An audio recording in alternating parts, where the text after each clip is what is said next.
sports. We are sports. We are Southeast.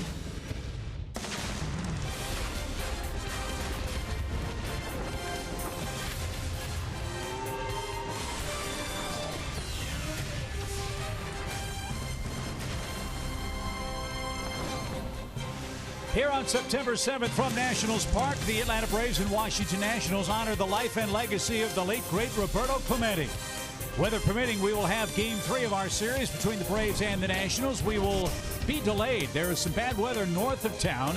The tarp, as you see, is off the infield, but the grounds crew is ready at a moment's notice to cover the infield as we hope to get started sooner rather than later in the finale of this long road trip for Atlanta. Hi again, friends. Joe and Chip, welcome back to the ballpark. When we do get started, it'll be the final game for the Braves here in Washington. That's a good thing. It's not been a fun time for Atlanta in this ballpark this season, or frankly the last couple of years. But when we do get started, we've got a great pitching matchup, a couple of fireballing right-handers get after it here tonight in our nation's capital. Yeah, when you've lost 18 of your last 19 ball games in this ballpark, you want somebody out there who has been on a good roll, and that is Mike Foltynewicz. He's also this year the only guy to win at this ballpark. That was on August 12th when he went 5+ innings, gave up 4 runs and 5 hits. He's also, over his last 6 starts, gone 4-0, as you see there in the middle, and he's had a lot of run support. He's one of the guys that has really taken advantage of this good offensive outburst by the Atlanta Braves. On the other side, Steven Strasburg, boy, he was getting pelted before he went on the disabled list with what was called elbow soreness. His last 3 starts, and that included one there you see against Atlanta, ugly. 11 innings, 24 hits, 19 runs. He didn't get out of the 2nd inning in his last start in Colorado. We'll see if those kinds of problems continue tonight. Couple of DL stints for Steven Strasburg, but you might recall last year he came off the DL in mid-August and went on a great roll for the Washington Nationals. Dusty Baker and Mike Maddox are hoping for similar results for Strasburg here in the magic month of September. We will start in a delay here in Washington. It is the series finale. Mike Foltynewicz, Steven Strasburg, and when we come back, Paul Bird will join the broadcast. He's got more on Roberto Clemente as we continue from Nationals Park right after this.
Ready to go in Washington. About a 50-minute threat of rain delay.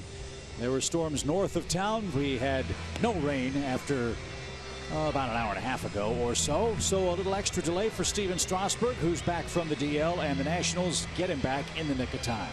Well, his career in September, very good. 20 starts, 8-3 with a 2.02, and he pitched real well last year after he came back from the disabled list in the middle of August. From then to the end of the season, he was outstanding. They're hoping for more of the same tonight.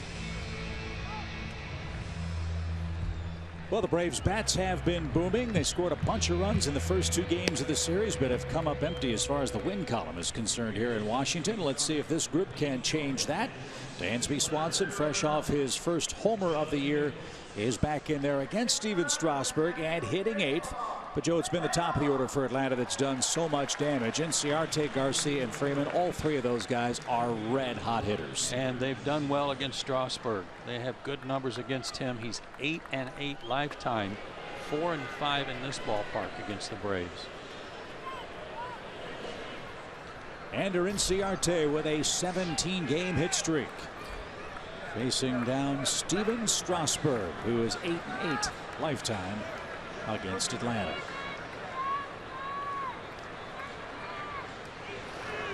And his first of the night is a 95-mile-an-hour fastball that missed. Ball 1.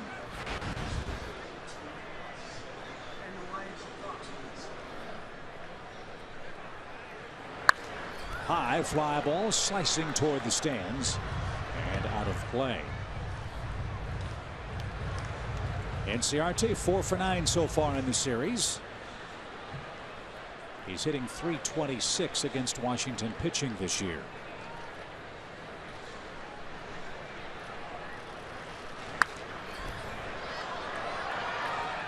And nothing wrong with Strasburg's velocity here in the first few pitches. That one at 96 miles an hour. And that's about the top end for him these days. 92 to 96, somewhere in that range. Slider that's hard, 87 to 91 miles an hour. Good curveball and a change. Just off the plate. Rob Drake calling balls and strikes, and the count 2-2 for Ender.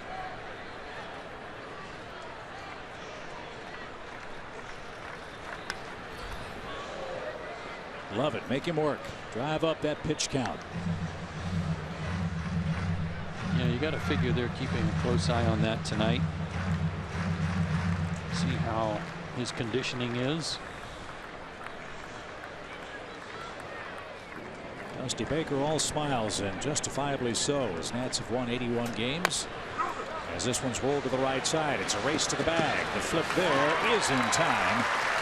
And that retires Inciarte for the first out of the game.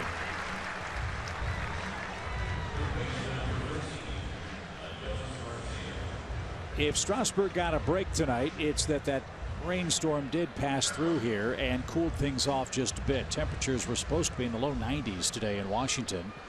It's 79 degrees officially, but it is humid.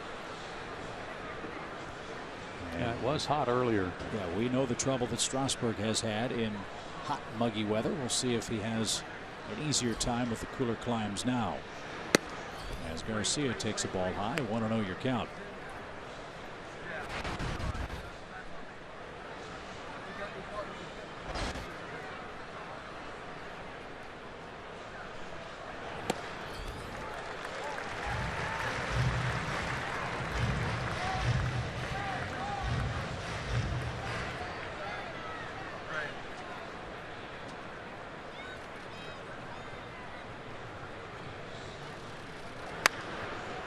That's out of play, foul. The Braves really like how their lineup has set up since the acquisition of Matt Kemp. And on our Georgia Lottery jackpot, they've got a nice 1-2 punch in the lineup tonight. Yeah, not bad at all. Freddie Freeman, 14 hits off Strasburg, 4 of them homers, 3 doubles.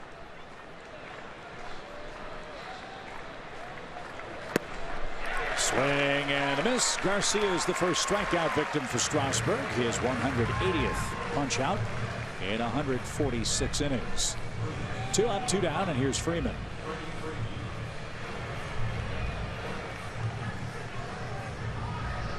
Freddie's riding a 13-game hitting streak.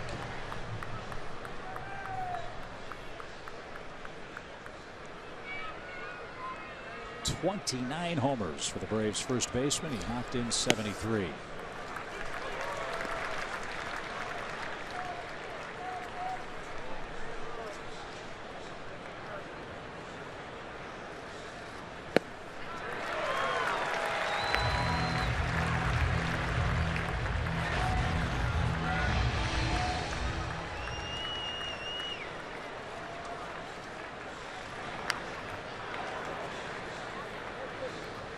Pitch was up in the zone.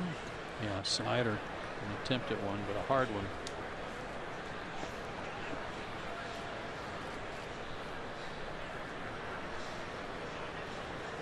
"28 years old now, 6'4", 235 out of San Diego." And a swing and a miss. Ball in the dirt. Might have skipped off the plate. 3 up, 3 down for Strasburg in his return from elbow issues with a couple of strikeouts.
Right stuff, low price every day.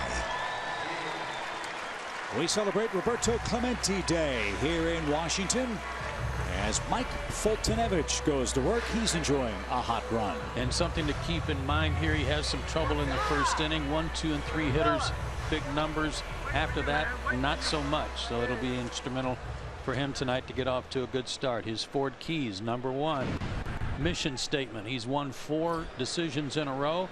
And if you want to be the ace, you want to be the bell cow, then own it. Get after it, and he has been.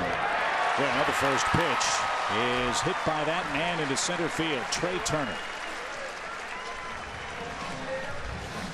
You know, we're getting to the point where whoever's catching ought to just tell him what's coming because he might outthink himself. That's 19 hits for Turner against the Braves this year. And all over a 97 fastball right back through the middle.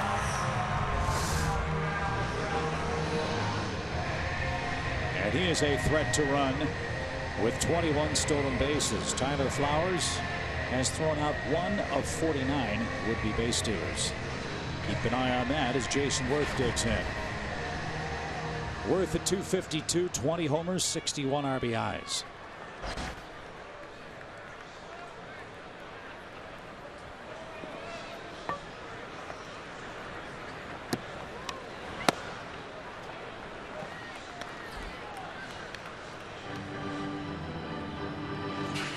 Worth is 8 for 43 against the Braves this year. And 1 of 5 Nats with 20 or more homers this year.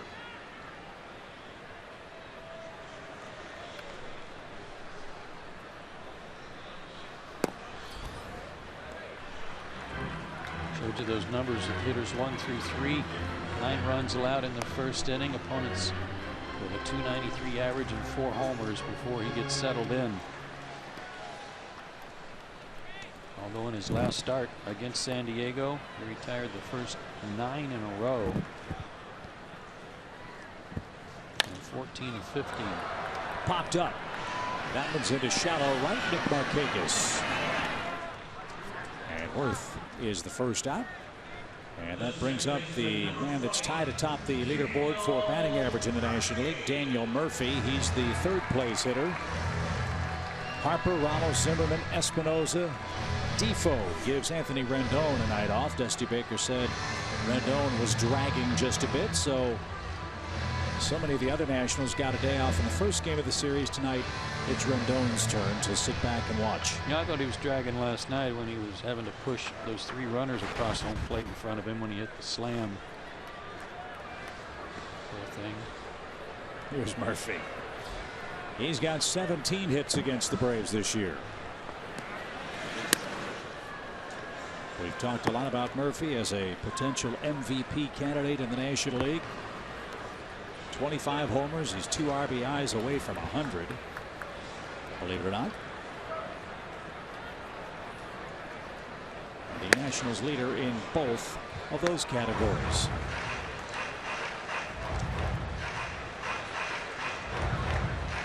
In that start against the Padres, Mike went 6 innings, 4 hits, 3 runs, no walks.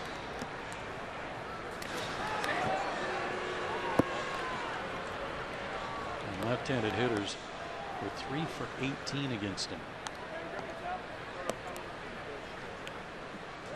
But 2 of those 3 hits were home runs. Light rain has begun to fall here in the Washington first.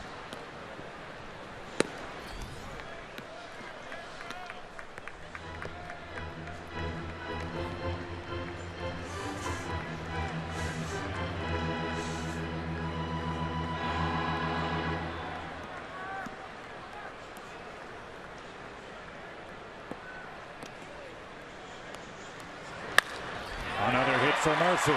Turner to second will stop there, and the Nationals have 2 singles here in the first inning, and Bryce Harper's coming up. These boys can hit a fastball, can't they? Well, Daniel Murphy this year in particular, you get behind him 2-0 or 3-1, it's like going to the candy store, and he'll decide where he's going to hit it and how hard.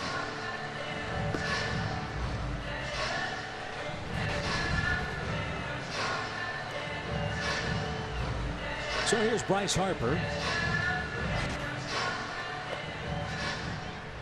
Harper has a couple of hits in the series. Mike could use a strikeout or a ground ball.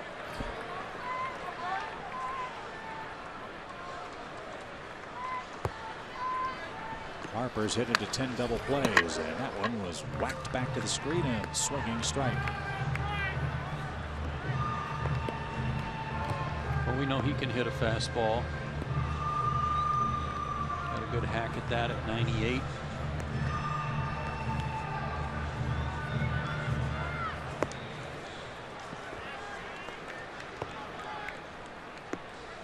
This movement is almost stopped. Strike 2. Love it. High strikes getting called tonight. Now can Mike finish him off?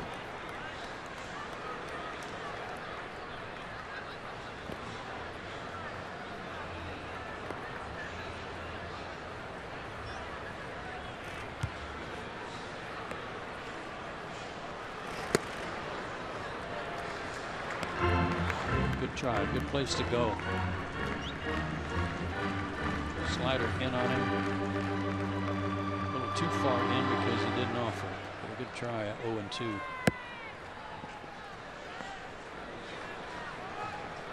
Blazing speed at second, good speed at first, and Daniel Murphy. And the pitch to Harper on a 1-2 count.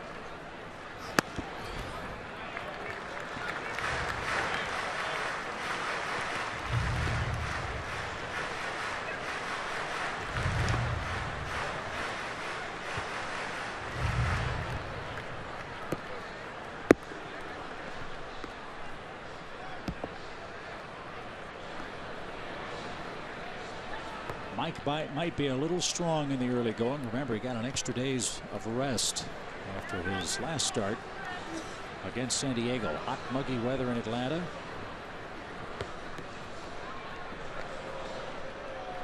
So he got an extra day.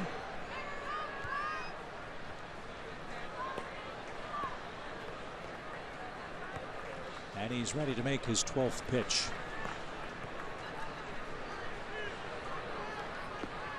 Bryce Harper's ready. Here it is. Strike 3 inside corner. Fultonevich just carved him up. His first strikeout. And Harper heads back to the dugout. The second out of the first inning. Well, you said he needed a strikeout or a ground ball. Nice pitch there as that one really backed up. Good job on a two-seamer. He gave up on it. Strikeout number 1.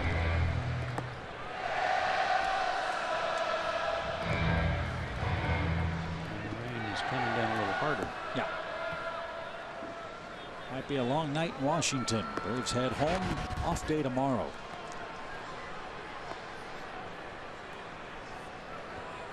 Ramos at 306.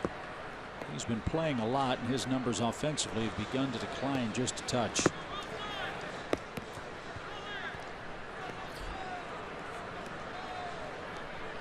Ramos was 0 for 4 last time out. And a slow order is bounced foul. Steve Reich 1 to the Nationals catcher. Well, not to take anything away from whomever was the backup catcher while Lobaton was on the DL. Missing Lobaton caused Ramos to be used maybe more than Dusty Baker normally would have.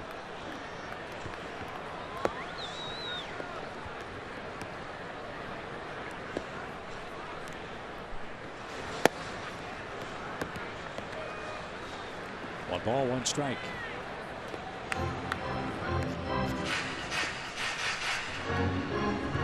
Pedro Severino has spent some time with the big club. He's on the roster as the Nationals' third catcher. No sign of him yet in this series as that one's way high. And the count in Ramos' favor, 2-1. He's making good pitches. He got picked on with the ambush first pitch of the game. Base hit. Fell behind on a 2-0 count. Murphy hit one good to right field, hit it hard to right field. And made real good pitches to Harper.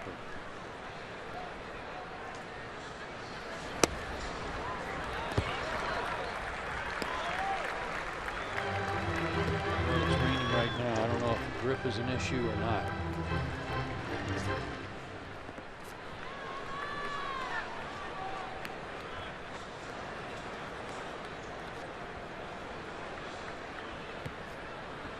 Two on, two out. Ramos a 3-1 count, and ball 4 brings up Ryan Zimmerman.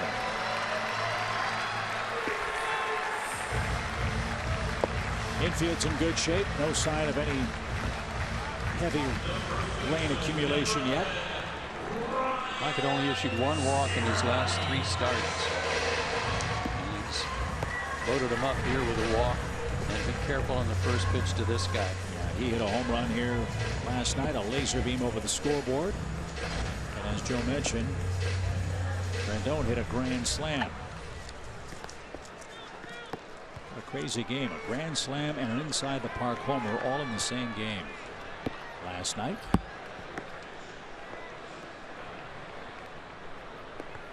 Bases loaded, 2 outs. And an excellent choice. Yeah.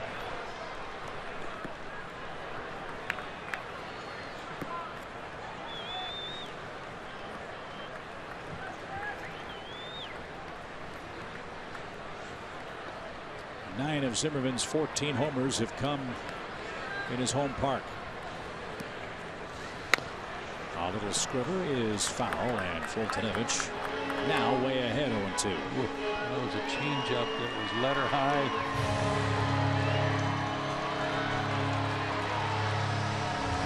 Everybody having a little trouble right now. It's raining pretty hard now.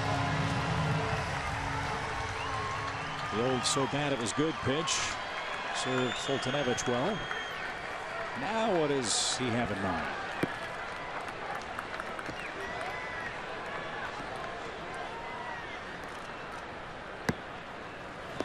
Swing and a miss. He just struck out Zimmerman with the bases loaded.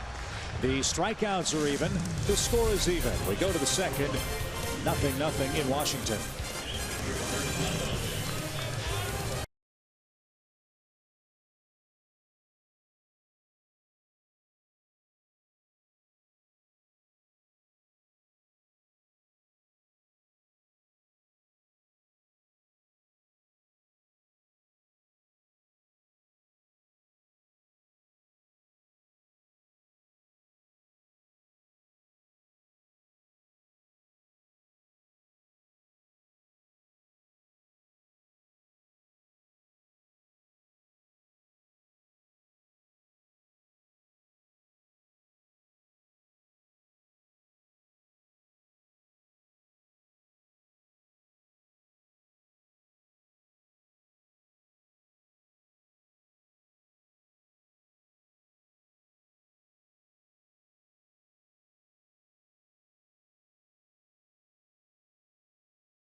By Georgia's best Chevy dealers.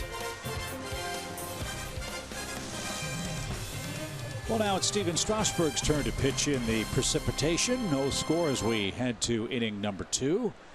And Steven Strasburg came out of the gates with guns blazing. I'll say 12-0, 201 average against him.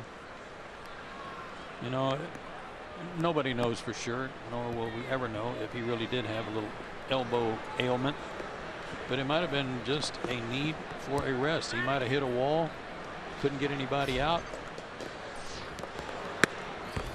and a DL for rest. And we've seen other guys getting 4 or 5 days off, position players, to try to regroup. That's worked for them.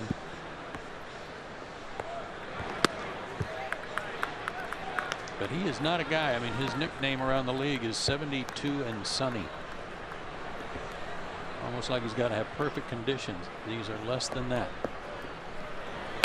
And to your point, Strasburg has made 30 or more starts twice in his major league career. And this is one of the elite power strikeout pitchers in the game. Elbow issue this year, an upper back strain sent him to the DL as that one smacked into left by Matt Kemp. A top spin rocket. And that's the first Braves base runner of the night. Matt Kemp is aboard to start the inning. And he's 4 for 13 off Strasburg. Nowhere near the target. You see Ramos reaching across to get that ball after he was set up inside.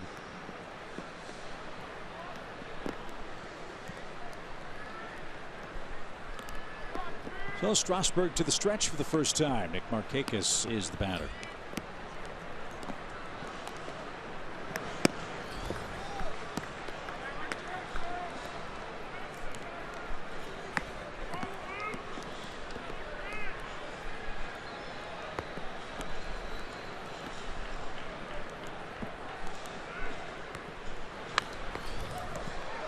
Good cut at that one to even up the count.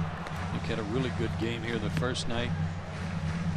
3 hits, 2 runs scored. Last night had an 0 for 4 collar. 5 for 18 against Strasburg.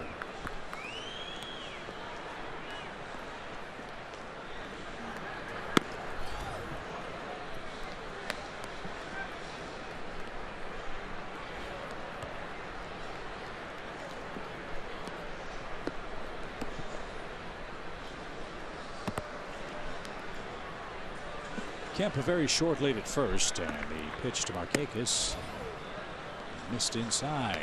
3-1.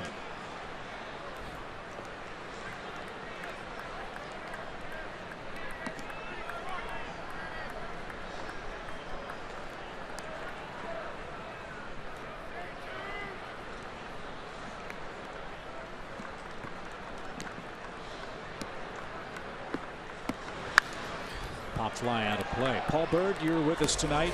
You were a touch and field type pitcher. What's it like pitching in this kind of weather, and how difficult is it for a power guy like Strasburg and Fultonevich to handle the wet weather? Well, it's tough, you know. He sweats a lot, and so he is always reaching for the rosin to grip the baseball. The biggest things you're worried about is keeping your cleats from having mud on the bottom of them. It's amazing how that will throw off your delivery. You also want to make sure the mound has a lot of diamond dry on it so that you're landing cleanly. And then the other thing is, and this is where it's tough, you see how his hand is out of his glove right now, so it is getting rained on as we speak. So you'll see a lot of guys try to keep the ball in that glove to start it out so that it's dry. Kemp was running on the play. The pitch popped up. Who wants it? It'll be Harper, who came in very late to make the play. At the last second, Murphy dived out of the way, and Harper takes care of Markakis on a pop-up near the right field line. Harper got a real late start. He broke back on it and actually was watching Murphy all the way before he realized he was going to be able to get to it. Got a bad jump there. So Strasburg gets the first out of the inning. Here's Tyler Flowers, the Braves catcher. He's hitting .268, 7 homers, 28 knocked in.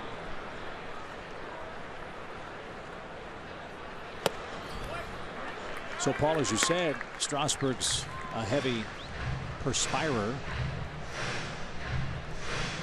I would imagine he's used to pitching with a wet hand. So this is not an inexperienced Steven Strasburg, I would think. No, you're right. It just adds to it a little bit. And out of the stretch, you really can't start with your hand in the glove, but you want to hurry and get it in there as soon as you can.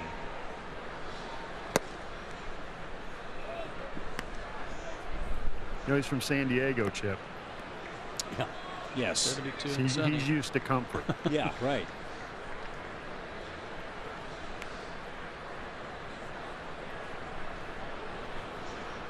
He missed most of August. The hot, humid weather here in Washington back in September.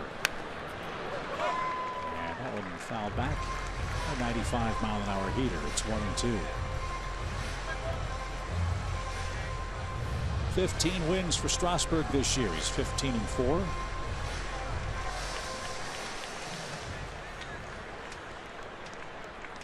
And 15 wins matches his single season high set in 2012.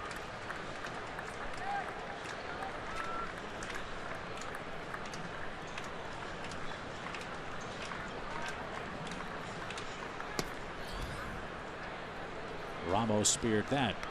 It's 2-2.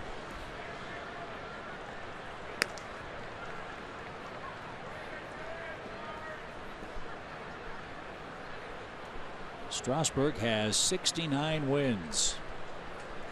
One away from Jordan Zimmerman and 70, which is the most for any Nationals pitcher. Yeah, he's got a good record, 69-41. And the pitch is out of play, right side.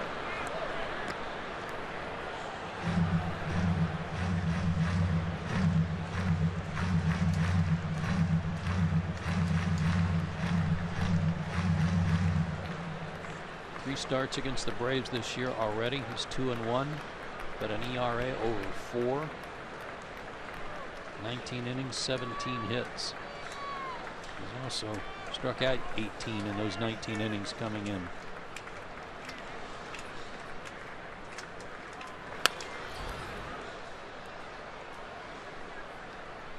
Another good battle, this time with Tyler Flowers. Jace Peterson's on deck. Dansby Swanson, the 8th place hitter, lurking as well. No score. We're in the second. Strasburg struck out 2 Braves in the first inning. Mike Fultonevich the same, including Ryan Zimmerman, with the bases loaded to keep this game 0-0. Matt Kemp with the first Braves hit, a short lead at first, and Flowers swung and missed. That was ball 3, but he couldn't resist, and Strasburg has his 3rd strikeout of the night. Because it was a changeup.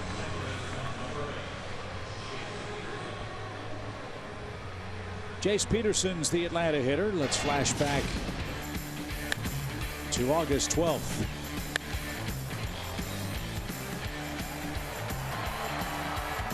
Sent one into the seats above the out-of-town scoreboard. 3 for 14 against Strasburg with that homer.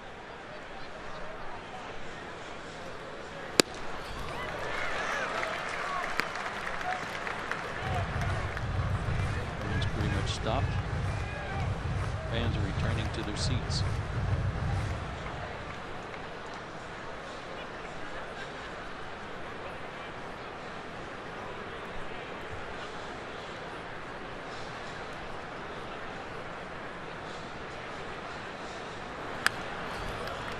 Jace was on that pitch for center cut too, but it's fouled back for a 2-strike count.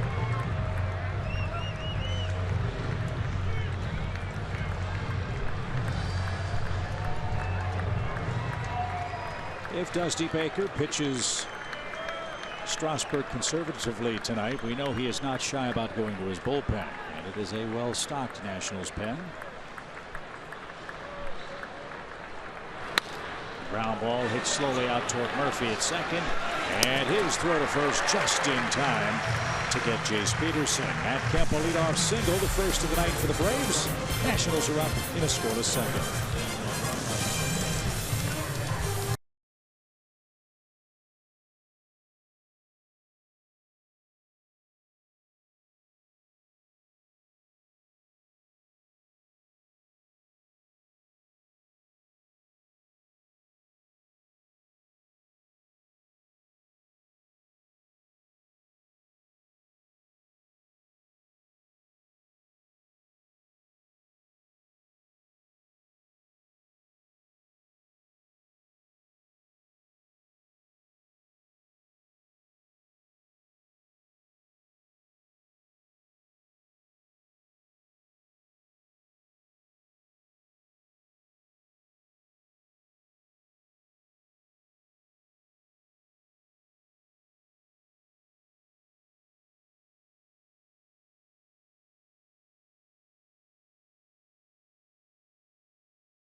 As we go to the bottom of the second inning, right before that last pitch to Jace Peterson, watch Strasburg here with his right foot go down the slope of the mound toward first like he was stretching his calf a little bit. Might be something we keep an eye on in case he's cramping up a little bit. And he can cramp up. 7-8-9 for the Nationals here in the second inning. Espinoza, Defoe, and Strasburg.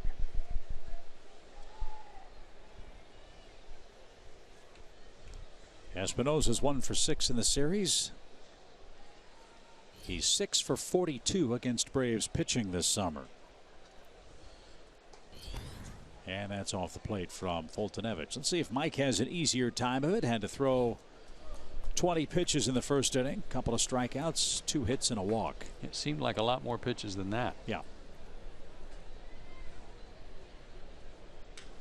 Ground ball. Easy play for Peterson, who makes it 1 out.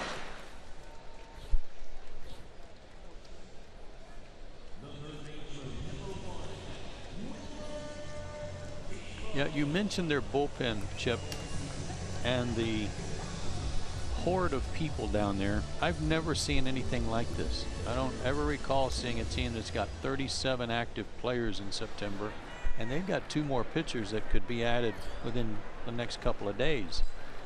Solis and Ross. So they can have a 20-man pitching staff easily. So how does baseball rectify this? Look, I know what the Nationals are trying to do. They're evaluating guys, getting guys back, seeing who can play come postseason. Close play at first, and he beat it.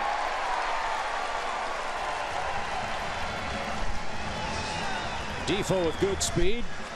Outruns a routine ground ball. That's a bummer for Fultonevich. He got the ground ball he wanted, but Peterson couldn't get his man. 1 out.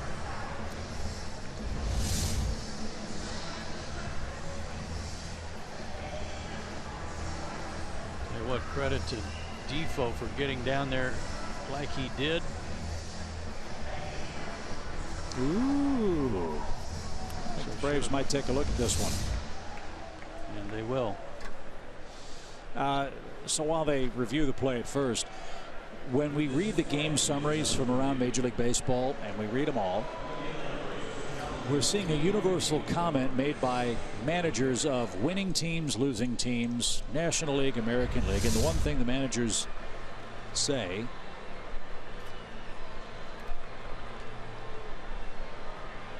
I think he's out, is how difficult it is to manage these games in September because of all the options that these stocked bullpens present every major league club. Well, you used a word a minute ago. You said you used the word evaluate. Trust me, there's no evaluation going on here. These are all guys that Dusty Baker, within the rules of the game certainly, right, has at his disposal to use as he wants. They've got Sean Burnett down there. He's been in 3 games, and in each of the 3 games he's faced one batter to get a left-handed hitter out and then gone. So he's got all these arms, these weapons if you want, down there to use as often and whenever he wants, and he could care less about evaluating anybody. It's all about winning the division and getting to the postseason. I agree with you, but he is also seeing who he thinks can fill a role in the case of Sean Burnett, because Sean Burnett, they need left-handed pitching for this Nationals bullpen. If that's what you mean by evaluation, I agree with yes. you. Evaluation in terms of what a guy did in the minor leagues. Can he pitch at this level? Correct. No, it's about postseason play. But my point is, are we helping or hurting the game with that many players on a major league roster in September? I know that's what the rules state. My question is, should there be a rule change? Should we see a taxi squad? Should we see healthy scratches? Should we see a limit as to how many guys can be on a major league roster when the games purportedly mean the most? Well, it's been something that's been discussed a lot, and I think it has merit.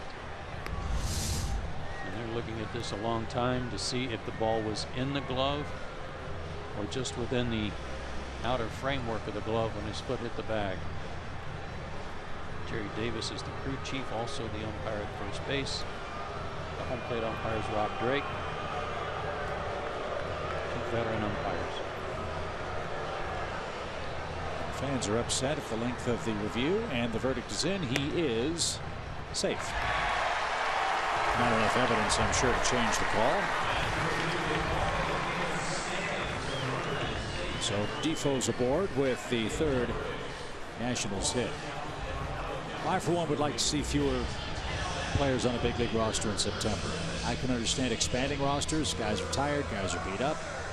Let's have 30 active guys in a 4- or 5-man taxi squad of healthy scratches that you can rotate or change either by the game or, as Brian Snitker suggested afterward last night, this ball is bunted back to the mound. And an easy play for Fultonevich on the sacrifice. And Turner the batter with Defoe at second, 2 outs. So Brian Snitker suggested, and I hadn't thought of this, do it at the start of the series. You got 30 or 35 guys. You pick 30 of them, and those are your 30 you use for the 3-game series. I think that's difficult. I think it has some merit, but somebody could get hurt. One of your key players gets hurt in the middle of the series where you have no way of replacing him in September. I don't care if you've got 40 guys in uniform. Like you said, 28, 30 active each night. It eliminates the parade of relievers coming in every other hitter.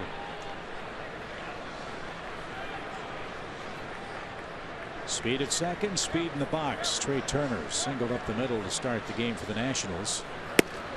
And he takes 2 high, 2-0.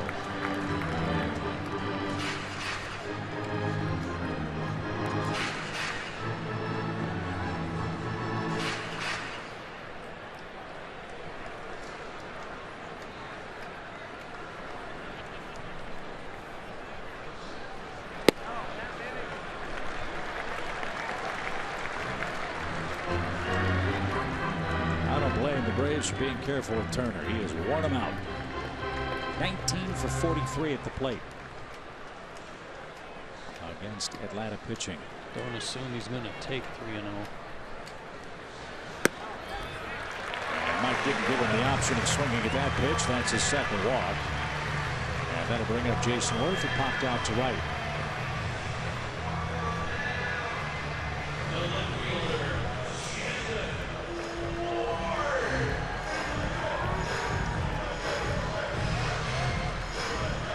Jason looks tired.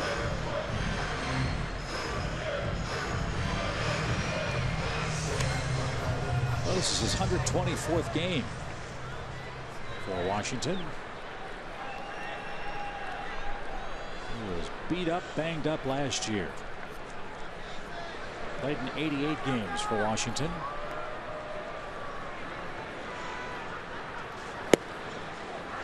Two times on the disabled list for Jason last year. AC joint surgery and left wrist problems. I recall early in the year last year we saw Worth try to swing the bat against the Braves, and it was painful to watch. And I believe that was something that carried over from the year before, from 2014, that he tried to kind of rehab without surgery over the wintertime, and it just wasn't there.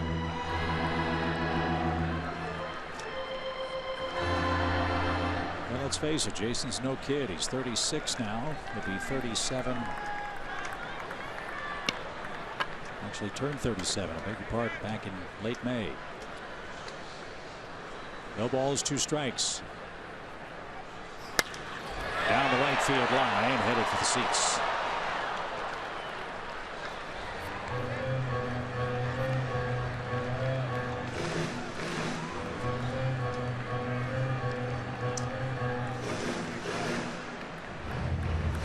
Wrist problems were an issue for Worth in his early days as a professional player.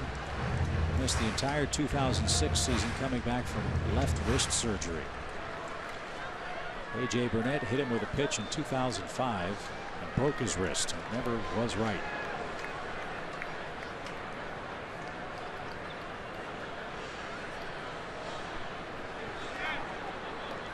Nothing in 2 from Fultonevich. And Worth spoiled a good pitch. Mike thought he had it by him. Yeah, he sure did. Got him to swing at an off-speed pitch. I think it was a slider his first time up. Got him to fly out. Tried it again, but he spoiled it.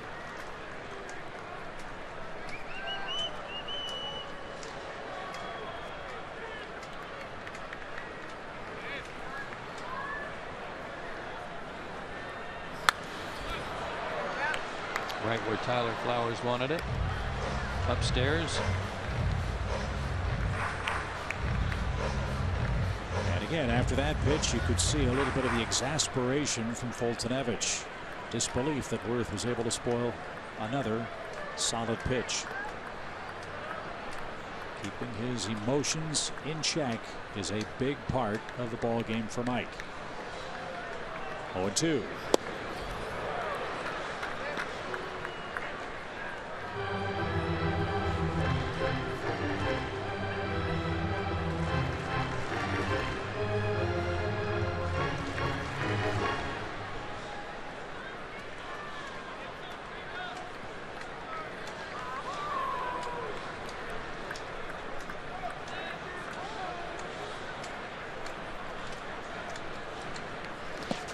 Good stop. That was a bad slider, but I think I would back it up with another one right here. Sometimes a hitter will guess along with you and think, well, you almost threw that one to the backstop. You're not going to throw that one again.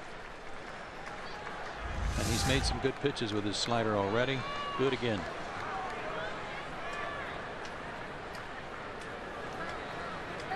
Murphy's on deck. The Braves want to see him in the 3rd. 2 on, 2 out, 2-2 pitch for Worth. He did throw him the slider and it just missed. And that was a good pitch. What an at bat by Worth. Yeah, that was a good spot. Professional hitter laid off.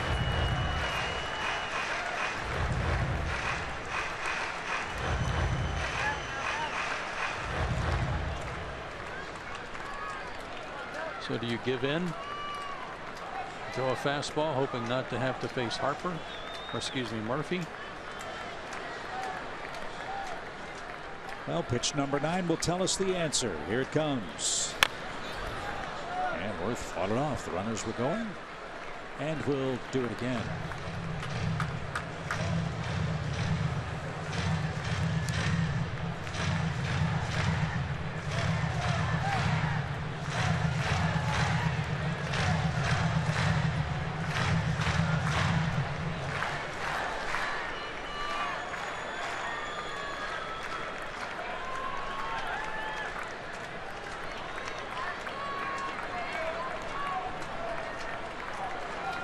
Another payoff pitch for Worth. Runners go. Swing and a fly ball. Shallow right. That's going to drop in front of Markakis, and a run is in. It's 1-0 Washington. Jason Worth with an 11-pitch at bat brings home Wilmer Defoe, who hit a slow dribbler to second base and outran the baseball. And that cost the Braves a second-inning lead. I think that was a changeup or an effort at one that was left upstairs. Remember his last start, he had a 10-pitch at bat against the catcher for the Padres, Sanchez, who then hit a home run, and he was getting frustrated as each pitch went by. He kind of got there with that 0-2 count on Worth, and he couldn't put him away. I was going to say, it seems like Mike has an at bat like that once a game. And Worth with a terrific at bat. Hit the 11th pitch softly into right field for a run scoring single. And now you've got to face Murphy with men at the corners and 2 outs here in the second inning. A strike. Told you earlier, 5 Nats have 20 or more home runs this year. No National League team has ever had 6 players reach 20. And how many of you had Daniel Murphy leading the Nats in homers this year?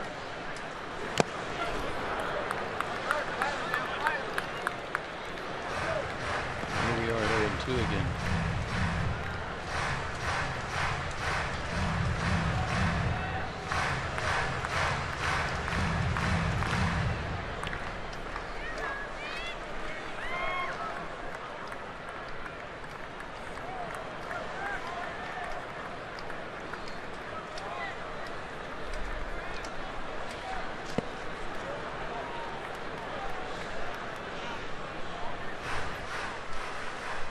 Run scoring this inning is an example of how you can't take anything for granted in the major leagues.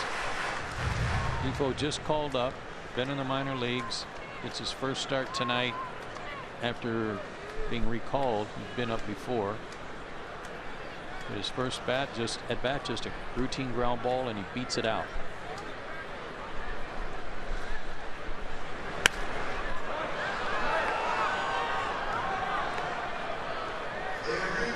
Mike's got to 2 strikes on 4 Nationals hitters in the game. He's had to throw 14 pitches to resolve that at bat. And he's at 43 pitches here in the second inning for his game total. 1 ball, 2 strikes.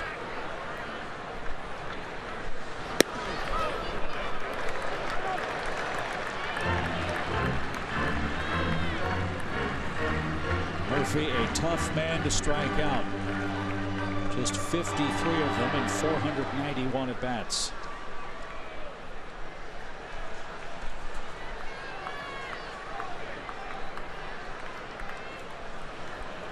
Second toughest to strike out in the league, but he was caught looking there. And Fultonevich is out of the second inning. Washington cashes in an infield hit and an 11-pitch at bat by Jason Worth to take a second inning lead.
inside the park bomb in Washington. Can you believe that?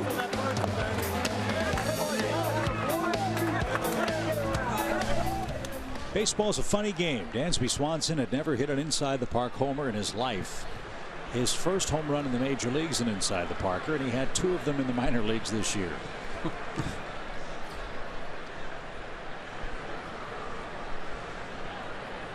He had a big game last night, drove in 3 runs.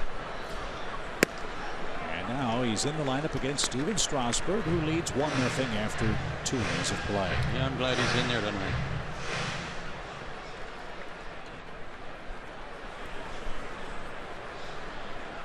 All of us were really excited watching Dansby make the circuit around the bases for the inside the park homer, but you were especially impressed with his last at bat of the night last night. Yeah, that was a really good one that he hit up the middle for a base hit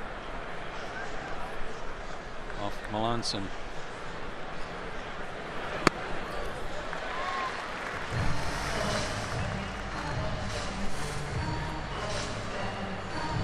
The Braves have said they want to try to reasonably regulate Dansby's playing time with a day off tomorrow. Back in there tonight against Strasburg and leading off the 3rd and driven down the right field line. Harper long run. That ball is fair and into the right field corner. Dansby Swanson with an opposite field double gets the 3rd inning started. Boy, how did that stay fair? Nitrogen, a lot of nitrogen in the air. That's true. There is that. Fastball, inner 3rd. Not trying to think about pulling the ball. It was slicing a little bit, but not enough to get it into foul territory. Good start to the inning. Strasburg has a sacrifice. Let's see if Fultonevich can be equal to that task. He has 4 sacrifice bunts this year, and he took a strike.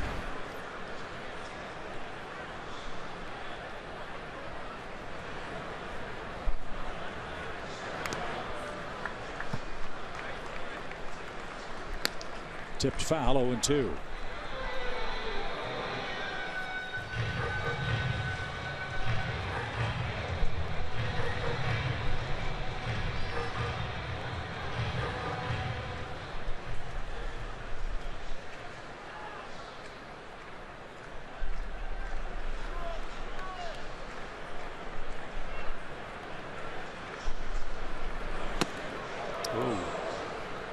Almost some help. And a save by Ramos. Who will have to have his suit jacket altered to lengthen the left arm after that play.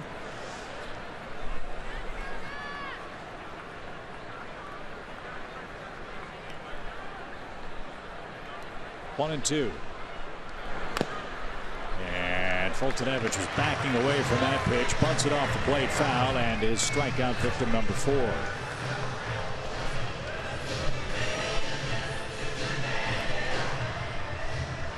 So it gets a little tougher for the Braves to try to equal the score.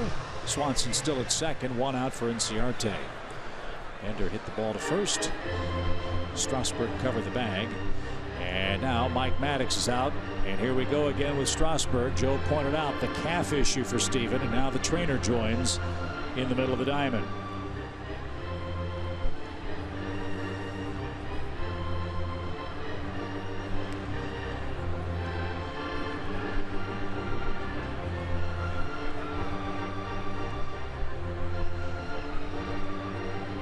Sweat is just pouring off of him.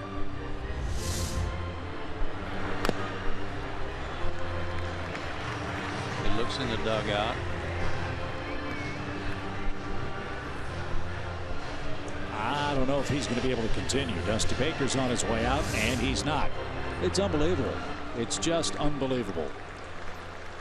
Hot, muggy night, and something is awry once again with Steven Strasburg. Well, they got him for 7 more years. Good luck with that. 1-0 Washington. We'll see who comes in next.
III, Steven Strasburg with an injury, but today is Roberto Clemente Day. Yes, all across Major League Baseball, the most incredible player on the field, 3,000 hits. Incredible humanitarian who died in 1972 trying to deliver goods to Nicaragua.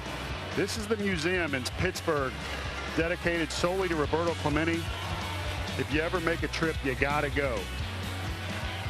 You'll see jerseys, you'll see contracts from Branch Rickey where there was a squabble. You'll see a bat that is over 40 ounces that no one in Major League Baseball can now swing. Just an incredible, incredible person. And our inductee or nominated player is Jim Johnson, our closer. Absolutely great guy who does not want to be on camera, just like Roberto Clemente, who didn't want any cameras following him to the hospitals when he talked and signed autographs with kids.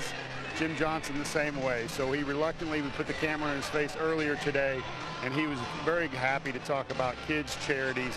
And someone that Brian Snicker said all the Braves pitchers need to model themselves after, because he goes about his business the right way on and off the field. A great leader. Congratulations, Jim Johnson. And check out Roberto Clemente, an incredible, incredible player. Back to you guys, Chip and Joe. Okay, Paul, thank you very much. Jim Johnson was nominated for the Clemente Award by the Braves for his active community service with DIPG, diffuse intrinsic pontine glioma. The Grace White Foundation, the Miracle League, and support of military families. And before the Braves face the Nationals again in Atlanta September 16th, Jim will participate in an on-field presentation in which he'll be recognized as the Braves nominee, and his charity of choice, the Grace White Foundation, will receive $7,500.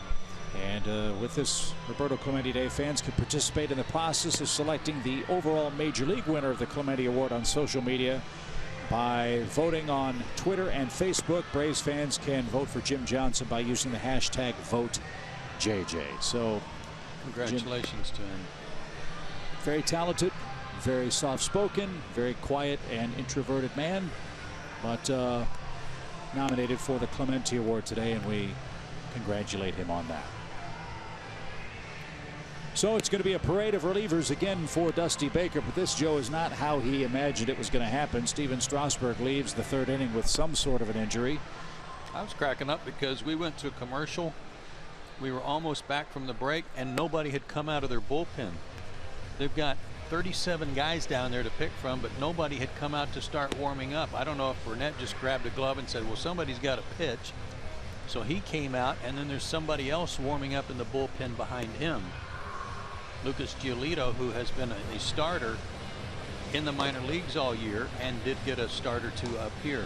Well, and this might work out much like it did last night for Dusty Baker. You mentioned Burnett's faced 3 hitters in 3 games pitched. The man that's in the batter's box is the left-hander Ender Inciarte. Giolito, a starting pitcher, might need more time to get ready. Burnett's going to have as much time as he wants to take as he comes in first man out of the pen to replace an injured pitcher. He could face Inciarte, be taken out of the game, and then Dusty Baker could turn things over to Giolito, a nominal starter here in the Atlanta third. So we'll have to wait and see how that happens. And we'll wait to see what the issue was with Strasburg. There was no indication standing on the mound other than just having his head down as to what the issue might be. That was a great catch by you a little while ago when Strasburg was barely stretching out his leg or his calf. If that was it, this is an indication of it right here. Just trying to stretch either his Achilles or his calf out a little bit before he towed the rubber. So Strasburg, just back from the disabled list with a bum elbow, has to leave here in the third inning. If we are notified what the cause of his departure was, we'll let you know. So Burnett versus Inciarte, with the tying run, Dansby Swanson at second base here in the third inning.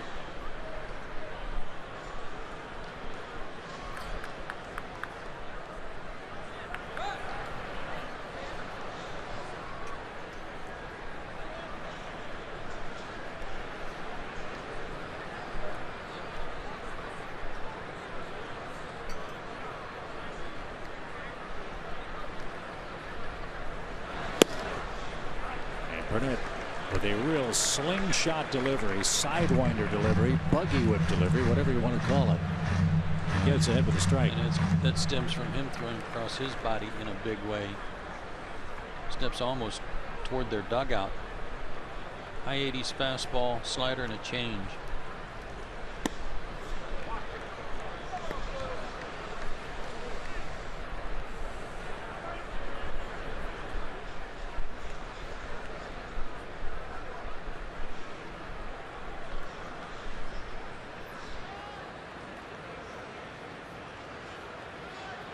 One ball, one strike.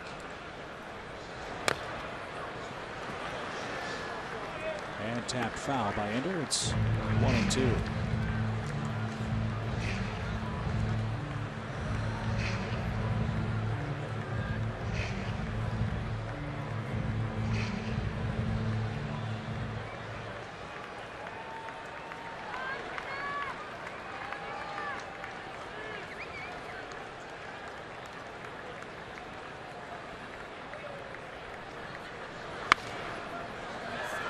Out of play. Just like Freddie Freeman, just like Nick Markakis, Burnett may get Inciarte here, but it won't be because Ender's bailing and flinching. All three hang in there real well against left-handed pitching.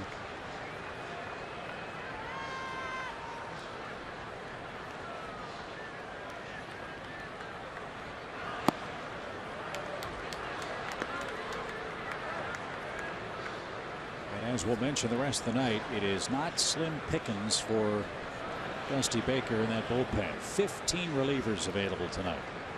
15. And Burnett the first choice to follow Strasburg, who left with injury.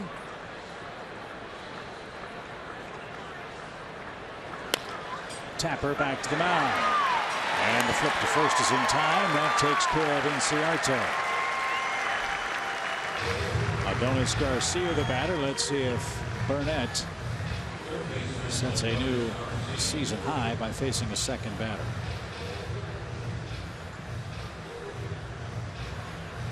And it looks like the answer to that is going to be yes.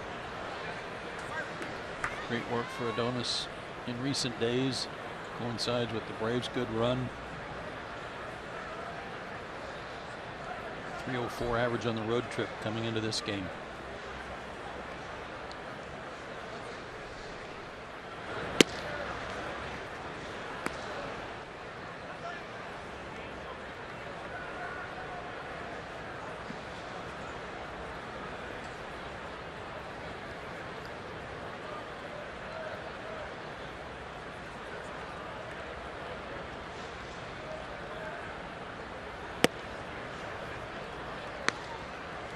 Again, they have the option of pitching very carefully to Garcia if they want. They've got Freddie Freeman on deck.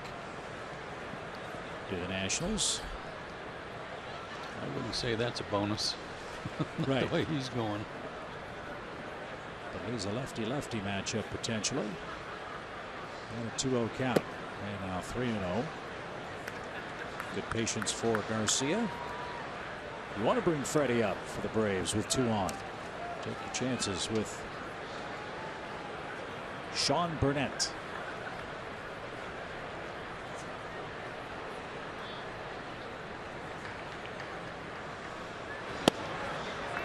That call a corner.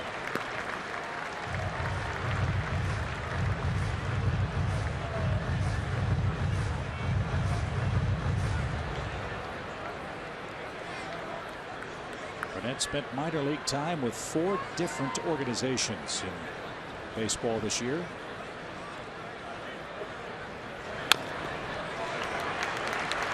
He's rallied from a 3-0 count. I was really surprised that he came inside on Adonis again there. Give him a chance to swing at something. I don't know if that was by design or not. That crossfire creates a lot of sinking action for him too when he can't, when his arm is slow to come around. Driven down the right field line. Harper's not going to get that. The Braves have tied the game on an Adonis Garcia extra base hit. Dansby Swanson scores It's 1-1 here in the Braves third. And that run belongs to Steven Strasburg. And another good piece of hitting by Adonis. They tried to go away, maybe a backdoor slider, and he was all over it.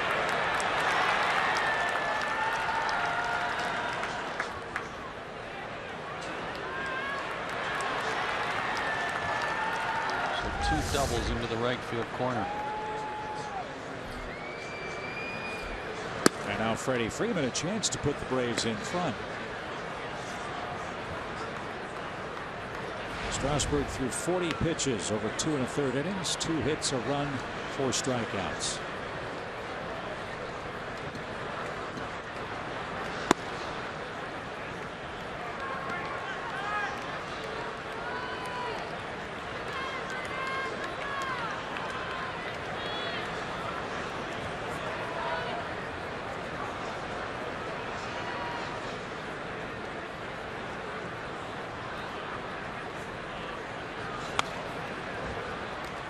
They had a good cut there.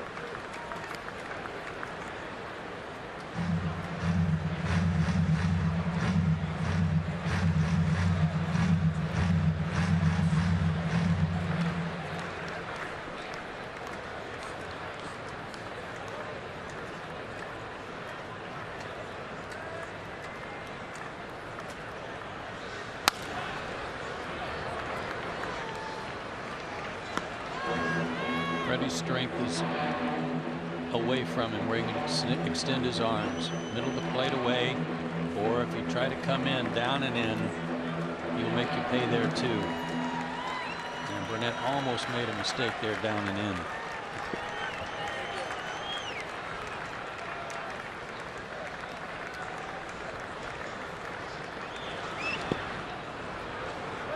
And stopped by Ramos.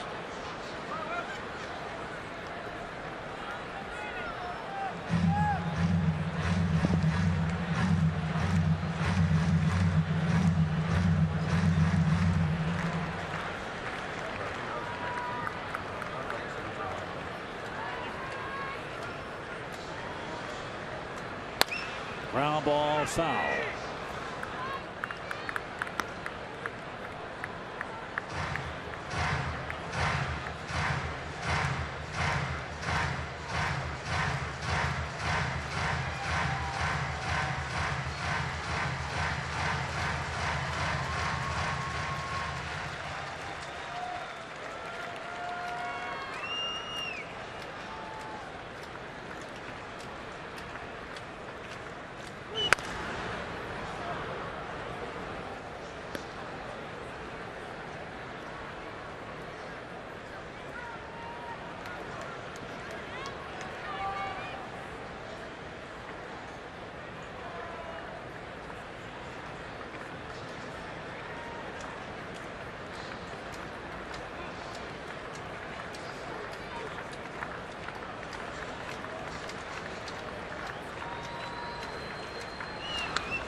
Great at bat.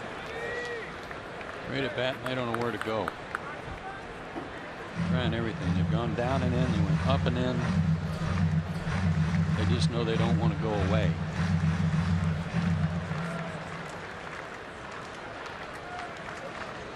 Freeman working Burnett over for a 9th pitch.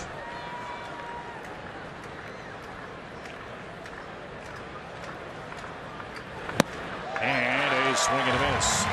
That ends the 3rd inning. Steven Strasburg leaves with an injury. The Braves pick up a pair of doubles in their first run. Home third coming up. We're tied up.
Countdown. Get ready for a celebration in Braves country as we play the final games at Turner Field. We'll have on-the-field selfies with players, the biggest fireworks show in Turner Field history, and something special for each game in the final homestand. Go to Braves.com/final countdown to see all the details. You don't want to miss that.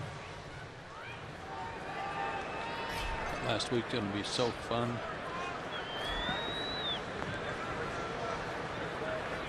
The final week at Turner Field as Bryce Harper cracks one towards center, and Ciarte, a terrific jump. Bye Bryce, one out. Starting September 27th, the Phillies are in for 3. Then the Detroit Tigers come to town. The great rivalry between the Braves and Tigers to wrap up Turner Field. The final game October 2nd, we understand, is nearing capacity for seats. I don't know if the Braves are planning on offering standing room only opportunities, but that game will start Sunday at 3:10 Eastern Time. I'm sure we'll have a great Braves live with all the pomp and circumstance before, during, and after that final game at the 10.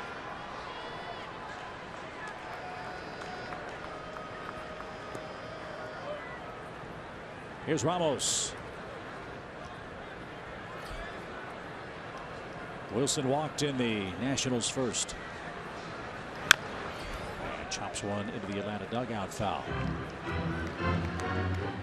Braves are back home this weekend. We open up a long homestand. The Mets, Marlins, and Nationals coming to Atlanta.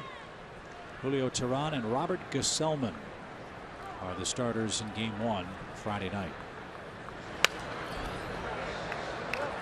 The Braves will have an impact on the National League playoff race. 2 series with the Mets, 2 series with the Marlins, and a chance to make life tough on the Nationals over the last 4 games. See, back to the Mets, they're hanging in there with guys named Gesellman and Seth Lugo and people that weren't even on in their rotation a few weeks ago. Got to admire their spunk. And we talked about this last night. Our personal feelings aside for Terry Collins, the job he has done with that club, much like Dave Roberts in Los Angeles, all the injuries to critical players. I mean, Bartolo Colon, I think, is the last man standing in rotation for the Mets. He's a 13-game winner. Dansby it's short. Knows who's running and makes a slick play for the second out. So I think Terry Collins, Dave Roberts, Dusty Baker, 3 terrific candidates for Manager of the Year in the National League. Joe Madden, of course, with the Cubs. But he's had an embarrassment of riches. I look at the manager who gets the most out of the least. And the Dodgers, I think, have had 27 players DL'd. I bet the Mets are pretty close to that as well. Here's Zimmerman. And that's taking nothing away from the job that Brian Snitker has done since he's come in. Brian's done excellent work. And the addition of Matt Kemp has certainly made his life a lot easier. The Braves have a set lineup. And for a club that was 30 games under at one point, around 500 since Matt Kemp put on a Braves uniform. That's impressive. Bolte needs to get on a run here. He threw over 20 pitches in each of the first 2 innings. Settle in, get through this inning quickly. Got a quick out from Harper. Get your offense back up there against the charge of the Light Brigade out there in their bullpen.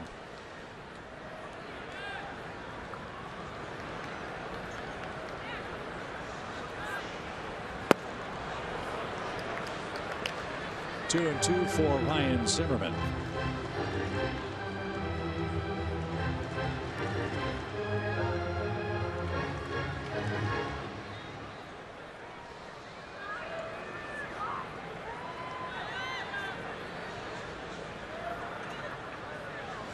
Swing and a miss at 96.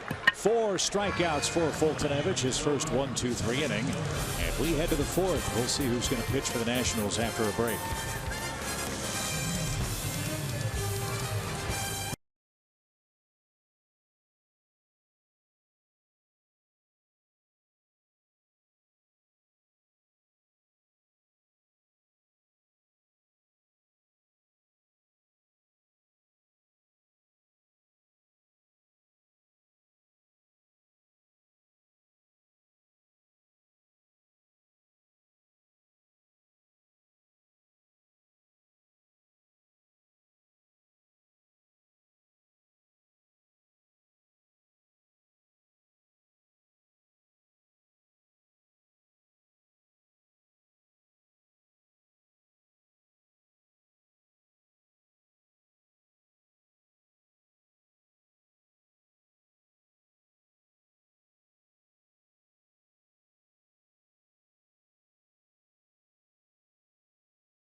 But again, the big story tonight is Steven Strasburg left tonight's game with an injury of some sort. Yeah, watch him on these pitches. He's kind of flexing his elbow right there, kind of trying to loosen his arm up.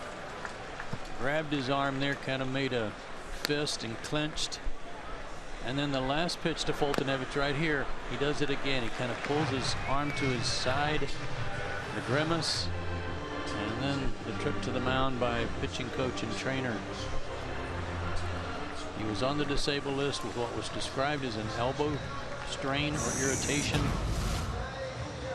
Hopefully it's no more than that, but a huge concern for the Nationals right now. And that's the other part of this month for the contending teams. The last thing they need is an injury, and an injury of any kind of long-term detriment to Steven Strasburg would be a crippling blow for the Nationals. After all, Strasburg 15-4 on the year. So now it's Lucas Giolito, very highly thought of prospect, former first-round pick, and he's pitching in his 5th game. He started 4 times, and the sledding's been rough for the youngster. Yeah, he was their top rated prospect and number 5 in all of baseball. AA and AAA this year, he went 6-5. 297. 11 walks in 16 innings though when he got called up to pitch at the big league level. He's 22 years old, a big kid, 6'6", 257 pounds. And he's a Southern California kid out of Harvard Westlake High School in LA. He was the teammate of Braves prospect Max Fried.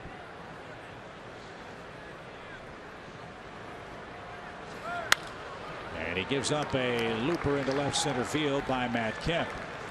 So Kemp's got 2 hits.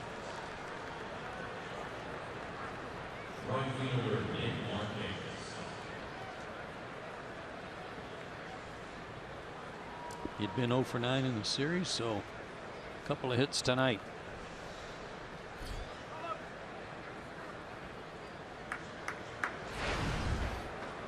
So a chance for the Braves to take the lead here in the 4th inning. Markakis and Flowers to follow Kemp, who's aboard.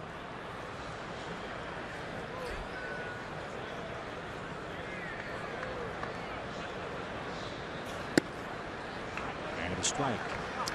Giolito was going to go to UCLA, but after the Nationals took him in the draft, he decided to say thanks but no thanks to the Bruins.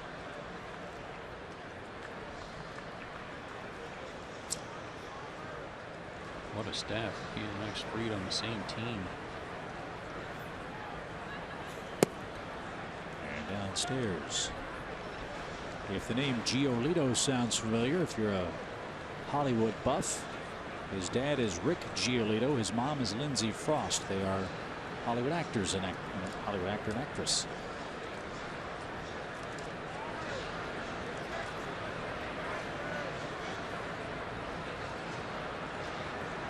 One pitch.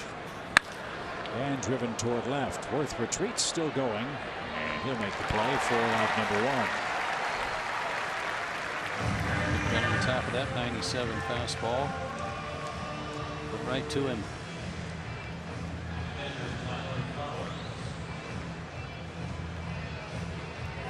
We've been hearing a lot about him for the last 2 years. And I'm sure he was a little disappointed that his debut was not the splash it was expected to be, but he's got good stuff. He'll face Tyler Flowers, who struck out against Strasburg.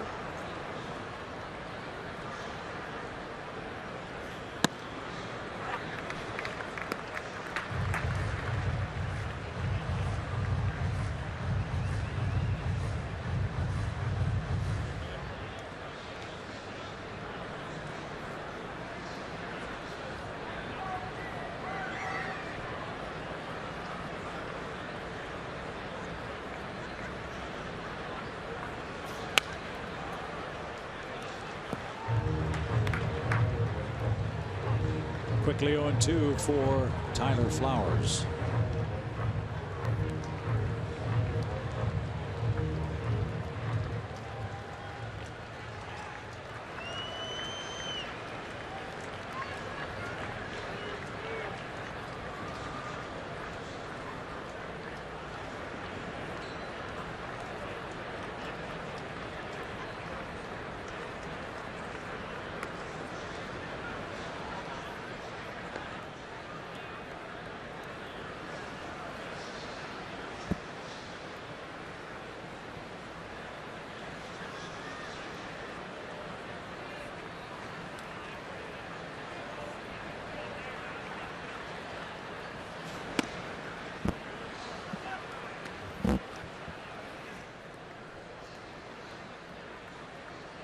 This ball's been 94 to 97. Like you said, a great big strong guy, Chip, and the ball's coming out of his hand nice and easy.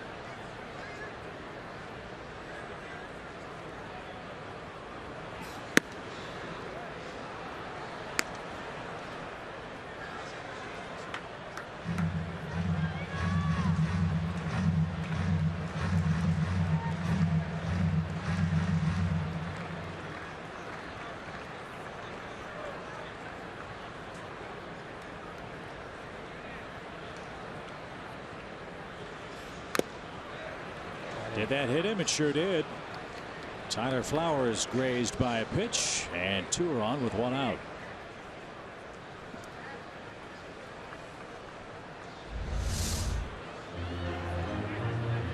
Well, that's his out pitch. He didn't make a very good pitch with it. Well, Mike Maddox is going to ask Jerry Davis, did Flowers make an attempt to get out of the way of that pitch? And he's crossed the white line, so my question is, will he be charged with a visit here? I mean, he was clearly hit. And now Maddox will go ahead and head to the mound. That was interesting. And he got hit the other day on a pitch similar to that, but that one he kind of turned into. Tonight, the ball was a foot inside. It's kind of hard to say that he didn't try to get out of the way when it's that far inside. It seems like he's been a magnet, too. He's really trying to jam Tyler Flowers, who has been hit by a pitch for the 11th time. Far and away the team leader. Way to go, Tyler. First and second now for Jace Peterson. Oh, took a generous strike.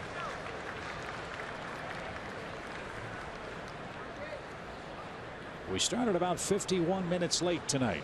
A threat of rain. An area drop fell during the delay. Had some early rain showers at the ballpark, but that has since passed. I always like it when there's a delay in anticipating rain, and then there's no rain, and then you get the field ready and start the game. Then it rains. Yeah. That's the best.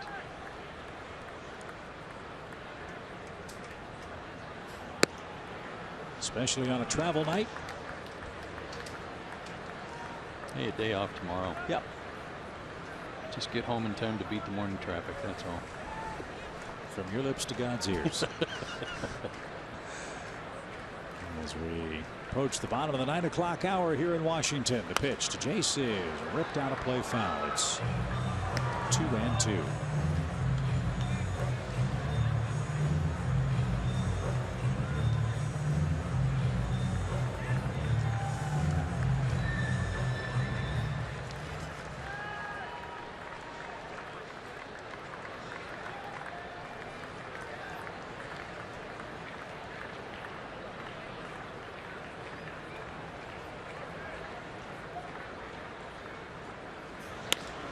Serve toward third. That's a fair ball. Defoe steps on the bag, throws to first, not in time.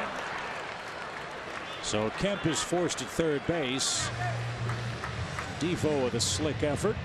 That's the second out, and Dansby Swanson will hit with 2 aboard and 2 out. That's a tough one to beat out, except that Jace was halfway out of the box when he was swinging at that one anyway.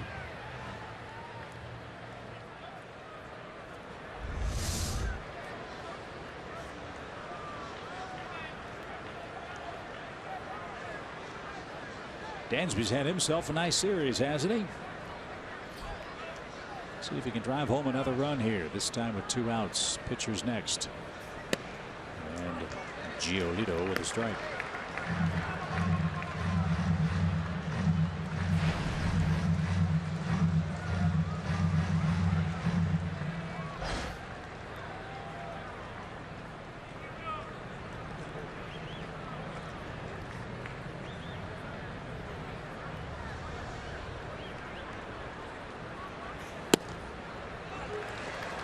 Pitch.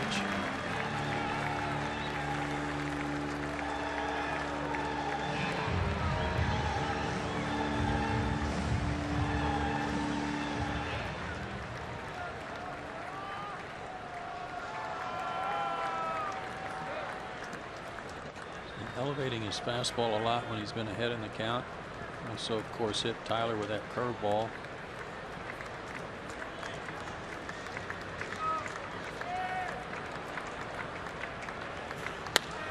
Grounded sharply toward Murphy at second, and his throw's on the money.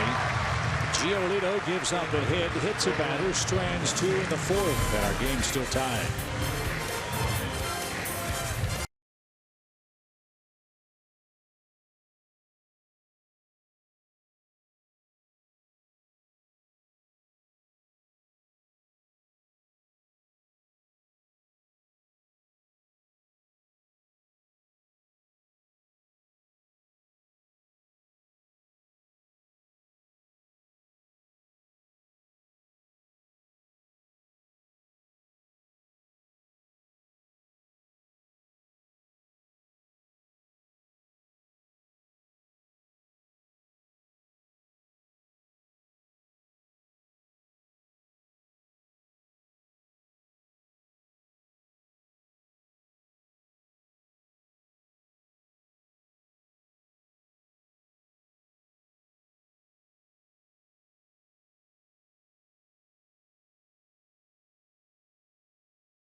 All season long, we'll celebrate top moments in the history of Turner Field. Tonight, we flash back to 2014, and Steven Strasburg got lit up at Turner Field.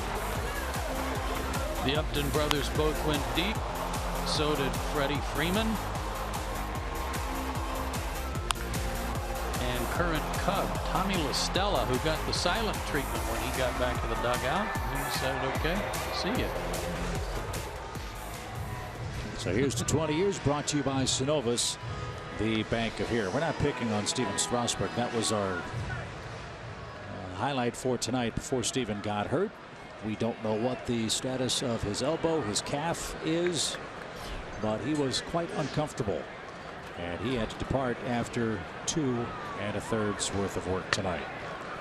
Bottom of the order up for Fultonevich. 7, 8, 9 on the lineup card. Espinosa, Defoe, and then Giolito. Or Dusty Baker. Washington scored a run on 2 second-inning hits. The Braves scored a run in the 3rd on 2 doubles.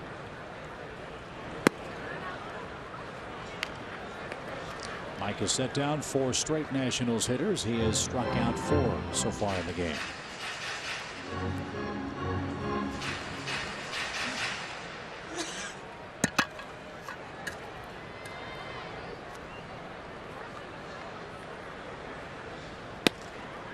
Center cut, and he took it. 1-2.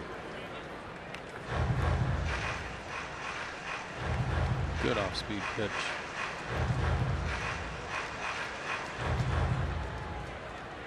He's gotten away with a couple that were left upstairs. One that he didn't to Worth that he just kind of fought off. Did he go? Yes, he did. And Espinosa's out on a check swing. That's 5 strikeouts for Mike. And his 4th inning's off to a good start. Hard slider. Couldn't stop.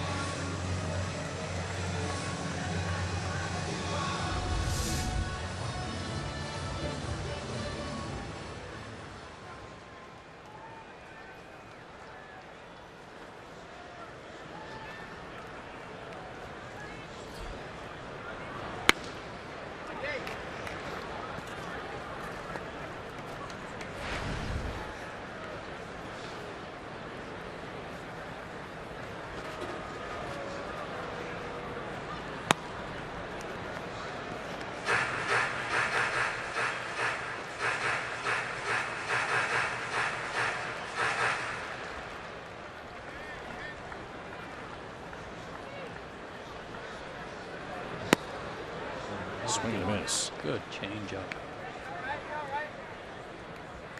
He's got the pitches. He's got them. He's got the blazing fastball. He's got the wipeout slider. He's got that changeup. He's got them all working right now. As that one's taken low to Defoe. 3-1 with the pitcher next. Everybody remember that if he hits the ball on the ground, get it to first in a hurry. Yeah.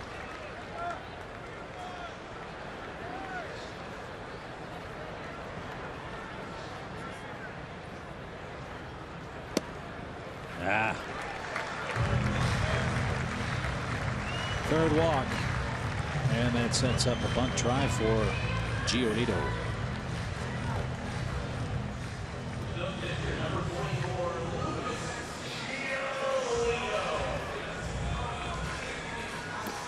Giolito is 1 for 4 as a big league hitter. He's got a strikeout and a sacrifice too.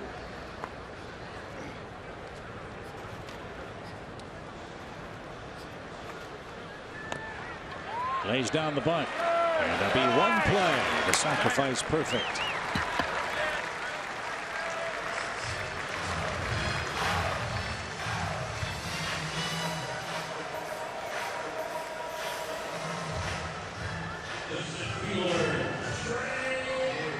So here's Trey Turner.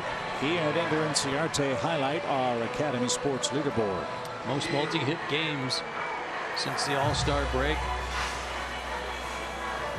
Another rookie in there with the Dodgers, Corey Seager with 21, and Brian Dozier with Minnesota, who some of those multi-hit games are always a homer and something else. A homer and something else. Yeah. He's only hit 25 of them since the All-Star break. And first pitch swing by Turner is a fly ball to straightaway center. And a can of corn for Inciarte will retire the Nationals. We head to the 5th inning. Fultonevich will lead off. He's in a 1-1 game.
Presented by Academy Sports and Outdoors. Right stuff, low price, every day.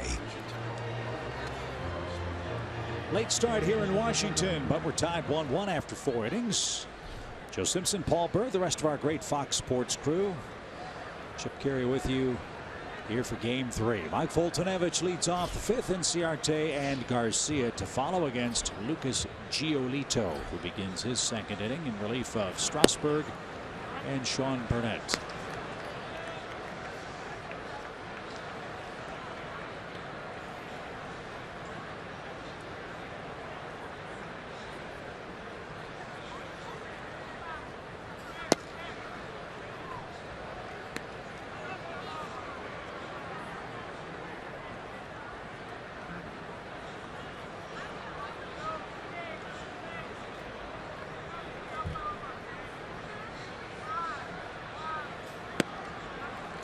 He's got one of those abbreviated windups that we've been talking about, Chip.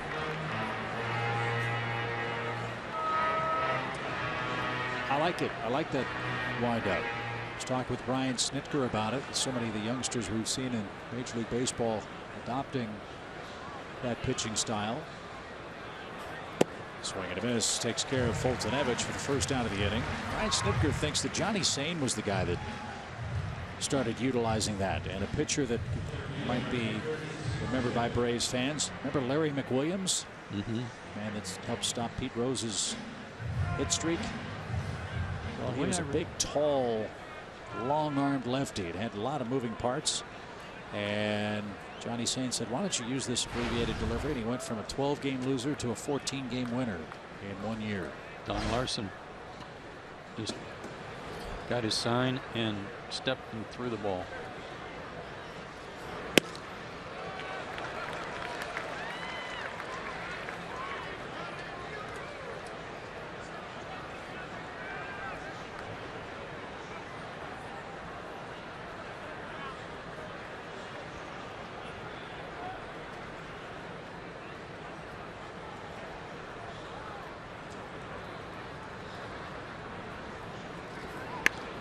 That's good foul left side.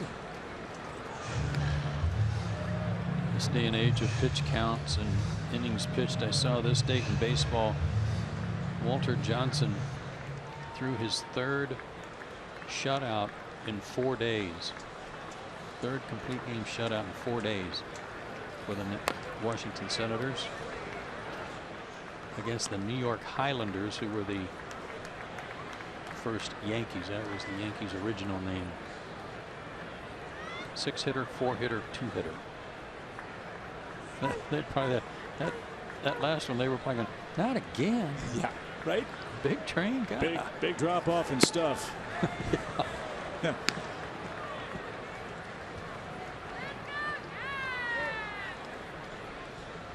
Could you imagine what people would say about that if that were tried today? Upstairs for NCRT, 2 balls, 2 strikes.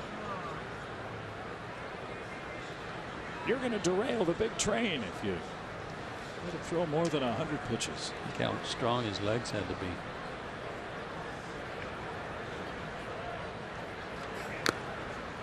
That didn't stick. We'll do it again. 2 balls, 2 strikes.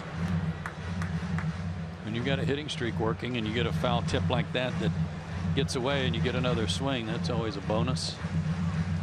And Enders is at 17. Pending the outcome of tonight's play, our last game in Washington this year. And an off-speed pitch handed out in front. 2 strikeouts in a row for Giolito. And Adonis Garcia is the batter. He had the game-time double for Atlanta 2 innings ago. Yeah, good hook there. You don't often see NCRT fooled like that, but that was a good pitch.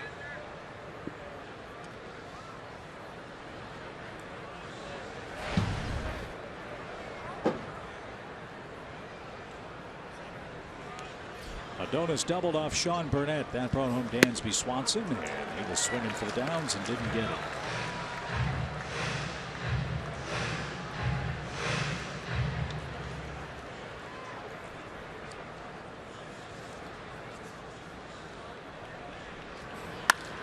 Sharply hit. Espinosa surrounds it. Took the punishment and threw a strike to first. Giolito a 1-2-3 fifth. Part of the order up for the Nationals. We're still tied up.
Hear those highlights as the Braves very excited about the postseason play of their minor league affiliates tonight.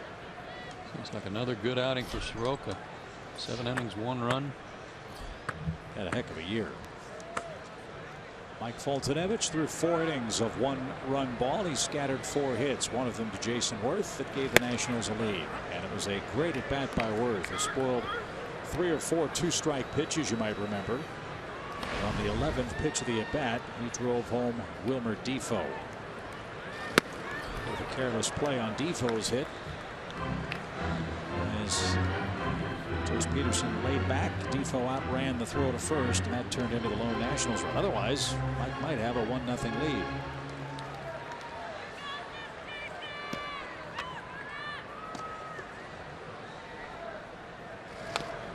And here's Worth again, spoiling 2 strike pitches.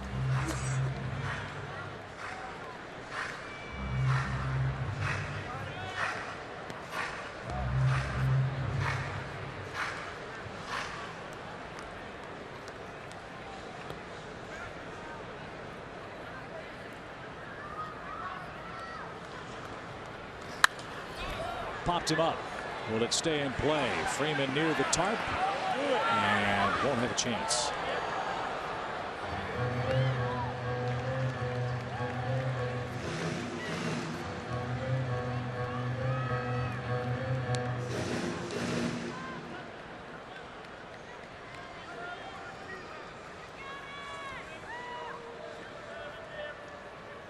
Phillies are in town for the Nationals over 4 games next, then the Mets for 3.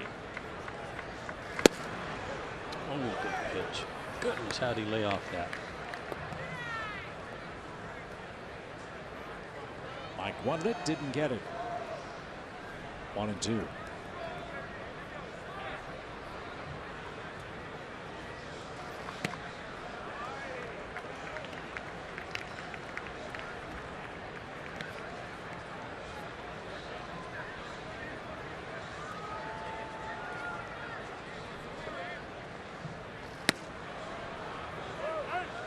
No swing. He's had a real good arm action on his changeup tonight.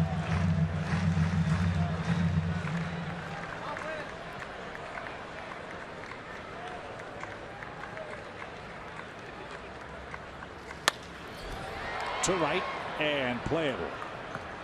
So Fultonevich finally able to dispose of Jason Worth. That starts inning number 5. Here's Murphy.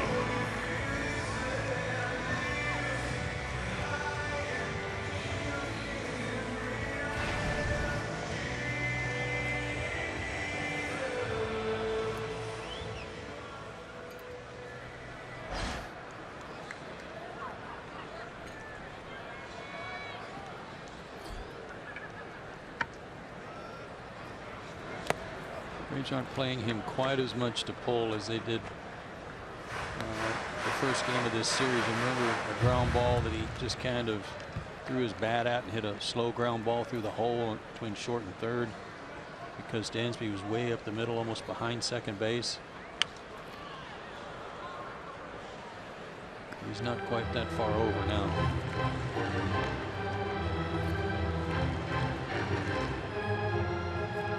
Maybe a reflection of how they're going to pitch him. Murphy and LeMahieu both hitting .343 at the start of today's play. Blackman, Segura, and Seager at .317 in the National League batting chase. But average is not the only place that Murphy leads among National League hitters. 52 multi-hit games is first. First in slugging percentage. First in average against right-handers.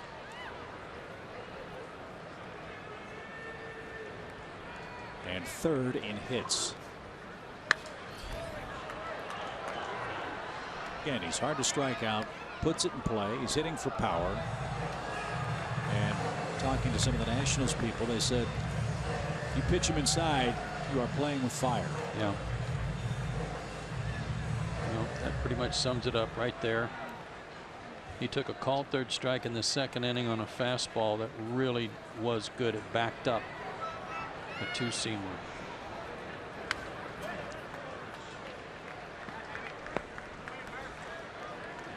Again, another pitch just bad enough to be okay.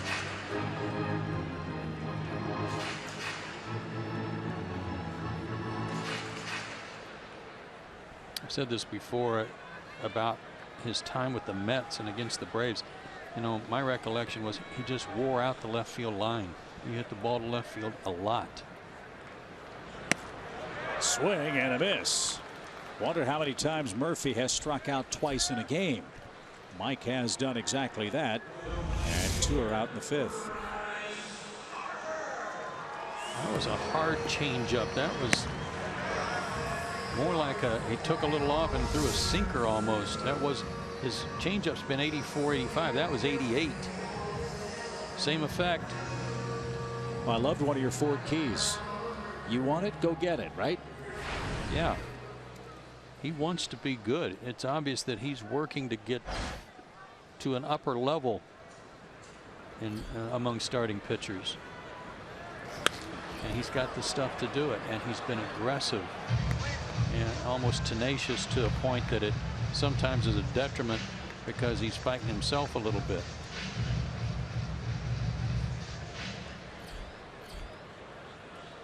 But that's what you want to see in a guy that you've got so much hope for.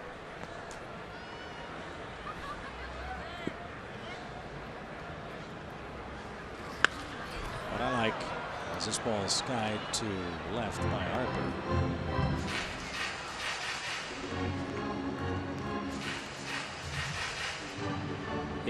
Mike has been the beneficiary of 8 runs a game to collect his last 4 wins. That's not the case tonight.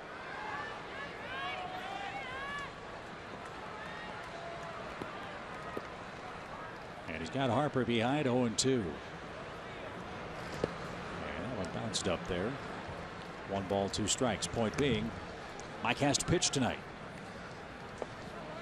And he is doing that. He's scattered 4 hits. Biggest sequence of the game might have been the first inning. He was in trouble. Bases loaded, 2 outs. Got a strikeout. Made a good pitch to Zimmerman with a slider.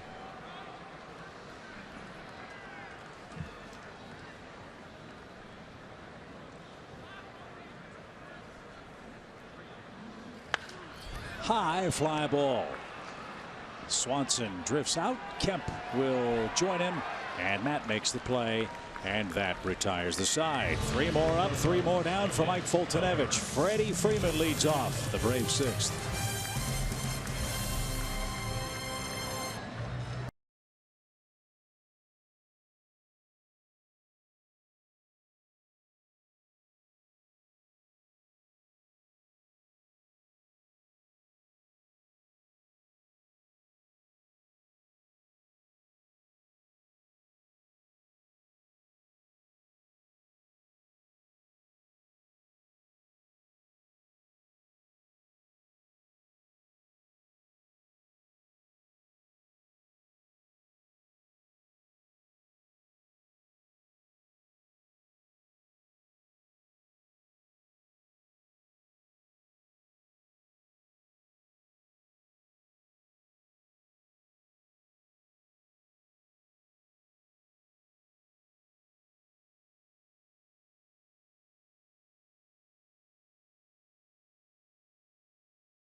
Delta Airlines, your local Ford dealer.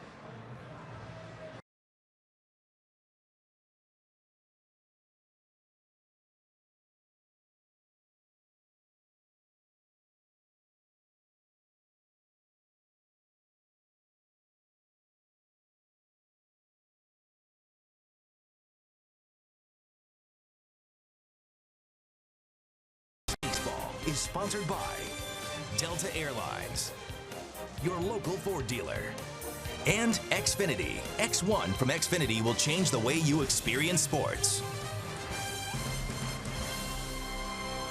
White House bathed in beautiful lights on this Wednesday night in Washington, where we have a 1-1 game. Freddie Freeman leads off against Lucas Giolito, and a shot to left leads off for Atlanta. Freddie Freeman aboard with his first hit of the night. He wasn't going to get to 2 strikes in this at bat, and He represents the go-ahead run. 14 straight for Freddie. Let's see what this pitch is. They want it. Oh, breaking ball. Set up right in the middle of the plate. That's his out pitch. Big hook. Freddie with a good piece of hitting. So 18 hits for Freeman during his 14-game hit streak. And now Matt Kemp, who's 2 for 2, will stand in.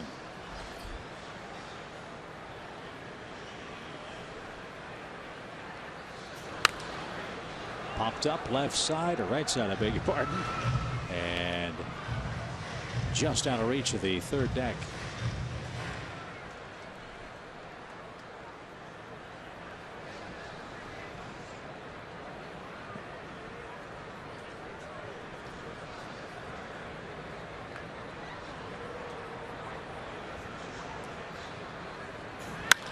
And Kemp's 3 for 3. Good start to the inning. 2 aboard and nobody out.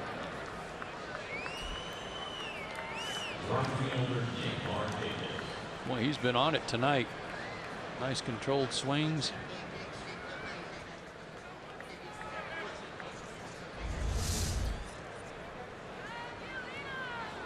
Pitch down and in. Got his hands inside that one and lowered the boom on it. Did you know that Matt Kemp's averaging a hit a game for the Braves? Did not. He now has 37 hits in 35 games. It was 34 hits and 34 coming in. So Giolito's in some trouble. As Markakis the batter, he's popped out to right and he's flying to left.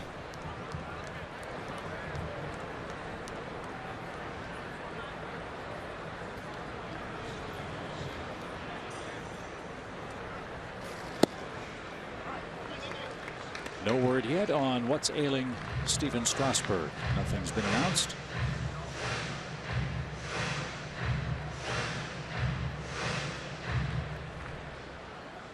And from what we're told, they tend to hold their cards rather close to the vest when it comes to injury disclosures here in Washington.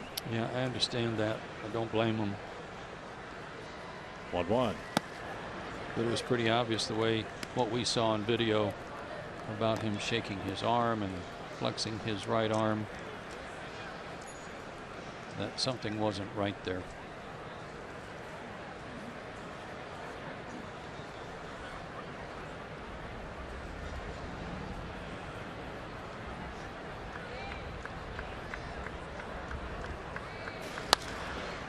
Golf to the right side. That's a base hit. 3 straight singles for Atlanta. Nick Markakis gets in on the fun, and the Braves have loaded the bases with nobody out.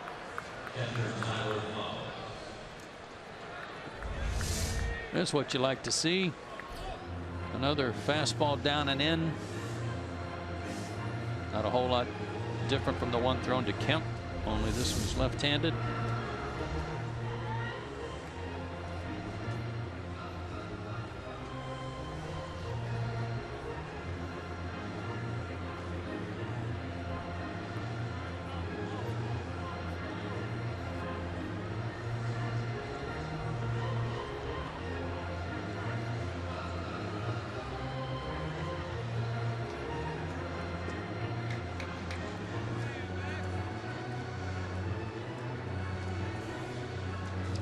Brings up Tyler Flowers, the Braves catcher.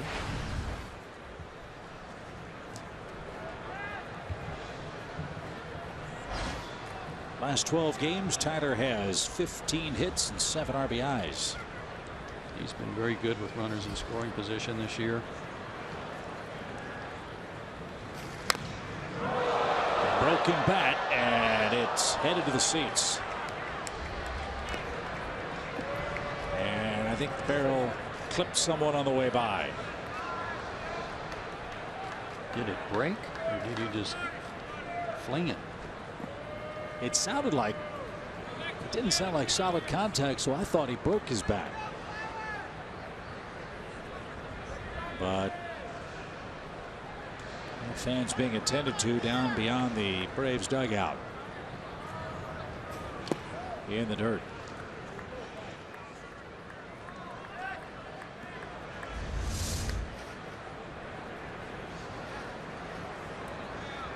did foul tip it, but the bat just went flying.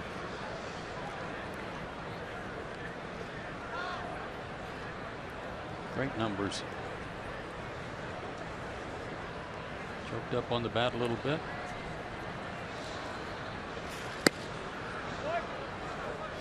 Two and one.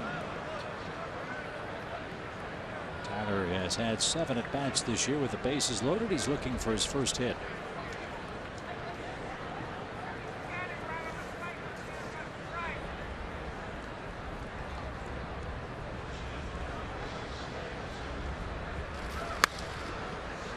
Popped up left side, and a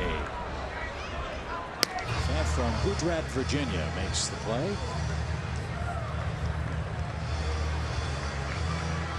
2-2 your count. Well, he leads the team in being hit by pitches. A dubious honor. Got hit tonight. That gives him 11 of those. Nick Markakis 9 times.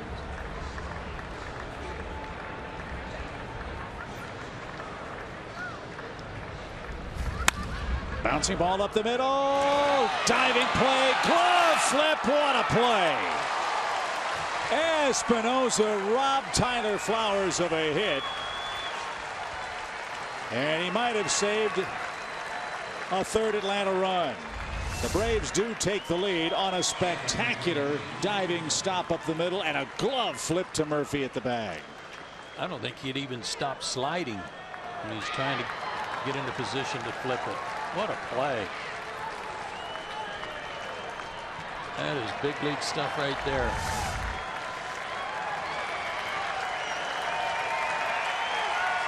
So tough luck for Flowers. He doesn't get the hit, but the consolation prize is the go-ahead RBI.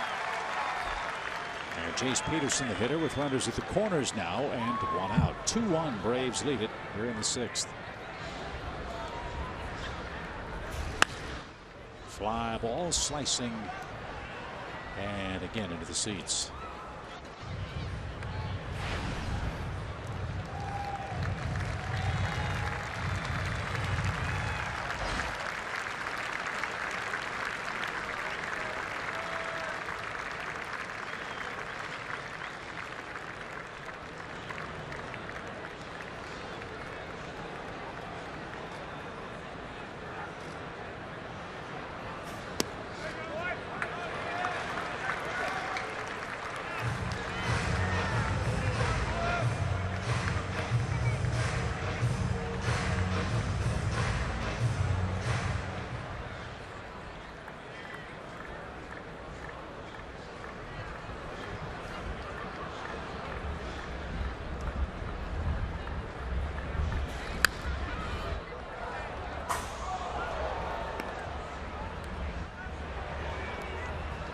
Chase is tough to double up.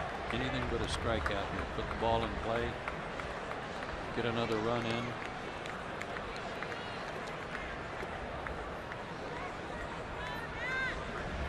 Two runs, 7 hits for the Braves. 3 of those hits have come in this inning.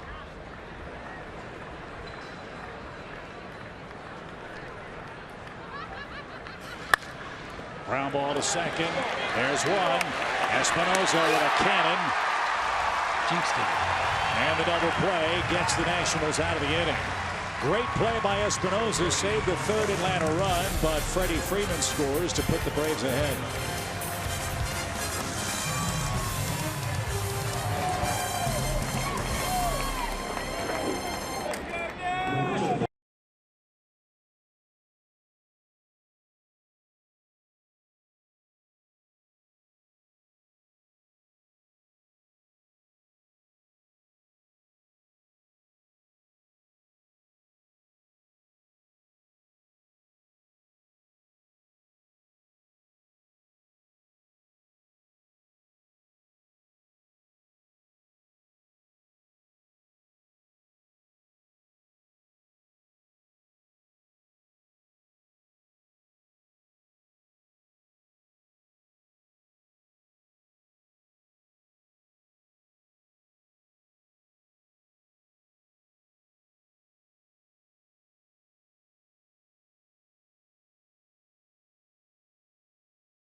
Foltynewicz has the ball for the Braves, seeking his 9th win. And Joey hasn't gotten a lot of run support. He's held the Nats to 1, and he leads in the middle innings. Yeah, that was a big strikeout there of Zimmerman with the bases loaded in the first inning. Since then, he has settled in.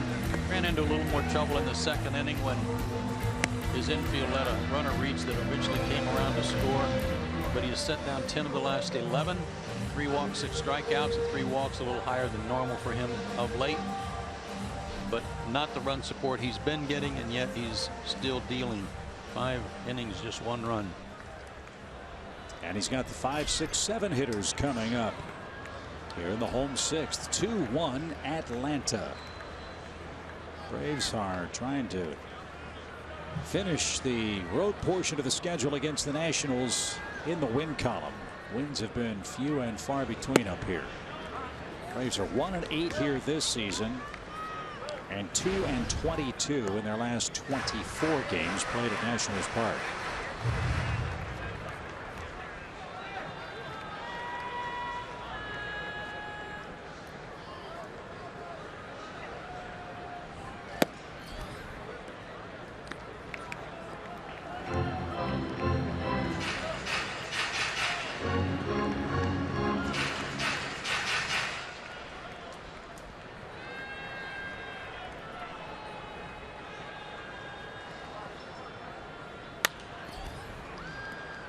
That's how to play right side for the Nationals catcher, and Mike's ahead of him.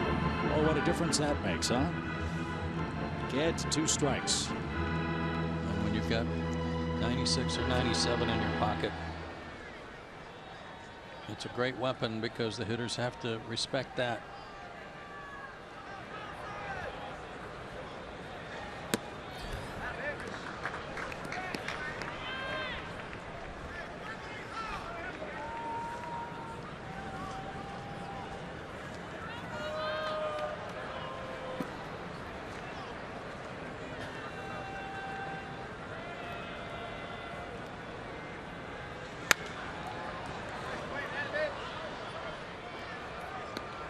Fouled again. He just joined us. Steven Strasburg had to come out in the 3rd inning. Don't know why yet.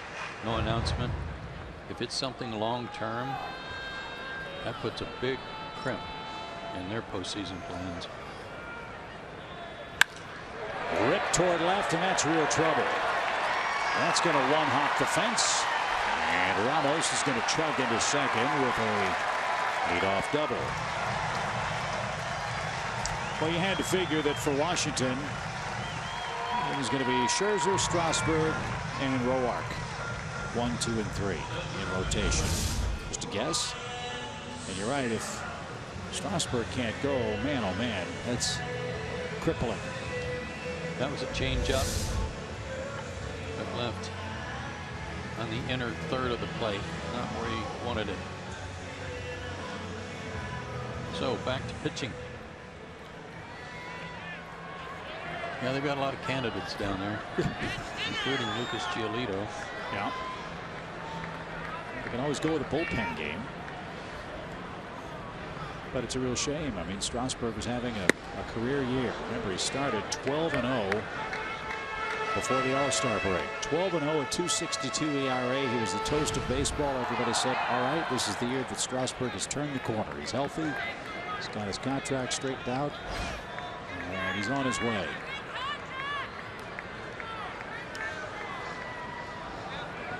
Back injury earlier. Elbow problems. Another problem tonight. Line toward right. Markakis makes the play for the first out. Get away with that one. Hanger out over the plate. Mike's kind of walking that off. I mean, they've still got Gio Gonzalez. The way he pitched last night didn't instill anybody with a lot of confidence. He only went 3+ innings. He hit 6 runs. Yeah, but he's been around a long time. I was reading with great curiosity some of Gio Gonzalez's comments after his start last night. He said, well, it's September and I'm kind of tired. Okay. I mean, I'm sure he is. So is everybody else. Right? I mean, that's not the kind of comment I would think that instills a lot of confidence. But we'll have to wait and see. Espinosa, the batter, he's 0 for 2. Saved a run with a great diving stop a minute ago. And takes an high strike. When I see a pitcher give up a run in the first inning, and last night he gave up 2, the look on Gonzalez's face is like, okay, that ruined my night. I'm not going to get to throw a shutout. And that's the way he pitched the rest of the time he was out there. Like, why am I even out here? Well, hasn't he done that all year? I mean, the graphic you had last night with the bases empty, he's like Cy Young, and when there's a man on base, he's not. Like Sean Young. Did that hit him? Nope, but it got away from Flowers. And Ramos moves up. And he'll stand at third with 1 out and a 1-1 count. That's a wild pitch.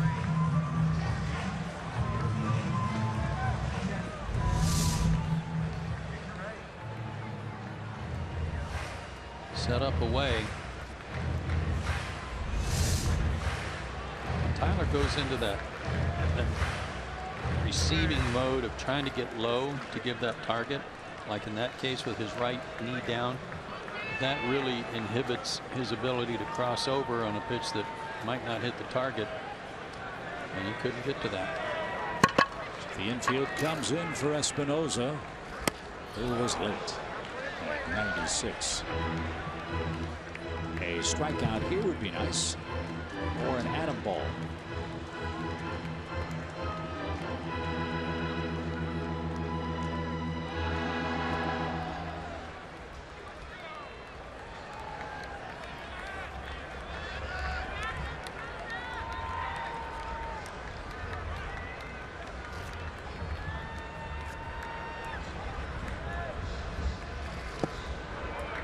Try, but Espinosa laid off. Mike is due to hit second in the 7th. That's one reason why the Braves bullpen is beginning to work. He's not been as efficient tonight as he has been his last couple of times to the mound. 40 some odd pitches in his first 2 innings. And he's closing in on 100 on a muggy night. Espinosa fought that off. He's pounding him with fastballs this at bat. Remember, he got him to check swing on a hard slider his last time up. And he is definitely, with 1 out, going for the strikeout. Infield in, although halfway. Got a catcher running at third base. Something else to factor in. As Espinosa waits a 8-2. And it just missed. Defoe's on deck. He's a switch hitter and a speedy runner. Would be a tough man to double up. Should Espinosa reach here?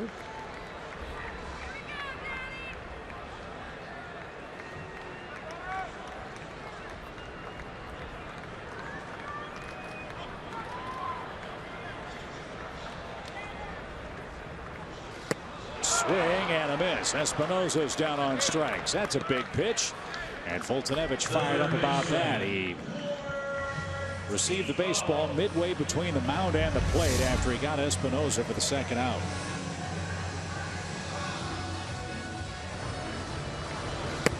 Looked like a slider, a high slider, almost a backup slider that was up the top of the zone.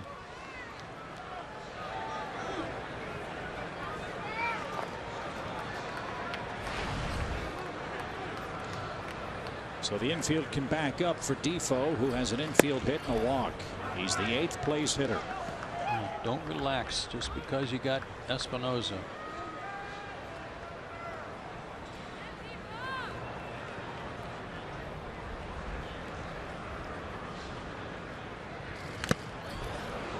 That got Tyler Flowers on the right hand. Came out of the box. Shaking the right arm, right hand on that foul ball.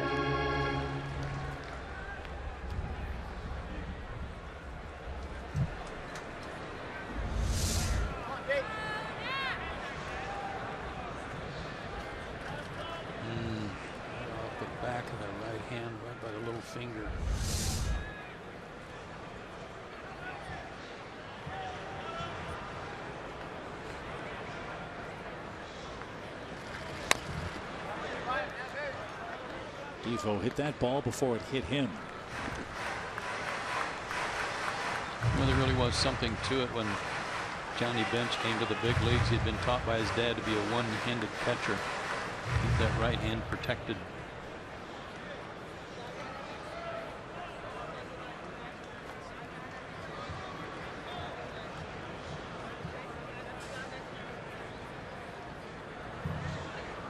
The 0-2 is spoiled again. I will say this for the Nationals, they have a run on 5 hits, but they've had collectively a great approach with 2 strikes tonight. Extended at bats.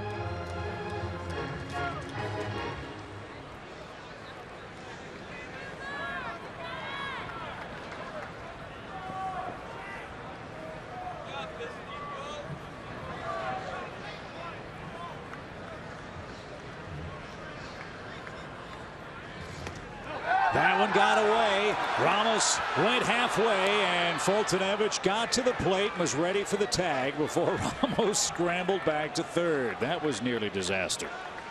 What a good feed from Tyler. He doesn't know Ramos stopped. That was right through the 5-hole. Watch this feed right on the plate. Pounced on it. Great job.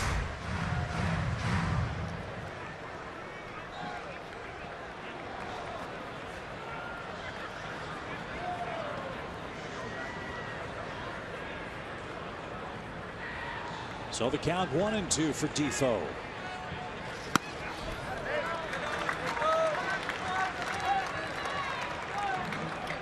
This guy is spread out and trying real hard not to waste any motion, no stride, in an effort to put the ball in play.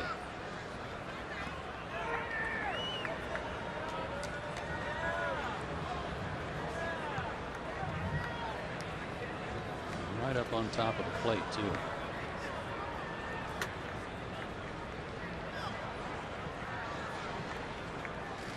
Swing and a miss. That away, Mike. 8 strikeouts, and he pitches around a leadoff double. He is growing up and pitching great ball here the last several outings. 7th inning.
Braves lead in the top of the 7th here in Nationals Park. Chip Caray said it best when he said, we are watching Mike Foltynewicz grow up in front of our eyes. One of the things we are all waiting for is to see some of these young pitchers emerge into the pitchers they can be. Folty with that huge high ceiling. My favorite sequence of the night is in the first when Bryce Harper got a 99 miles an hour fastball up away, and then he followed it with a front door changeup on the inside corner that was nasty for strike 3. That's not even fair. And guys, I know I'm biased, but I also got eyes, and Defoe was out in that 2nd inning. He should have a shutout going here. Back to you guys. No argument from us on that. And not only is he pitching well, Paul, he's got some attitude working with it too. Love that.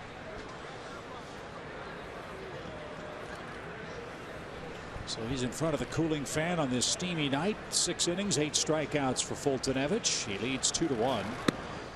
And Dansby Swanson will lead off. Chase Darno's grabbed a bat. Looks like it's the end of the night for Mike, as he's in line to win his 9th game if the Braves can hang on over the final 3 innings tonight.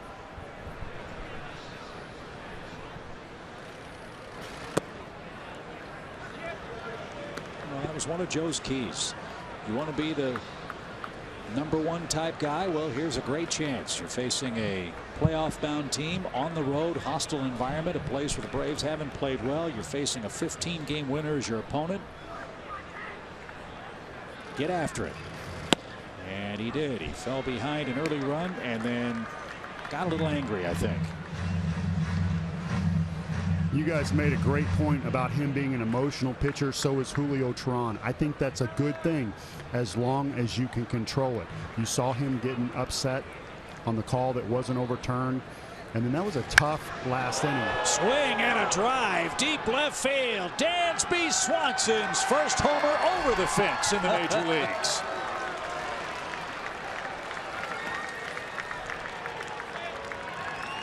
Did you see Jason Worth on that play? Yes, I did.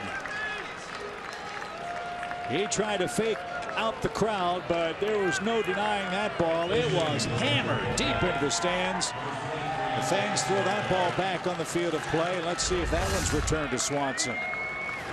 Fastball. Well, we've been talking about him at the plate, Chip, about how he can turn on the ball if you make a mistake. There was a fastball up that he must have been sitting on.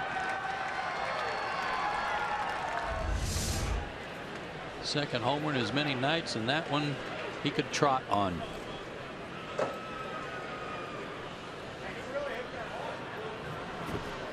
Man, did that ball jump. It had the sound. So that extends the lead for Fultonevich. 3-1, and Darno is the batter.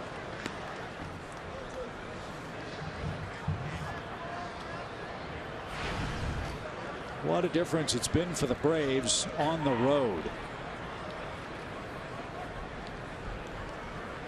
From the early days of April until the end of June, the Braves just could not hit the ball out of the ballpark, weren't scoring a lot of runs. Well, from July 1st on, comparatively speaking, the Braves have been the 27 Yankees. 47 home runs from July 1 until today on the road for the Braves.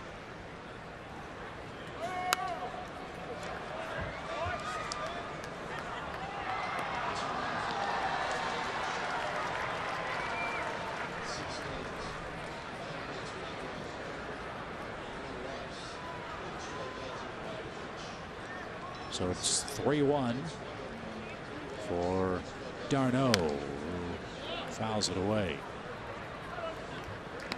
I know the inside the park home run was very exciting for Dansby because it counts as his first. But this one's official.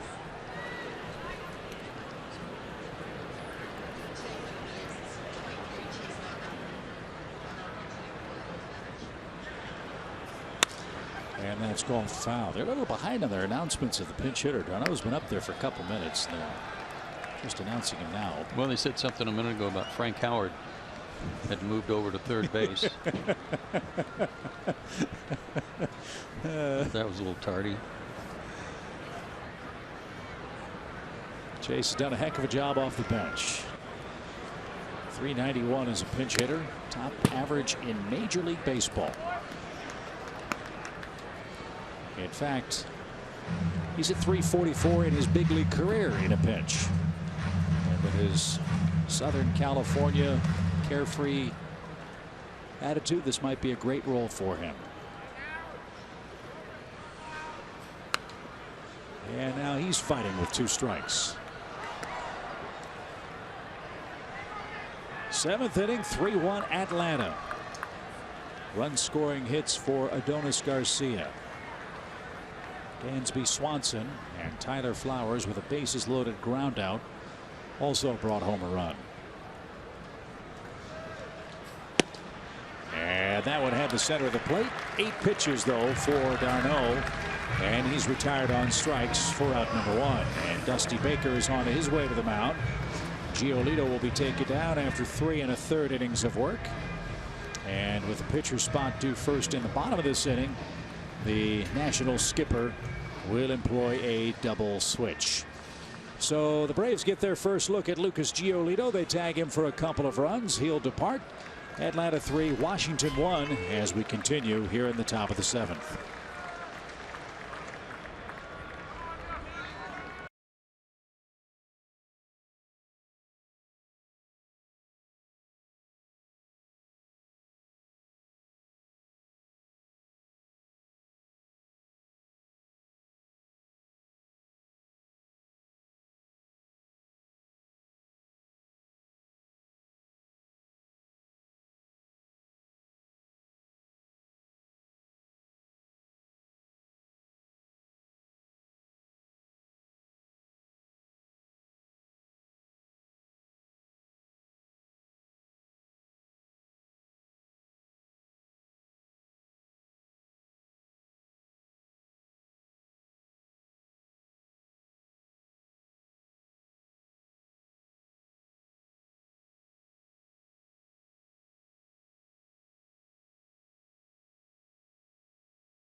Your local Toyota dealers. Let's go places. The Georgia Lottery. And Zaxby's Indescribably Good. Atlanta 3, Washington 1 as we continue here in the 7th inning. Braves fans, it's the final countdown. Get ready for a celebration in Braves country. We play the final games coming up at Turner Field. We'll have on-field selfies with players, the biggest fireworks show in our history, and something special for each and every game in the final homestand. Go to Braves.com/final countdown to see all of the details. You won't want to miss it. Stephen Drew activated by the Nationals. He's in to play third base. Mark Zepchinski, who is acquired to bolster their bullpen, makes his first appearance in the series. Fastball slider change, low 90s heater. Good slider. A lot of strikeouts, real tough on lefties. And every official scorer in the ballpark is praying that we don't see a Zepchinski-Pierzynski matchup.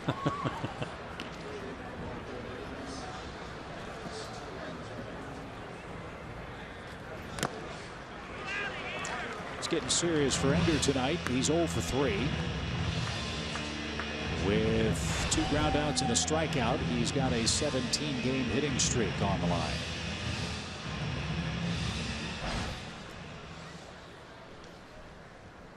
Dansby Swanson homer leads off the 7th for the Braves. The pitch.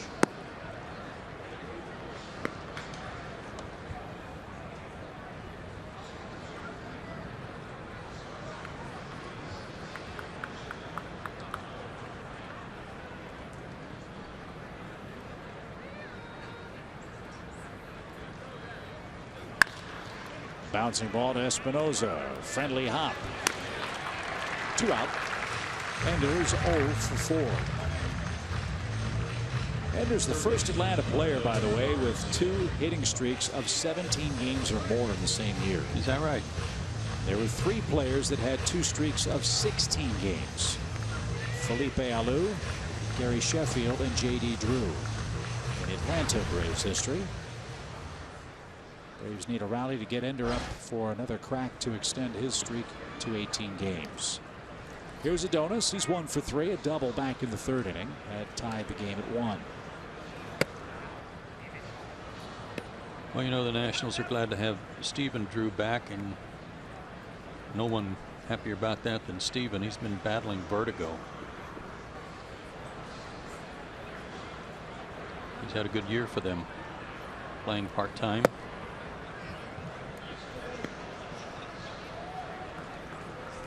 Jared Cozart has been battling vertigo too. Nick Asaski had that problem when he signed a big contract with the Braves, you recall. Again to short. Espinosa gobbles it up and throws a strike. So Zepchinski steps in, gets 2 groundouts to short, but not before Dansby Swanson hits his 2nd homer in as many games. Great extension, and boy, did that ball jump. Worth tried to fake everybody out, but that didn't work, and Atlanta extends the lead.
Georgia's best Chevy dealers, Georgia Power, and Xfinity. X1 from Xfinity will change the way you experience sports. 3-1 Atlanta, bottom of the 7th inning. Mike Fultonevich, 6 innings, a 5-hit, 1-run ball, gives way to Chris Withrow, who will have the 9, 1, and 2 hitters coming up for Dusty Baker and the Nationals. 3rd appearance on the road trip for Chris. Twice at Philadelphia, 1-inning stints, no hits or runs, 1 walk, 2 strikeouts. Looking at his numbers in this note in the Braves notes today, he had an outing on June 12th at Chicago where he gave up 6 runs and 5 hits and only got 1 out. If you take that 1 outing away, his ERA for the year is 1.57. That's sufficient. Mm-hmm.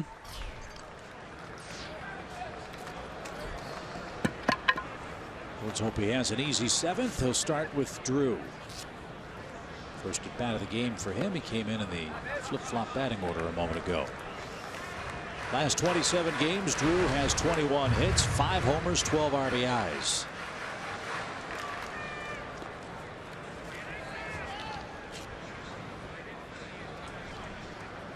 But that was before the DL. Correct.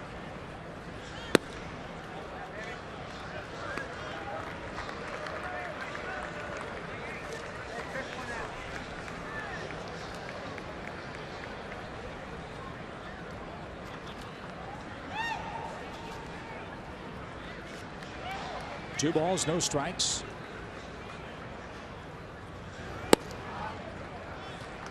Don't want to come in and rock people.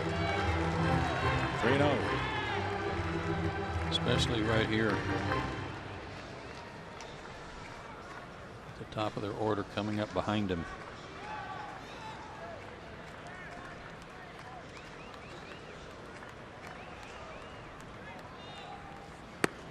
But a 4-pitch pass puts Drew at first base, and the tying run comes to the plate.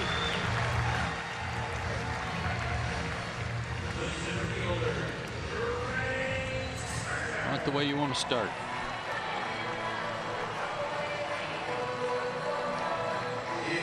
Turner's 1 for 2, a single, a walk, and a fly out to center. This kid has 23 multi-hits since the All-Star break. He's 6 for 11 in this series and has 19 hits against the Braves.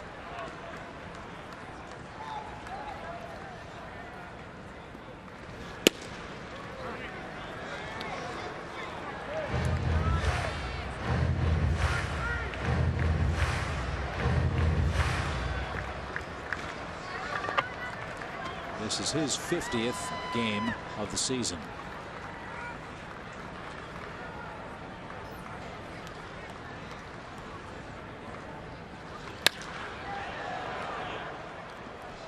Drove that fastball foul. It's 0-2.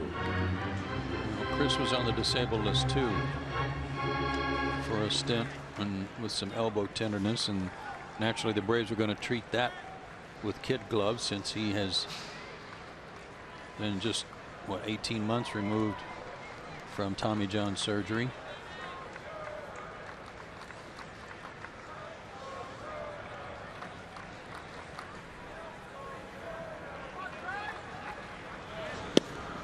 Oh man, that was close. Withrow wanted that pitch. Turner was kind of walking and the umpire raised up, but nothing happened.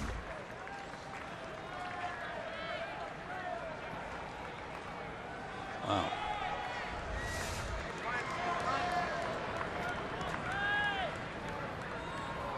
So Turner lives to see another pitch. 1 ball, 2 strikes.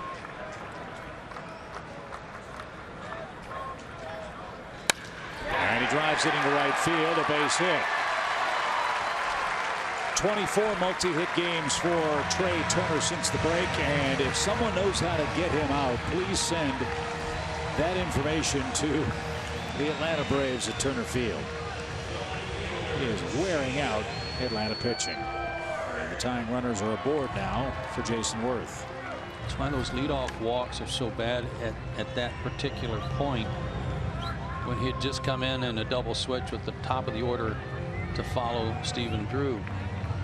And Tyler Flowers is having a conversation with Rob Drake about the ball 1 pitch. And they're still going at it.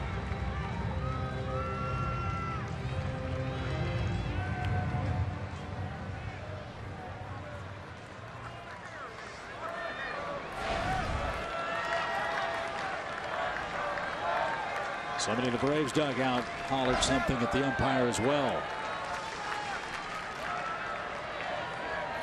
So the door's open for Washington. Let's see what Withrow can do with Jason Worth.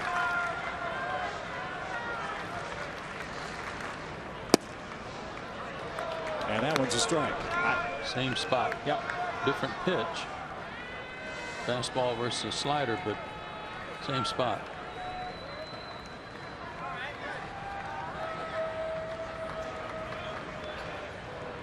And now Worth has to be wondering, wait a minute, that was a ball for Turner. 0-1 the count.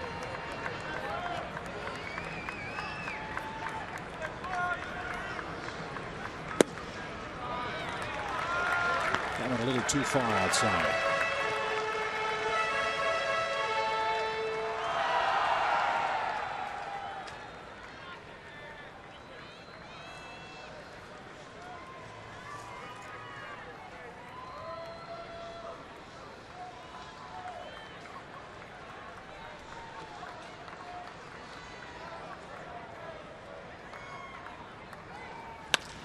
Base hit by Worth. Drew will be stopped at third, and now Washington has the bases loaded and nobody out.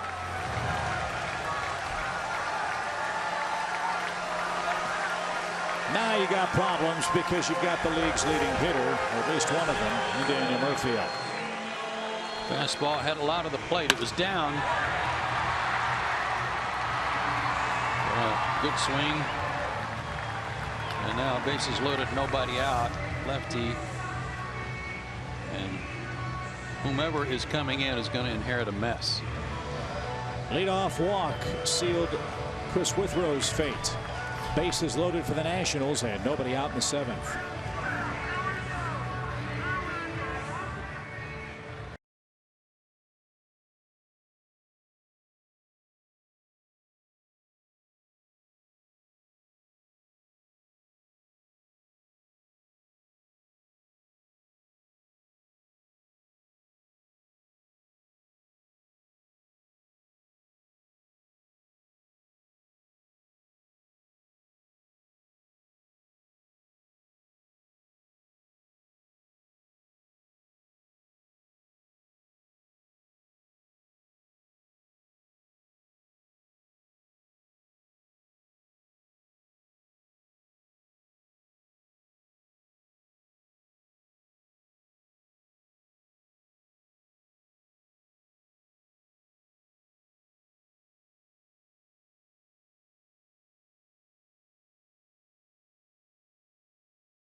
Happy with the home plate umpire as he made his way off the mound.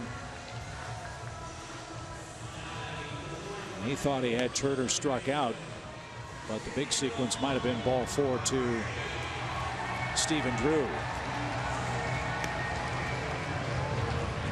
Yeah, I don't blame him. It was a good pitch. He called a pitch in exactly the same spot of strike on Worth. Would have changed this whole inning. Ian Kroll faced Murphy last night, struck him out looking. Murphy has struck out twice in a game, only 6 times all year, including tonight.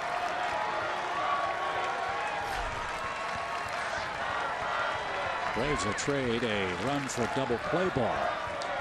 Let's see what Kroll can induce. Fly ball left side. Kemp gives chase. That's headed for the stands.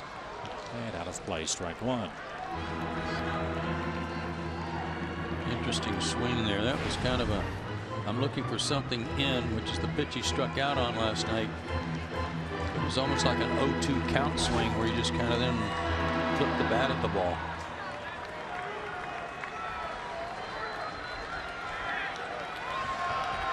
His bat stays in the strike zone a long time.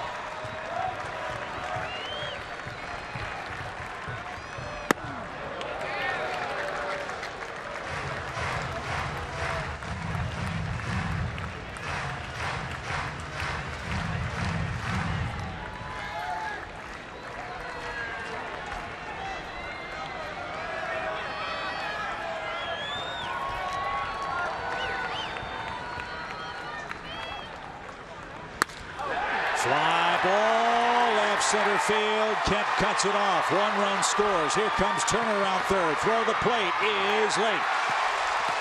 And Daniel Murphy with a 2-hit game ties it up with a solid single to left center.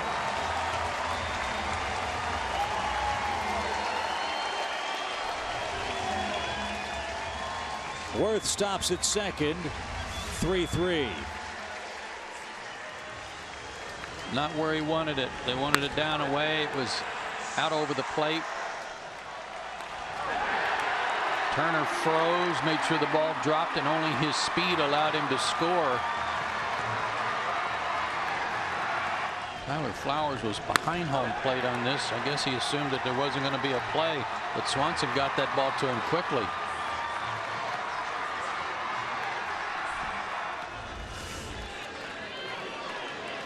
Got to be out in front of the plate on that.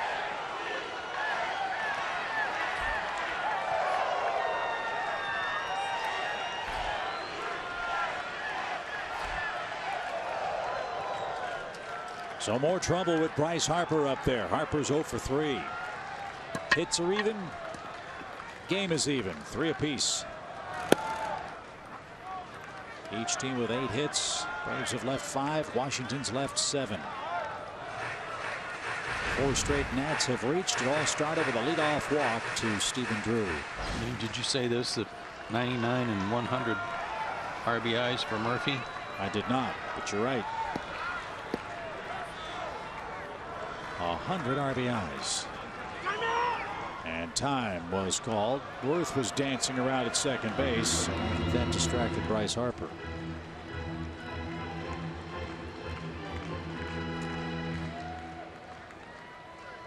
You know, Daniel Murphy's career high in RBIs was before this year? 78. Yeah. He's got another month left.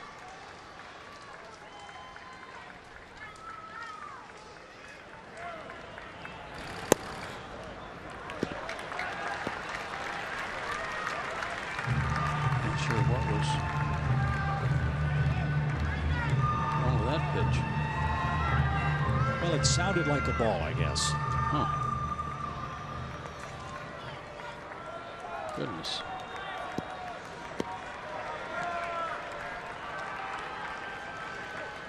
One pitch.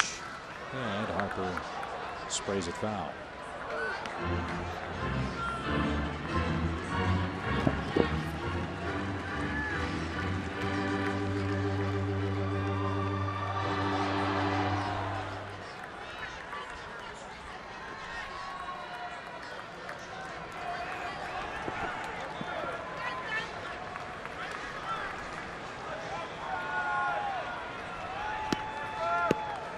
2 on, nobody out, 2 in. Harper up there. 1-2 pitch.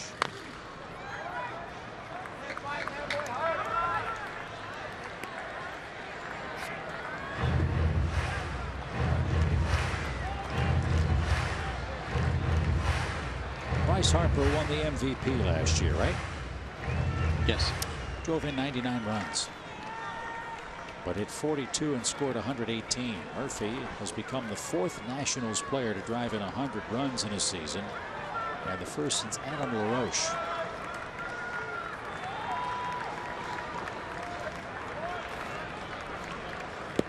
One-two pitch.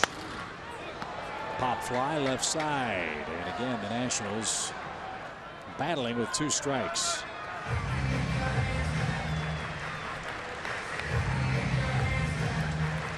So the bummer of this inning is the no chance for Mike Foltynewicz to win the game. Yeah. He left with a 3-1 lead, a walk, and 3 straight singles off Withrow and Ian Kroll. As the game tied up, and Bryce Harper in the box. Ramos to follow.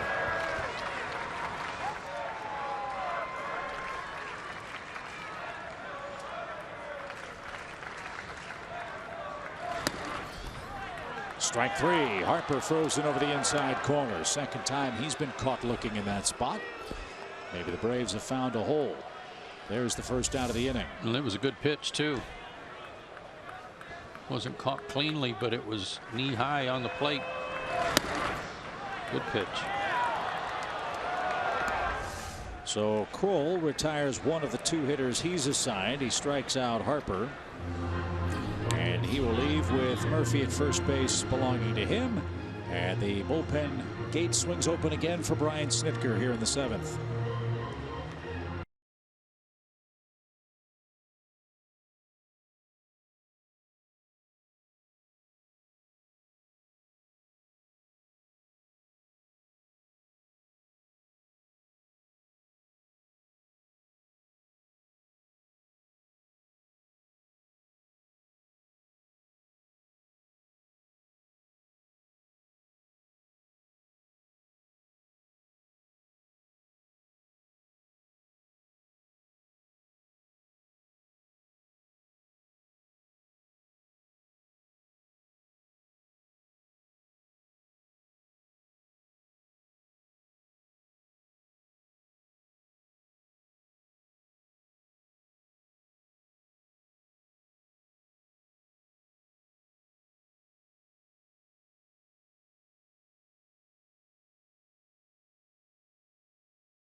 Celebrate Braves All-Star Chipper Jones by taking home a commemorative bobblehead presented by Grady Hospital. The first 20,000 fans get a Chipper Jones 2000 All-Star Game bobblehead Saturday, September 10th, when the Braves take on the Mets. Go to Braves.com/tickets today.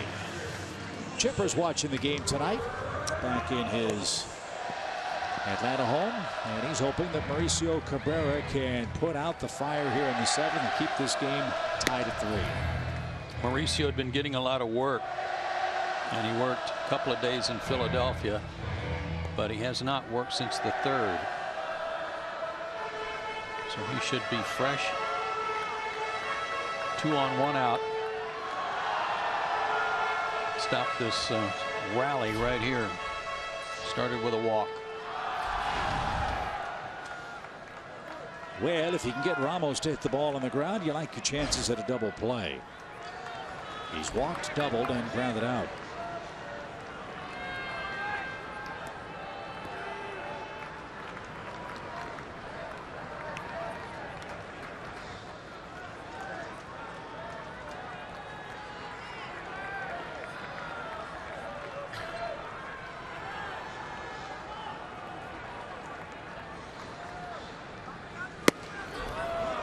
That'll work. He knows he throws hard. He was just going to start that swing and hope the ball found his bat.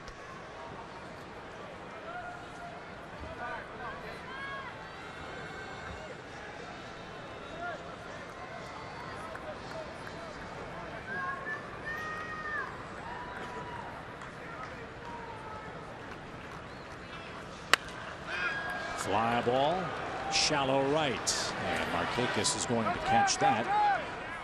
Ramos is out number 2.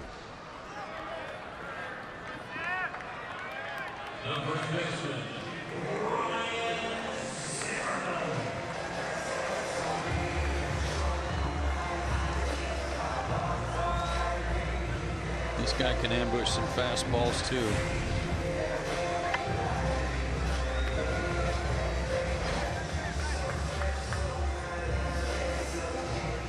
Zimmerman is 0 for 3.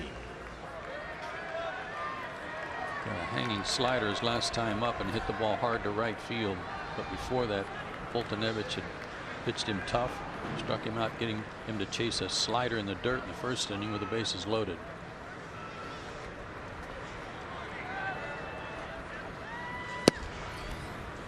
Ball outside. Hope you'll stay tuned after the game for Braves Live presented by Xfinity. We'll wrap up this game, this series. We'll preview the homestand coming up. Jerome will also have highlights from all the Braves minor league affiliates in the playoff race. Bad news for Mississippi tonight, as the 1-0 pitch is on the way and a slow dribbler foul. Mississippi lost on a walk-off walk in the bottom of the 9th inning. That's bad news, but the worst news is Ozzie Albies had to leave the game with an apparent injury. He was swinging the bat. I saw the video of it, don't know what the injury is. He wasn't hit by a pitch, but he swung the bat and grabbed his right arm. So if we get an update on that before the night ends, we'll certainly pass that along.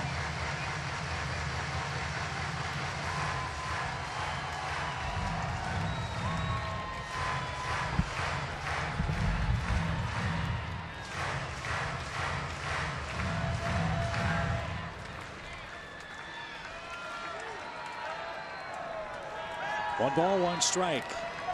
7th inning. Zimmerman, the 7th man to hit.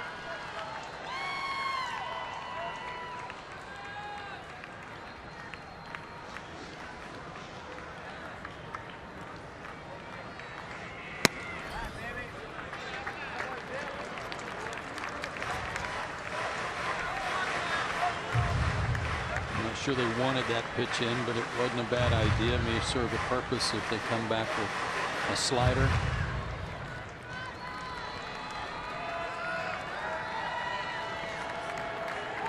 Zimmerman likes to get his arms extended, much like Freddie Freeman. Stands well off the plate.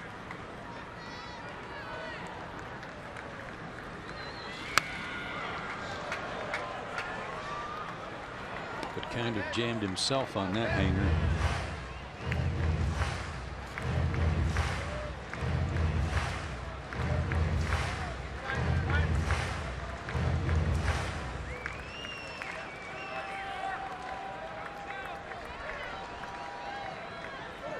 Come back with the slider. Needs to be down. Otherwise, ramp up that 102.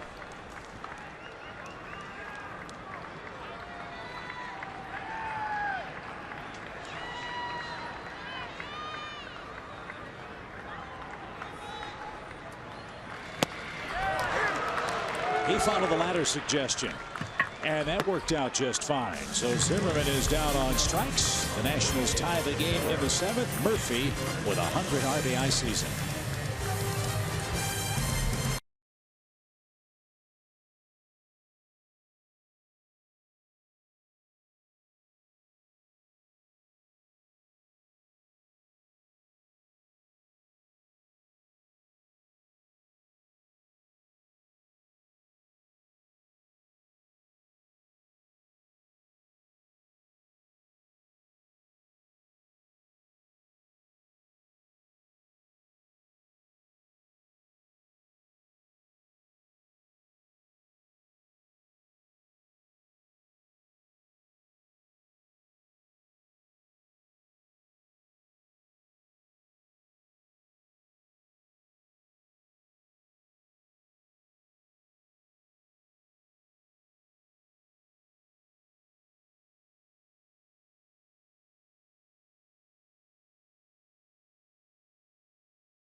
Park are perfect for the ultimate Braves fan. Get as close to the action as you can without being in the lineup, and keep your cool even when you're on the edge of your seat with a state-of-the-art breathable mesh seat, the first of its kind in pro sports.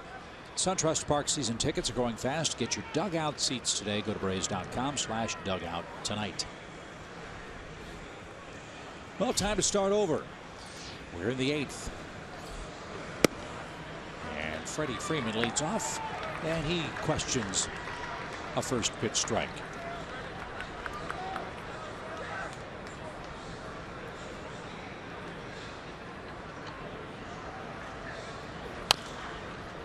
And now it's 0-2.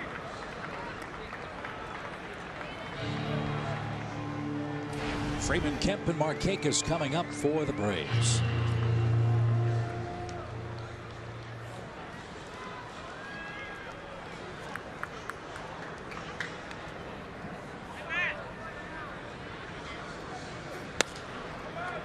Freddie was off stride and pops it to short. Espinosa's had a busy night. How big is his diving play against Tyler Flowers looking right now? It is huge play. And Dusty Baker will go to his bullpen. He's got the right-hander Kemp. Then he's got the left-hander Nick Markakis. And it is a bullpen pitching change, a palooza kind of night. 3-3 game in the 8th.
Replay, and the Braves had a big threat.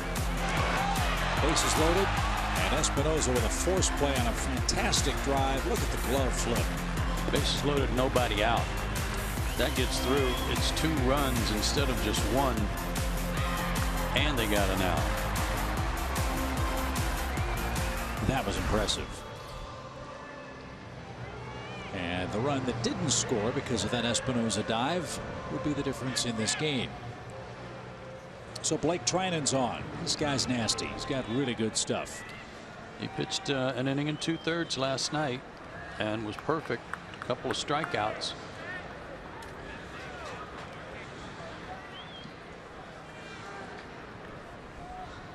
Upper 90s fastball.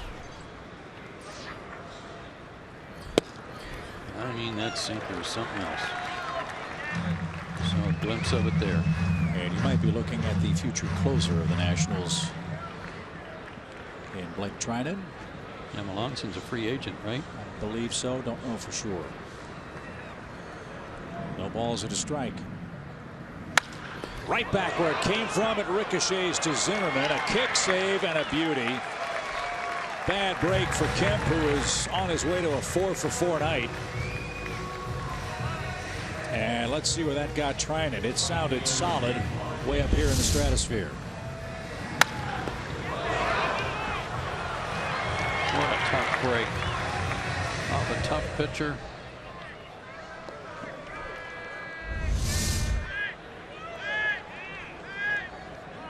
problem, I guess.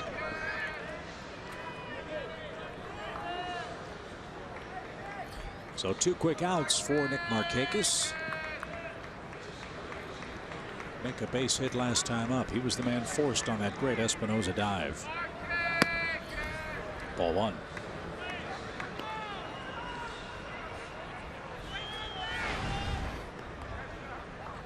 Trinan had a 40-game stretch for the Nationals where he gave up 4 earned runs in 38 innings. That's an 0.95 ERA. Whoa. I love missing. Well, the beauty for Trinan and Dusty Baker is in late game situations he's got velocity for the strikeout, but that turbo sinker has induced more double plays than any other right-hander in the major leagues. Is that right? 16 of them. I believe it. It is, as I said last night, very Johnny Benner's like. But Nick Markakis has a 2-hit game, and he's aboard with 2 outs in the 8th. We'll see if there's any effect on Trinan after that comebacker off his foot. That one didn't have quite as much sink. It was moving, but Nick was right on it.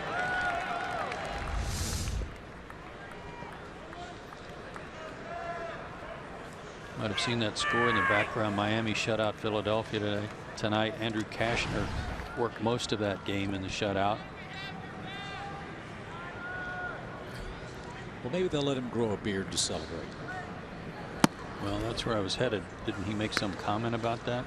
Yeah, Kashner's not happy with the Marlins team no beard policy, and he actually said that that may factor into his decision as to whether or not he signs with the Marlins as a pending free agent. Lined over short. That's going to get down for a hit. Markakis around second. He's going to chug for third. Ooh, risky play by Worth to handle that with a bare hand. And Atlanta has back-to-back hits. Again, wonder if Trinan's foot is throbbing because Atlanta's touched him for 2 singles with 2 out. And that one had no movement whatsoever. Looked like an off-speed pitch up and in. Almost spun away. You're right. Kind of funny for Kashner, who had an 0-4, 5.57 ERA, to be worried about whether or not he would sign with the Marlins. Heck, they may not want to bring him back. I was just going to say maybe that won't be his choice. He's not getting invited back. Well, can Jace Peterson make it 3 hits in a row for Atlanta? With that sinker, you can't discount a wild pitch either, so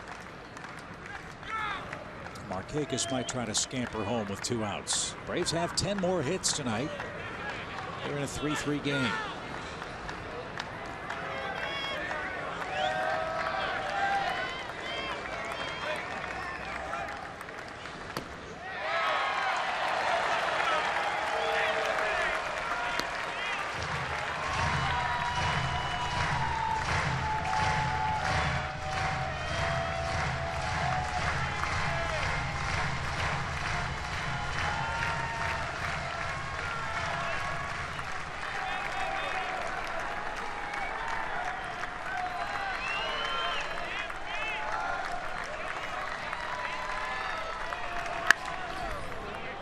There's a good cut. Yeah, he almost made a bad mistake there. He was trying to elevate a fastball, 4-seamer. Almost made it too good.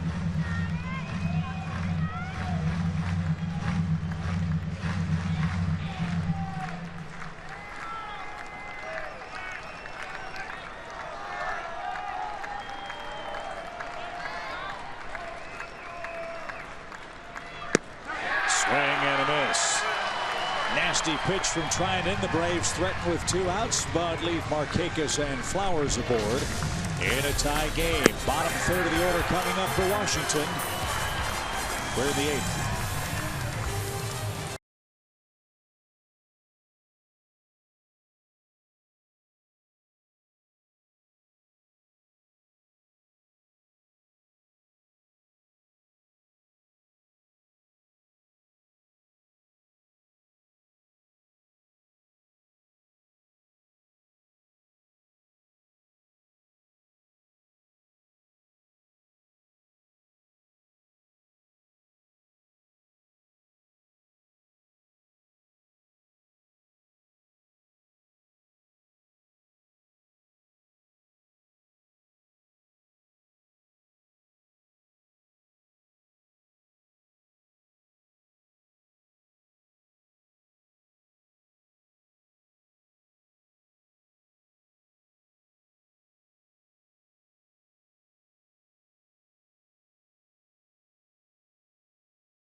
in Washington. Our finale tonight at Nationals Park.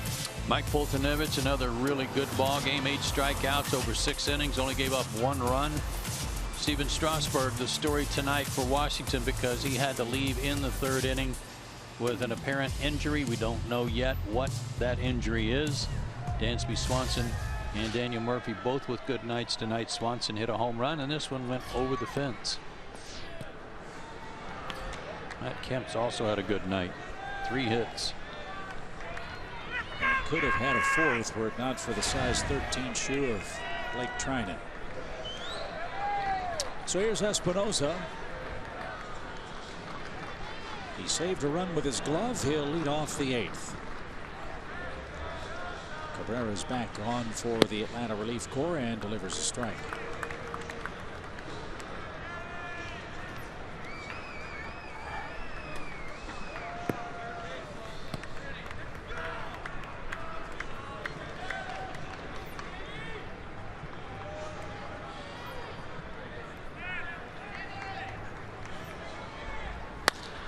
Fly ball well hit center, but Inciarte retreats a step or 3 and hauls it in. 1 out. So Macio's retired the first 3 he's been assigned. And Clint Robinson will bat for Trinan.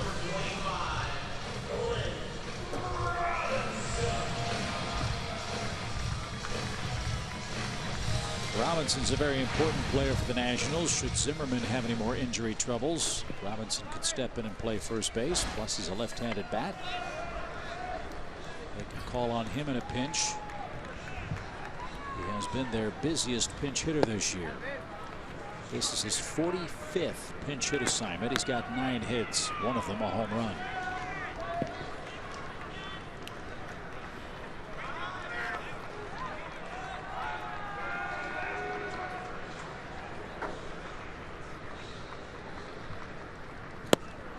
His usefulness, however, might depend upon whom the Nationals play in the National League postseason. If they run into the Cubs, it might be tough to send him up against Aroldis Chapman. That was a beautiful changeup. 91 miles an hour on the changeup.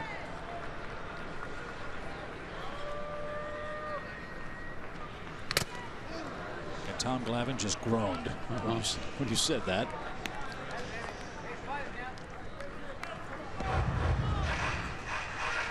A shot for Tyler Flowers.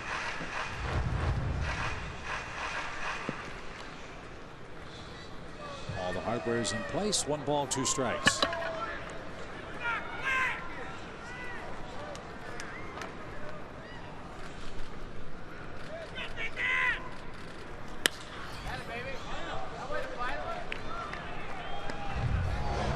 We thank you for staying up late with us tonight on a work night, school night. 1/4 the 11 o'clock hour in the East. We started 50 minutes late because of a threat of bad weather. A threat that was never realized. We had some light rain in the first couple of innings, but no delays afterward.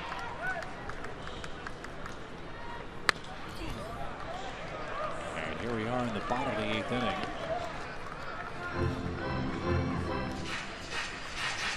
A 3-hour and 16-minute game. Nothing decided yet. 3-3 to score.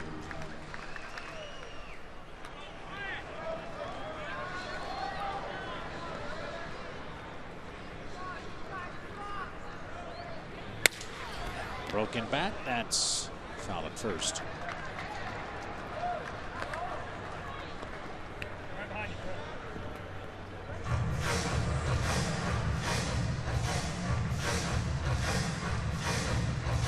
Mauricio Cabrera goes through a bat rack a week.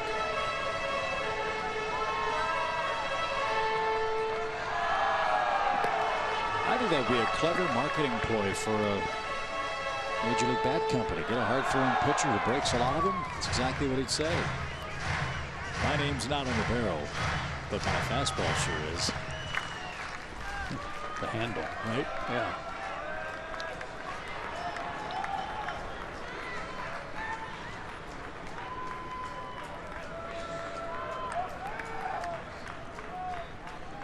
One ball, 2 strikes.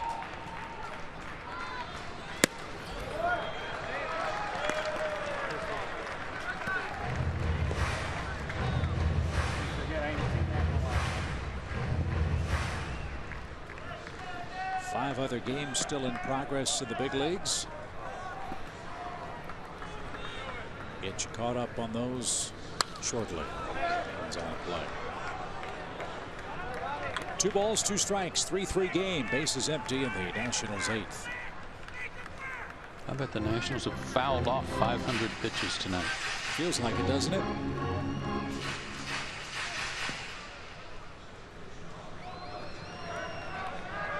Robinson's earned a 9th pitch.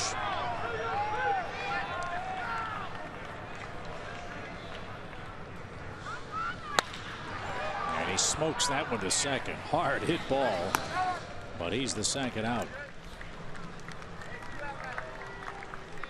The Giants are winning in Colorado 5-3. That game's in the 6th inning. Boston 5-2 over San Diego in the 7th. I believe the Dodgers are winning by a run in their ball game at home over Arizona. They are. That one's in the 4th inning.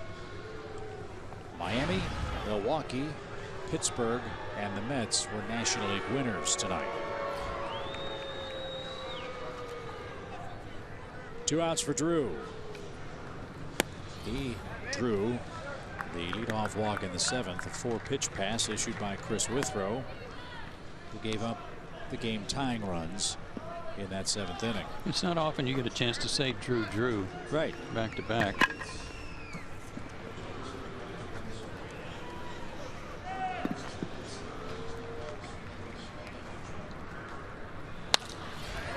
Base hit to right. A very successful return for Stephen Drew. Walking a single. You mentioned he had a good year going. 103 at bats, 7 homers. Yeah. I mean, that's production. And 3 of his homers off the bench. So now the Braves have to tangle with a man they have had very little success against. That's Trey Turner. And time called. Are we going to see a pinch runner for Drew at first? Yeah, we are. It's going to be Anthony Rendon. So much for his night off.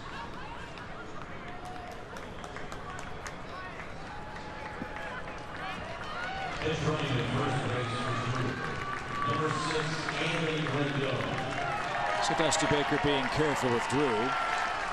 And Rendon will pinch run and stay in the game to play third. 12 stolen bases for Rendon. He's been caught 6 times.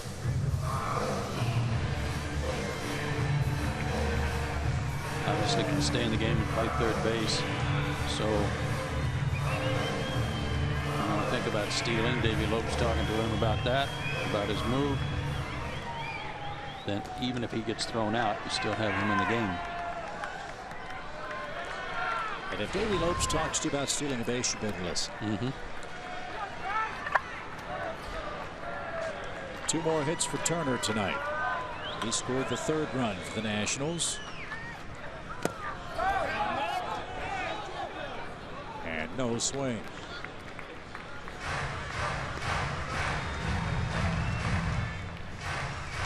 Seeing some lightning flashing off in the skies beyond the scoreboard.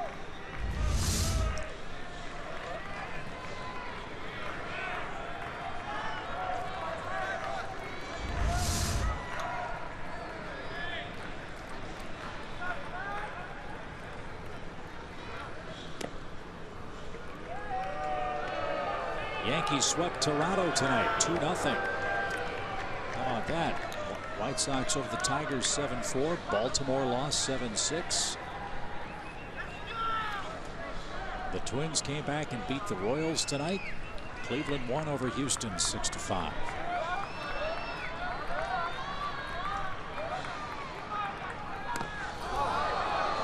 Was he hit?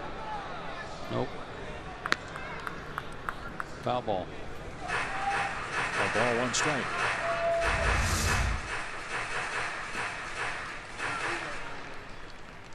Couldn't get the barrel out of the way.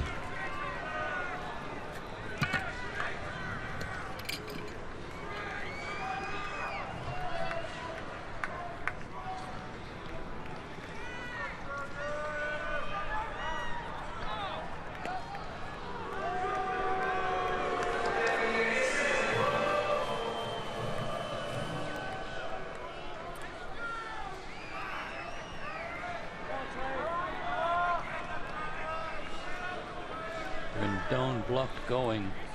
Might be going this time. Another half step on that lead.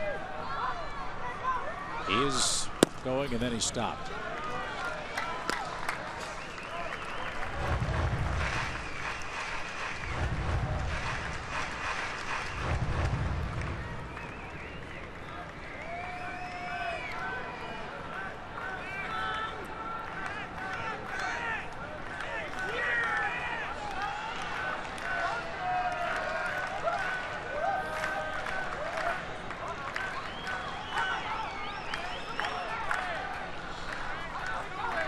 Now he's going, and Turner fouls it away. And on the recoil, he smacked Tyler Flowers.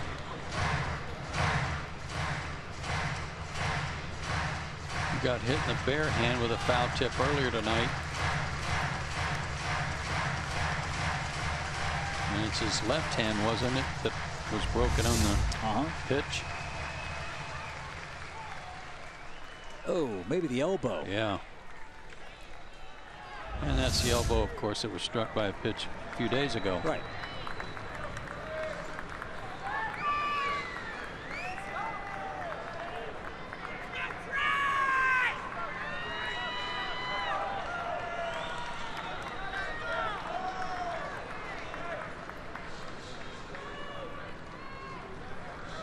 Runner goes. Good jump. Line drive. And Peterson at second makes the play. No runs, one hit. We go to the ninth inning. 8-9-1. Dansby Swanson will lead off in a tie game.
Swanson has 2 hits tonight, both of them extra bases. Last time up, he had a long one.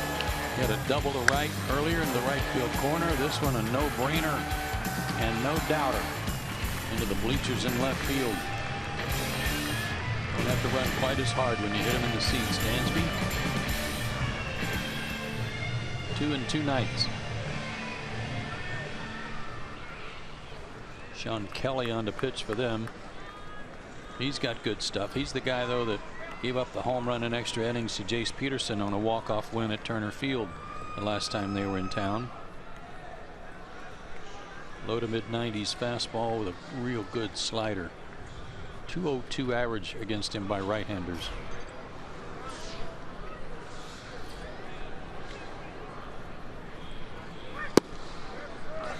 And a strike.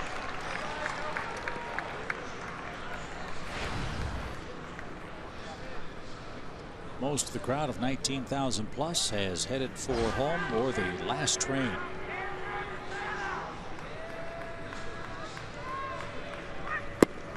Pulled in with a slider. 0-2. At Navy Pier Station, I think the last train leaves at 11. 11:30. Yeah, they had a big notice on the scoreboard. Let the fans out.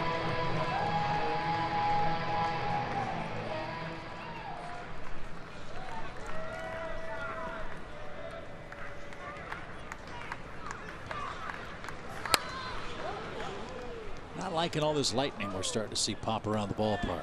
I don't know if there's more rain in the area or not.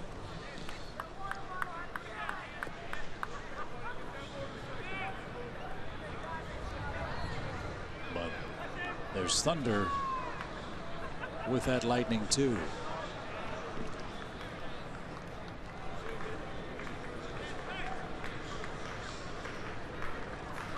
Swing and a miss. Stansby's down on strikes.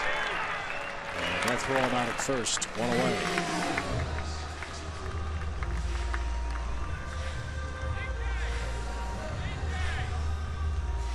So A.J. Pierzynski grabs a bat. He'll hit with 1 away.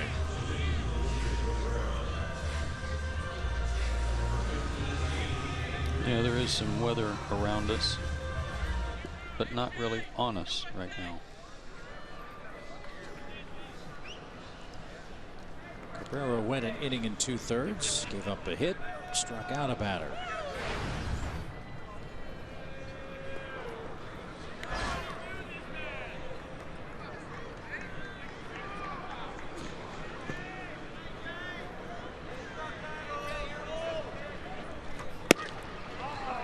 Maybe AJ can pull a page out of the script of The Natural. Lightning flashing all around. Maybe he's picked out Wonder Boy and he can hit the light tower and put the Braves in front. I like it.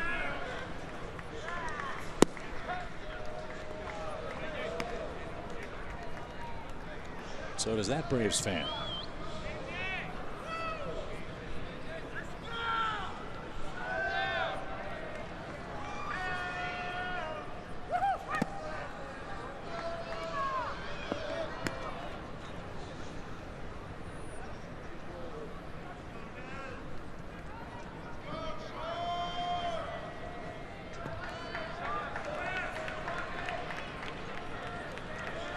Two balls and a strike.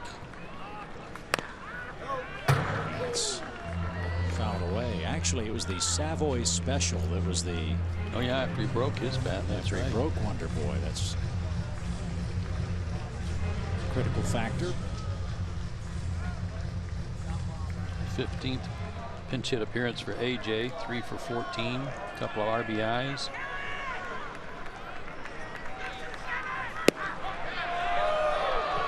Kelly was walking off the mound. That was good. 2 balls off the plate.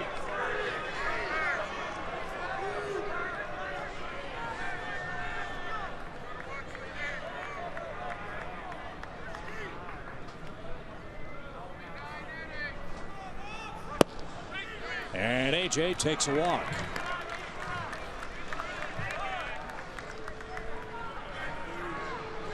Almost certainly we'll see a pinch runner for him.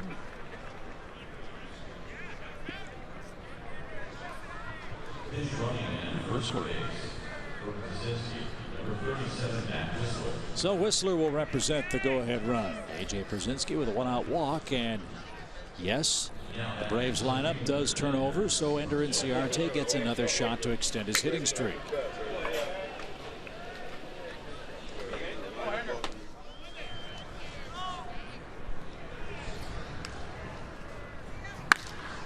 High fly ball on the first pitch. Worth near the line and stands, has just enough room. Ender's out. Whistler's back at first, and 2 are away for Garcia. Adonis has had a good night.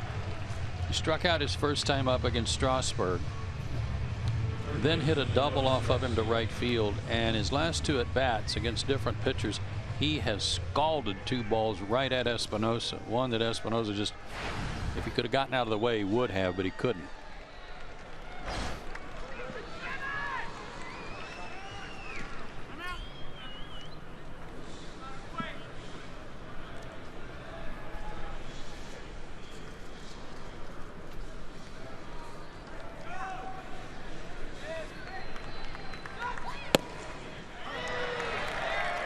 Whistler was hoping to be ready to pitch by the weekend against the Mets.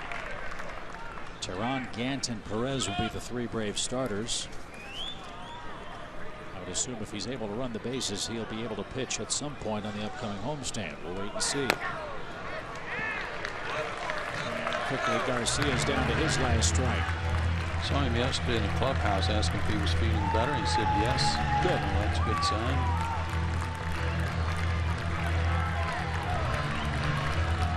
Slider, a tough pitch. Got to hang in there.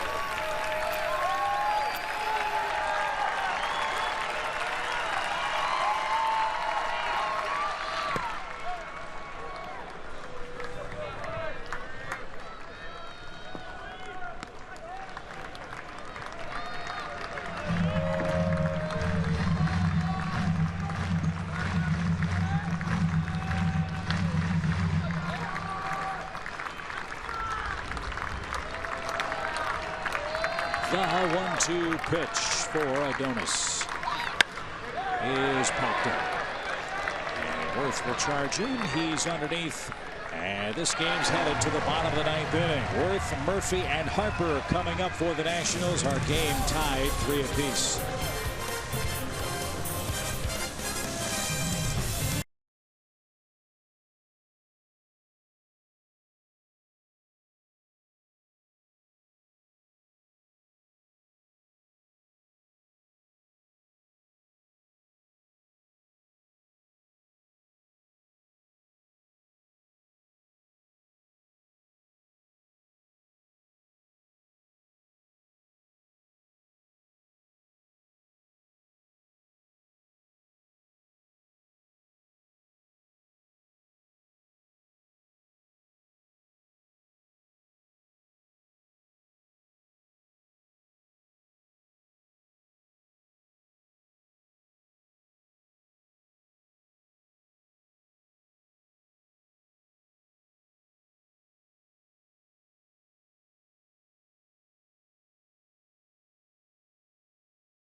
Sent away, Mike. Deep left field. Dansby Swanson's first homer over the fence in the major leagues. Left center field. Kemp cuts it off. 1-run scores. Here comes Turner around third. Throw the plate is late. So that's how we stand as we head to the bottom of the 9th inning. 3-3 is your score. Jim Johnson will come on and try to force a 10th inning for the Braves. Jim's been terrific. Honored today with his nomination for the Roberto Clemente Award as the Braves representative. And he's got a tough inning ahead. Worth, Murphy, and Harper are coming up for Washington. Has not pitched in this series. Picked up a save in Philadelphia. 1 of 2 outings there. 2 innings total. A hit, no runs or walks. 4 strikeouts. Struck out the side. And that save on, I think it was Sunday afternoon on those shadows. No, might have been Monday. It was on the 4th. So yeah, Sunday. Yeah. 2 hits for Jason Worth, including an RBI single in the 2nd. And he was thinking home run and came up empty. Jim's been great. 15 saves in 39 games since his stint on the DL ended June 3rd.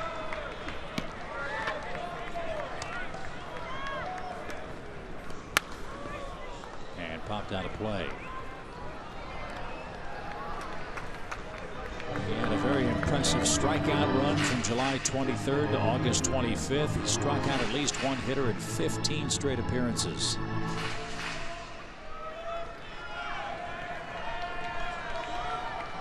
He struck out the side twice in his last 4 outings.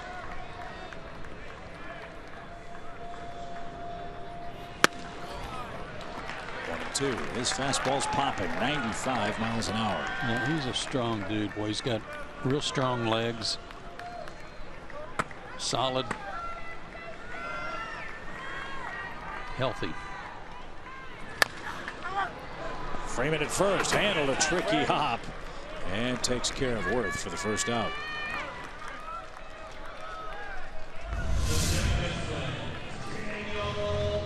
Had to charge it and try and smother it, otherwise that second hop might have eaten him up. Good read.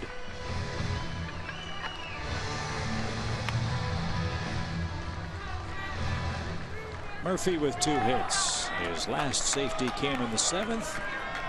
It earned him his 100th RBI. Have to respect his power. 25 homers. He is right on top of the plate.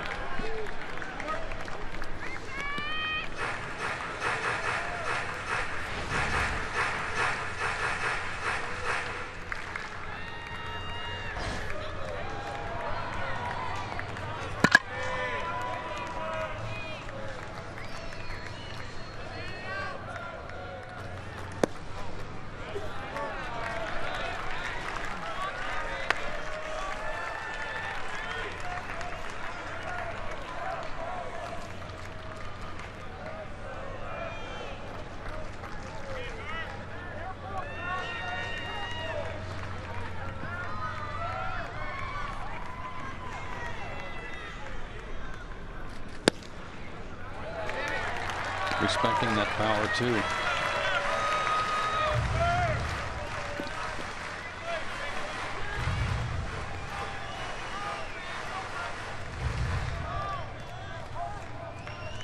His last walk was 8 outings ago.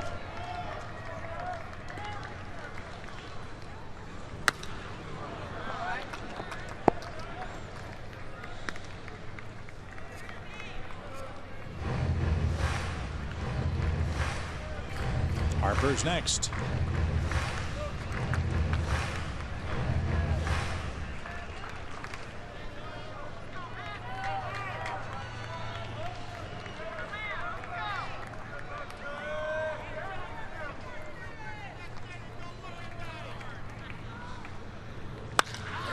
Hammered towards center. Enciarte sprinting. He's going to get there in front of the 402 sign.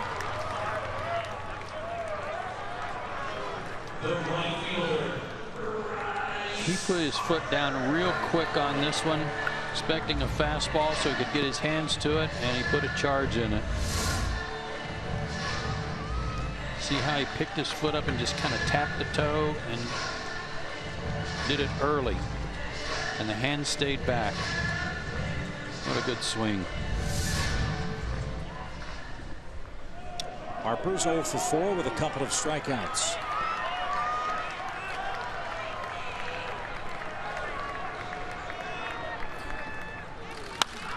And a little pop into shallow center is going to drop for Bryce. He's thinking 2, but slams on the brakes. Enciarte got to it quickly. And you got to keep an eye on Harper. He's stolen 20 bags, and Ramos is coming up. I think that's almost automatic here.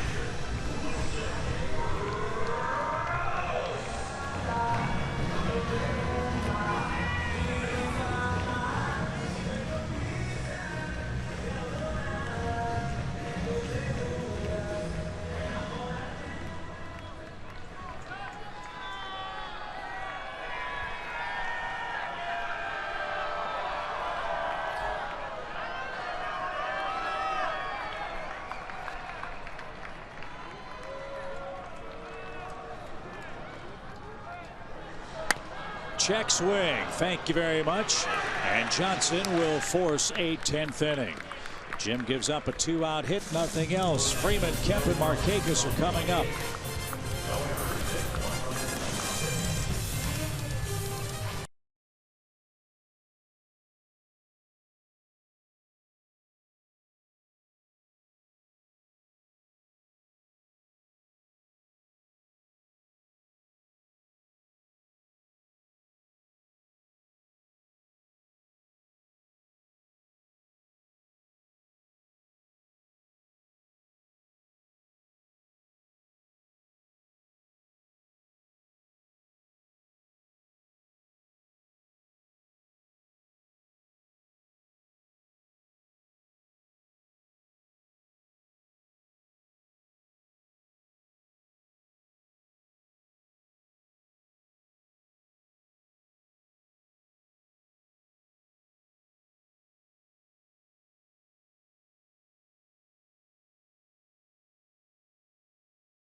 Jack Link's Beef Jerky all season long.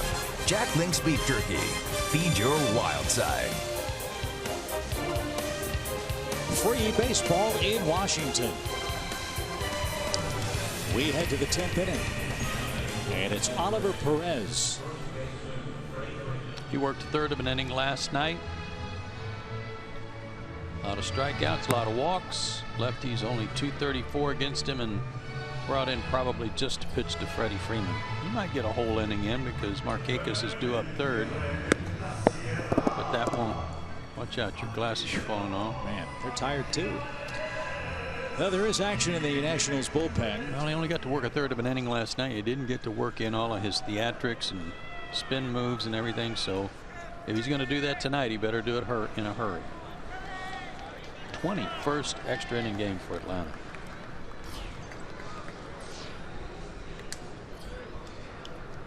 Freddie Freeman has singled and scored tonight.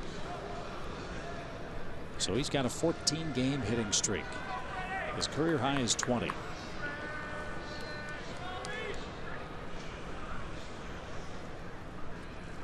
Dusty Baker has made a lot of pitching changes in this series because he can. Tonight, though, a little more out of necessity. The big story, Steven Strasburg left with injury after 40 pitches, 2 1/3 innings, 2 hits for Strasburg, who is at one point stretching his calf and was also shaking his right arm. Came back from some elbow discomfort tonight and had to leave.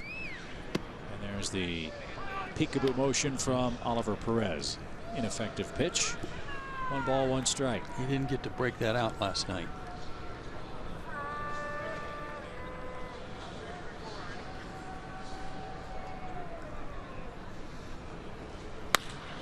Freeman shoots one toward Murphy, who had him played perfectly, and that's out number 1.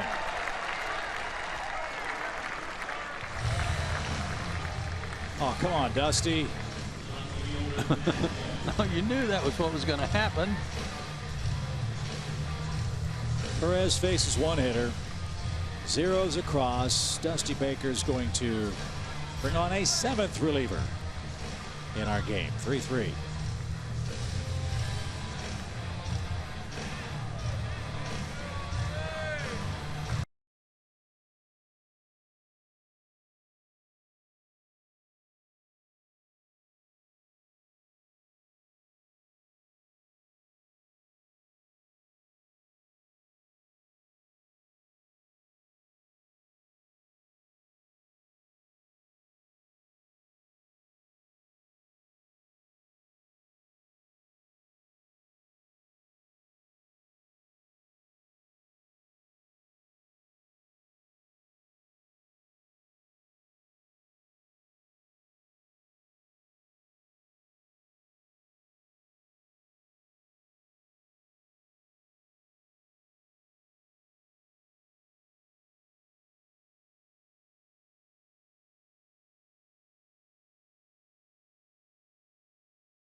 Of the Atlanta Braves and may not be reproduced or retransmitted in any form.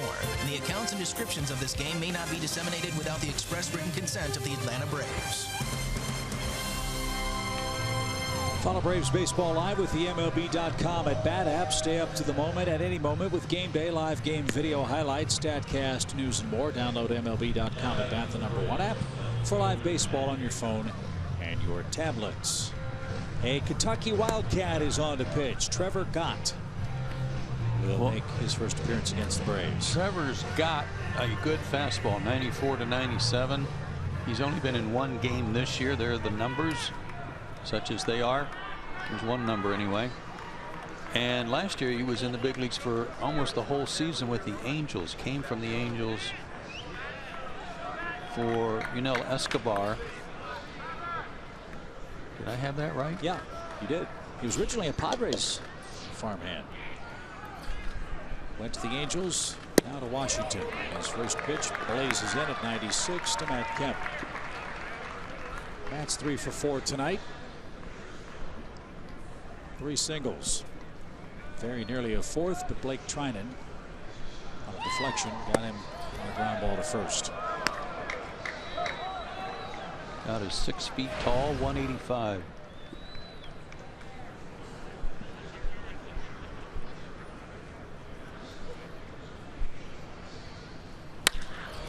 Driven down the line and into an empty section.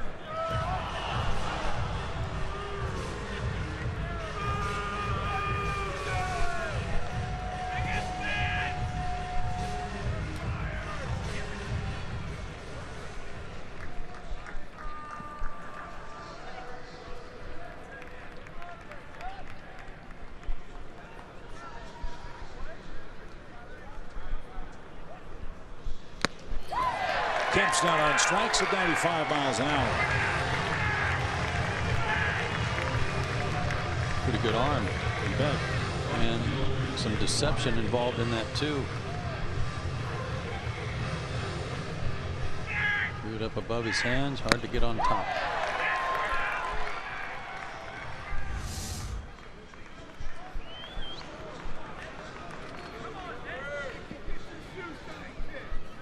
Two hits for Markakis tonight.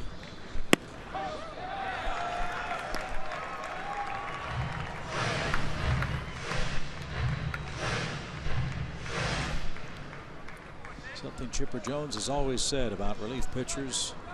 Strikeout stuff in postseason play is critically important, and who knows what Gott will do. Maybe he'll get a job in the Nationals bullpen.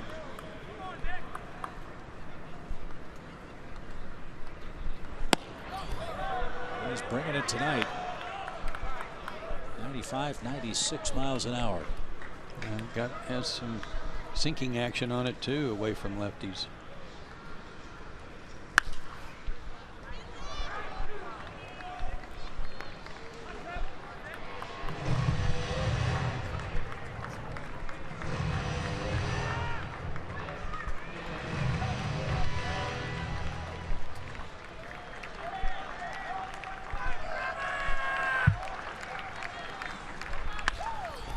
Popped up.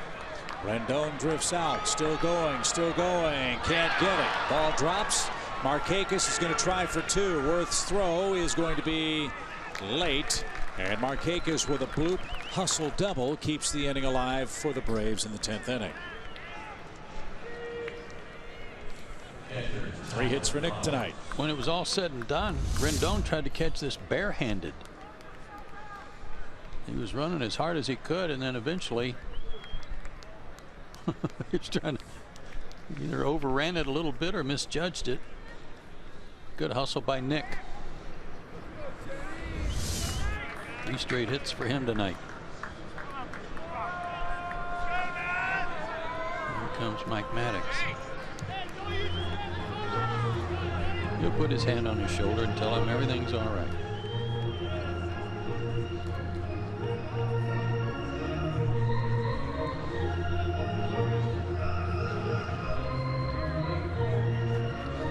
Yes, and just because you're in the 10th inning, you're not our 7th best reliever. We like you a lot.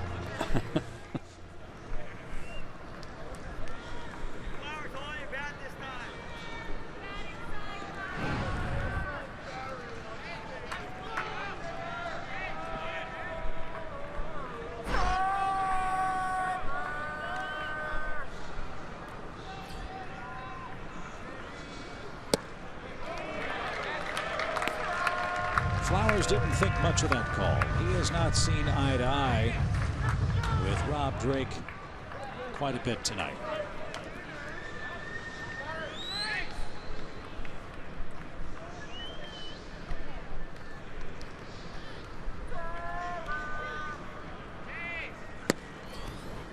Here's a question for you. Think the Shake Shack's still open? I'm going to say no. No? Not unless they worked out something special with our producer Woody. It's kind of a frequent flyer, if you will, at the Shake Shack. Yep. Gates are shut. Okay, milkshakes for our producer tonight. 1-2.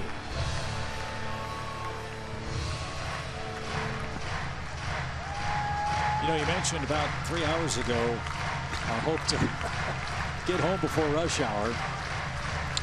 We're pushing it. Yes, we are.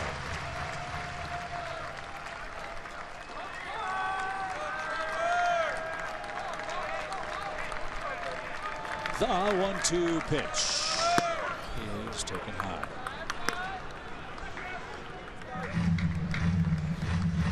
Washington's used 7 relievers. The Braves have used 4.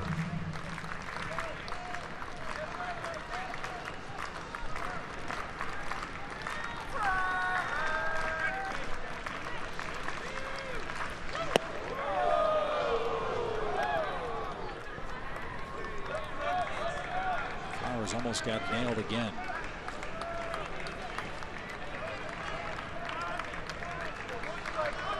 Full count. See if they give him something to hit, even though they've got first base open. There's a lefty on deck.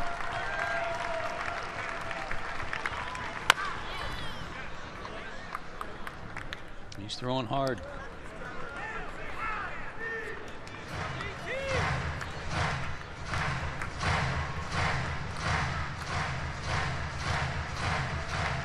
He's got a curveball, but I don't know that he has shown it yet.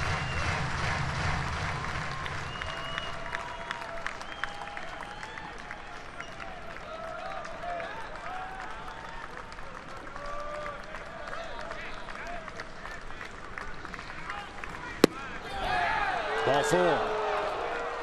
2 on, 2 out. Wow.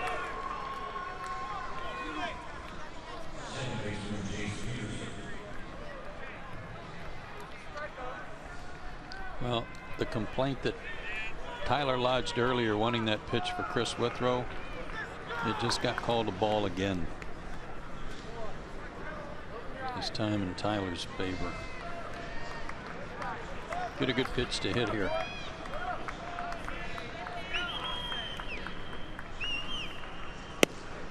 There's the curve.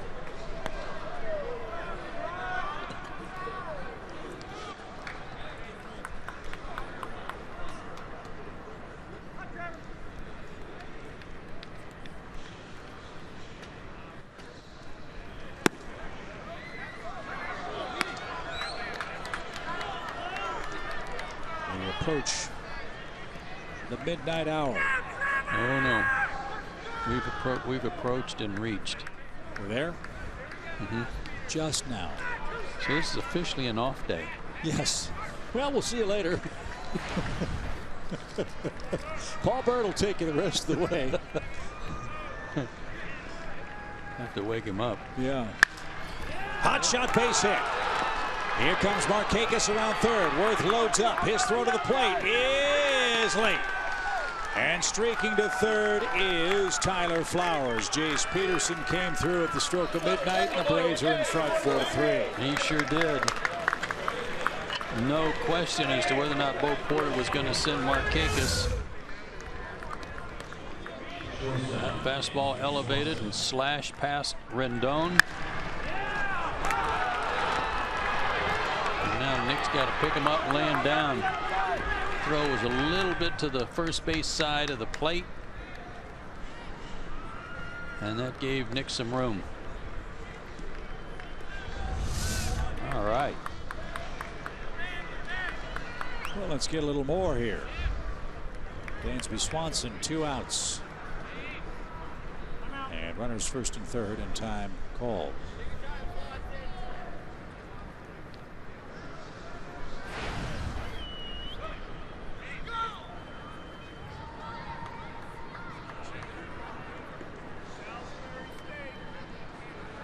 Oh, that was pretty close to the plate.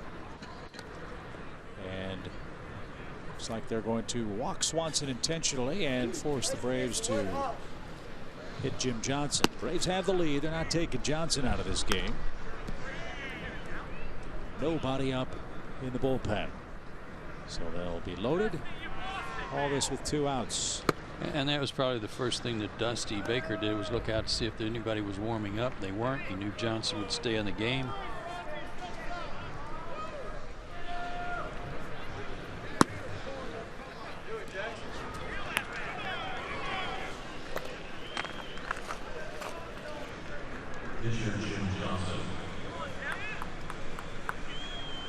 So Jim Johnson hits for himself.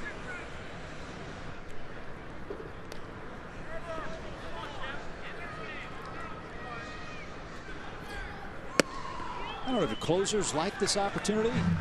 They don't hit much. No, they don't. I don't even know they take batting practice much. His second career plate appearance in the major leagues. First in 2 years.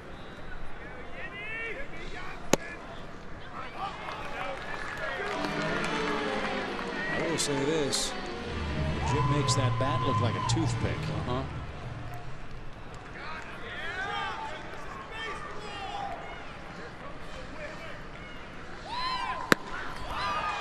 Pretty good cut, but he came up empty. Atlanta didn't come up empty in the 10th inning. A 2-out rally, a double, a walk, and an RBI hit for Chase Peterson. And the Braves at the midnight hour take a 4-3 lead.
Will follow us hopefully after Jim Johnson gets 3 more outs in the 10th inning. It's very rare for closers to hit, and frankly, Joe, it's been very rare for Jim Johnson to pitch more than 1 inning. Yeah, the last time he went an inning plus, he went an inning and a third July 7th, and the last time he went 2 innings was way back on June 15th against the Reds. That was before he had taken over the closer role.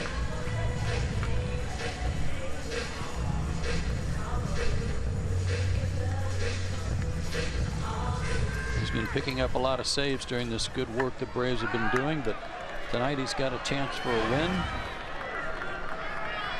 and it will be his 3rd.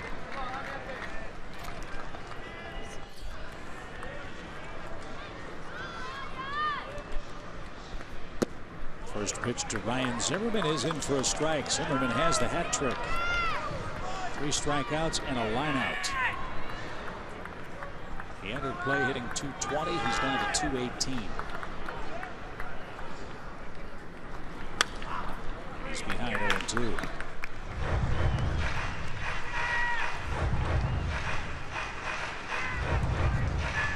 Braves would love to pick up a rare win in Washington tonight.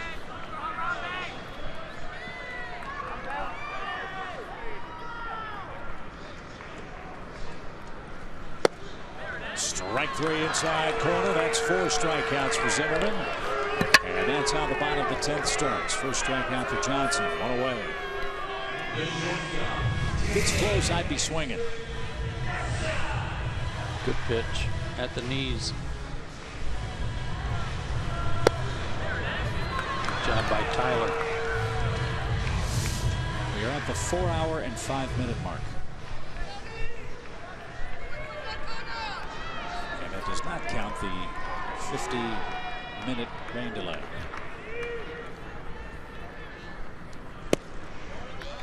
Strike to Espinosa. He's 0 for 4. And has never recorded a hit against Jim Johnson.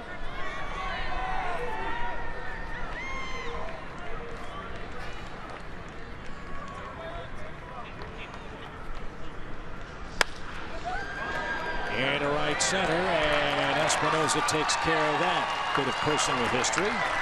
He's the tying run. He's aboard with 1 out. Well, the pitcher spot is due up next, and they've only got 6 guys to pick from off their bench. It's going to be Chris Heisey.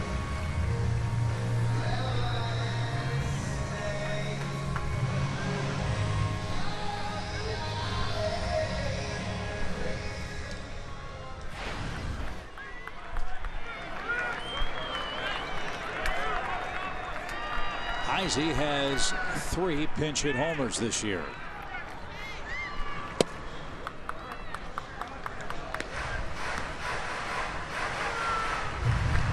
He has 9 long balls for the year.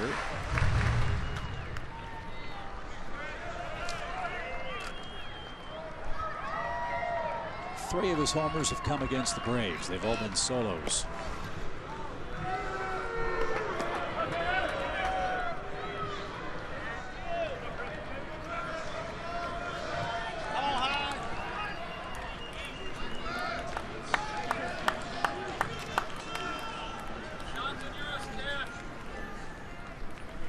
Runner goes. Pitch fouled away. So Trevor Gott gave up his first earned run in the major leagues, and it's only his second big league appearance. For the Nationals, anyway. For the Nationals, right. Beg your pardon. And Jim Johnson is in line to win this game.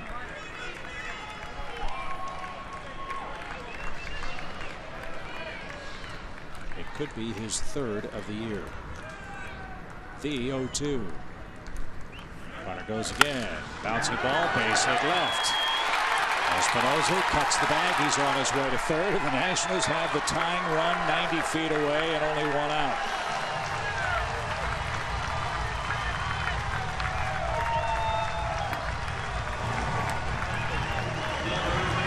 And Rendon, who came on as a pinch runner, now is sitting in the catbird seat, first and third, with a chance to tie the game.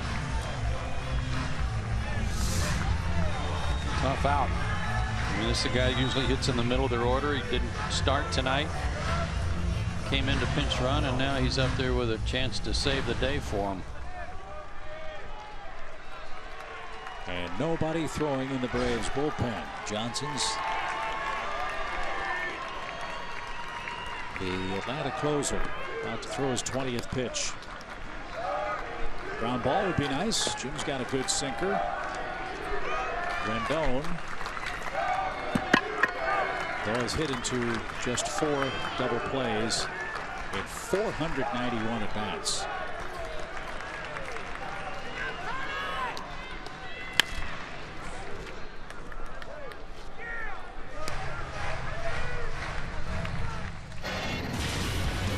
Big night for him last night.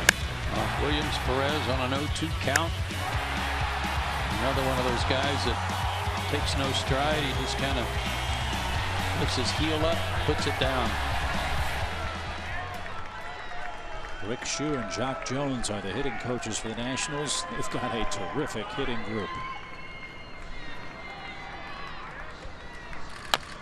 Slow roller. That's going to be a tough play. It's going to tie the game. Throw back to second. All hands are safe.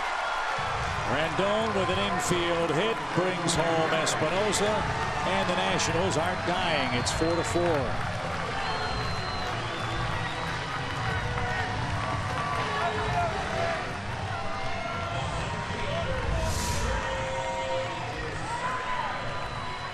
it was a breaking ball, a good pitch, but unfortunately it wasn't a good result.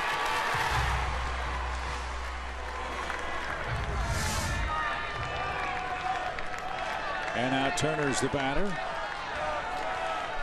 He's 2 for 4. Heisey the lead run at second. He's the winning run. And a strike.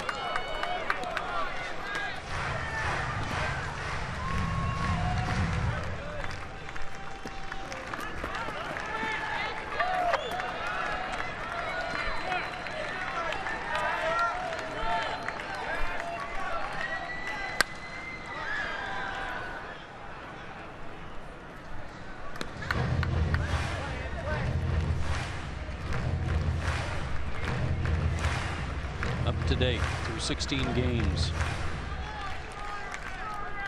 including 2 hits tonight. Also had a walk.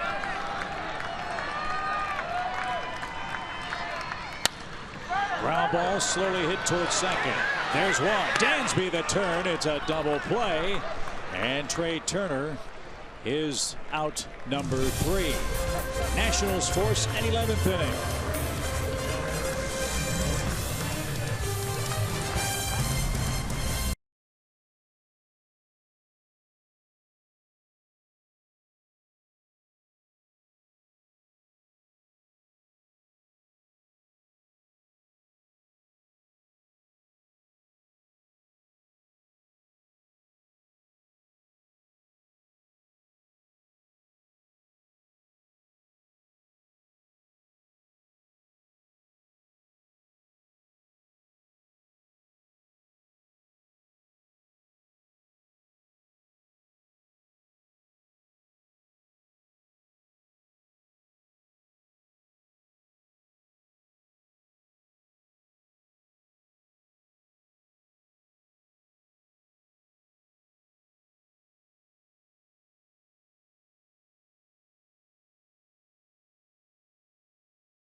Extra innings are presented by Jack Link's Beef Jerky all season long. Jack Link's Beef Jerky. Feed your wild side. Early morning in Washington. The Nationals tie it 4-4. Trey Turner, who's hit the Braves so well, was retired on a double play, but not before the Nationals tied it on an infield hit. Now it's Matt Grace's turn to pitch. Grace, another lefty with a heavy fastball sinker repertoire that the Nationals notes tell us yielded a 59% ground ball rate in his 26 games pitched last season. He got a call up on September 2nd, his first big league assignment this year for the Nationals. Dusty Baker has used 8 relief pitchers now. He's got 7 left. And Ender Inciarte gets another shot at extending his hitting streak. He's 0 for 5.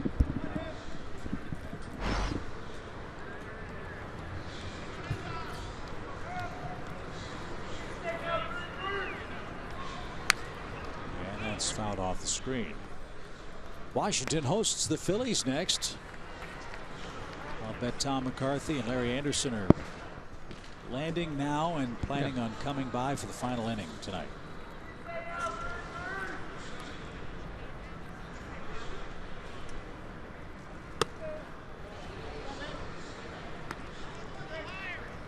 Well, as we've been talking, with all the players the Nationals have, if this is a war of attrition, Braves are in trouble. Yeah, well, I just said when you came back, We've seen 8 of their relievers. They only have 7 left.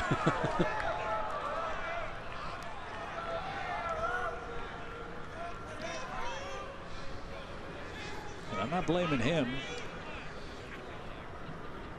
The manager has those toys. He's going to use them. And that's a ball to Ender Inciarte. 3 balls and a strike.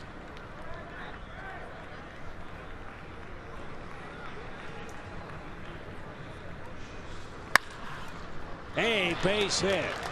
Inciarte gets an extra at bat and he cashes that chance in. So it's an 18 gamer for the Braves outfielder. And he's the go ahead run. That's great.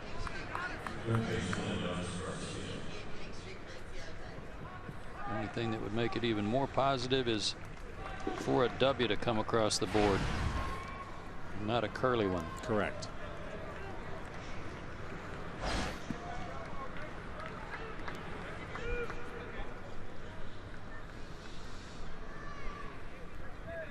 Adonis doubled way back in the 3rd inning.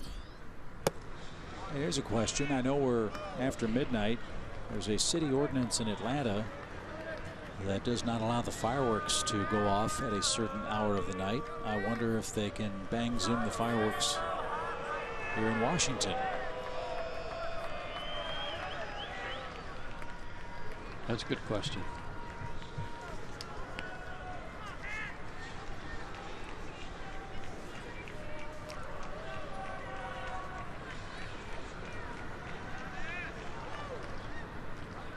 Braves are playing their 21st extra inning game. Strike.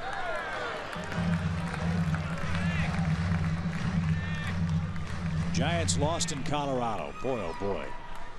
Bruce Bochy's ball club just having a dreadful second half. Colorado came back and won 6-5 tonight. Giants are in trouble. Not only in the National League West, but in trouble in the wild card. They may not make the playoffs. They've been sitting atop that wild card thing for a long time. I mean, atop the division and then into the wild card. And now they're not. Well, the Giants lost. The Cardinals lost. The Mets won. So New York has pulled into a tie in the wild card race. They started a half game back when we came on the air last night.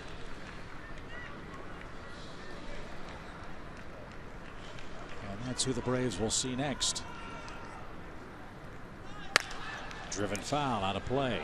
1 ball, 2 strikes.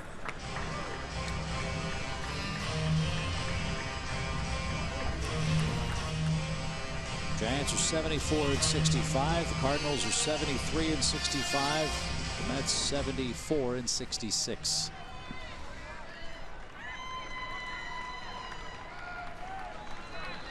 LA's winning 3-1 over Arizona. They could take a 5-game lead over the Giants out west if that score holds. And when is Kershaw supposed to pitch?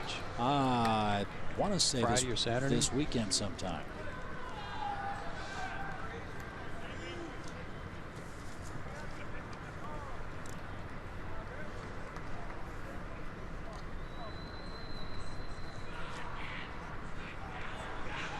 Dodgers play the Marlins next, I believe. So a struggling Miami team gets to stare at Clayton Kershaw. Miami did win tonight 6-0. They beat the Phillies at home. Marlins had good news yesterday. They got Marcell Ozuna back. They got Justin Bour back, and they got Giancarlo Stanton back. They need to put together a long win streak. Pitch. Swing and a miss. Garcia's down on strikes.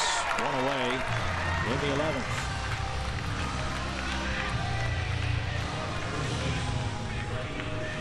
Thirteen strikeouts for the Braves tonight.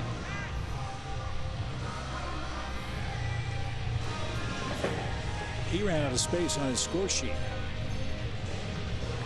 He's got a new one. Well, when it comes to writing the pitchers down in their line, so have I. And it's a she. I beg your pardon.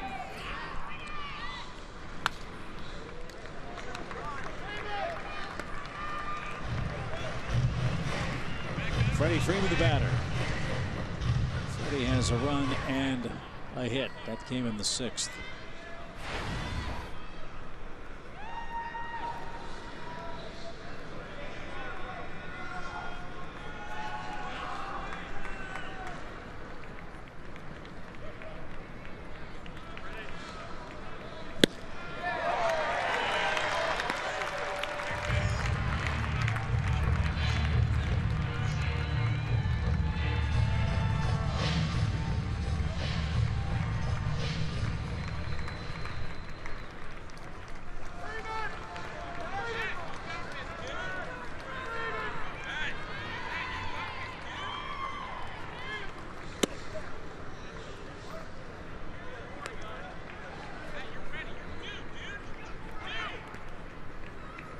Trying to keep the ball in on Freddie to hit it into the shift. Don't give him a chance to splice one the other way.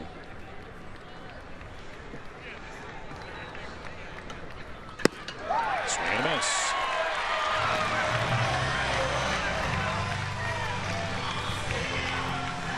Dusty is coming out again. It's always after Freddie hits, so Yeah. given. Well, I don't want to get on my soapbox quite yet. We'll wait till after the pitching change, but I understand the Nationals are doing all they can to win. I'm not blaming them, but this is making a mockery of a game.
Today we'd have a bit of a mess, wouldn't we? In the wild card race, Cardinals and Mets tied. Giants with a half-game lead for the #1 overall spot. Pittsburgh creeping back in. Miami trying to stay afloat. Washington, Chicago, and Los Angeles.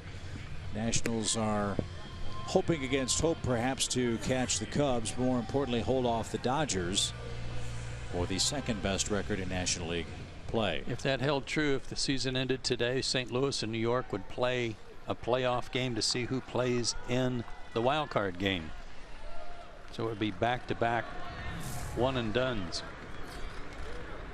It's a familiar face, Matt Latos. Those are his numbers with the White Sox and Washington. He's only been in one game with the Nationals. It wasn't a very good one after he got called up from the minor leagues. 2 innings, 3 hits, 2 runs, and a homer. Enciarte's running, got a huge jump. No chance at all for Ramos to throw him out. That's a steal. Now a hit could put the Braves back in front. It's 14th. Latos, the 9th Nationals reliever. Boy, look at those numbers.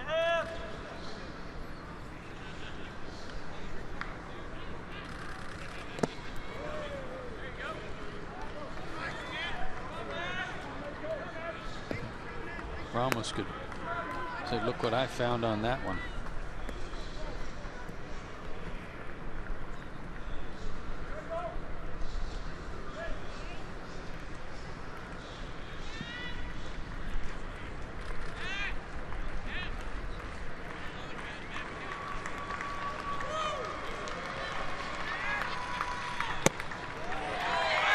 Kemp didn't get it. 2 balls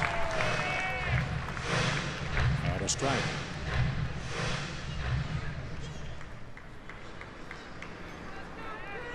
Braves saw Latos early in the season last year and clobbered him when he was a Marlin. He's played for Dusty Baker before. He's trying to recapture the magic with the Nationals. The pitch is tapped out of play.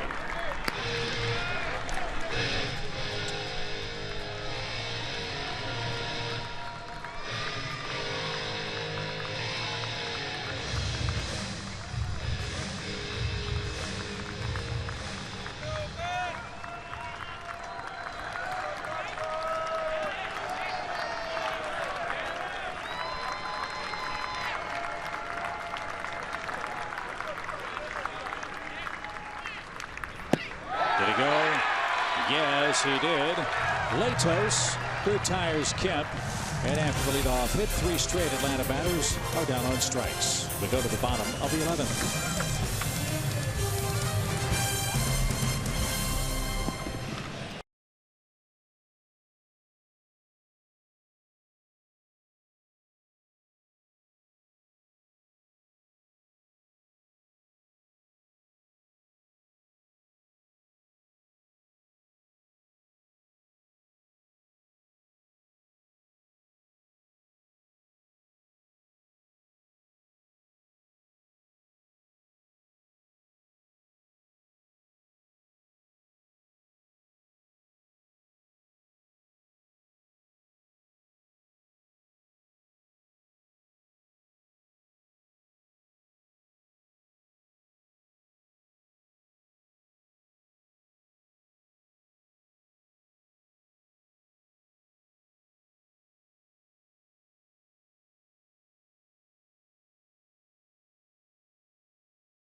Pitch.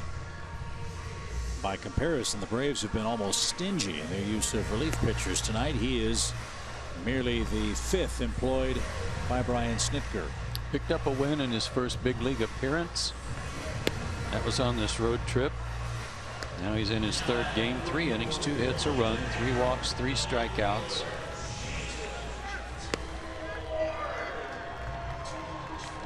The last of the Braves lefties. They still have Kniff, De La Cruz, Ramirez, Rowe, and Simmons available. All of those gentlemen pitched last night, including De La Cruz, who went 2 2/3. You wouldn't expect him to be available. Ramirez also an inning and a 1/3 and got knocked around a little bit. He may not be available.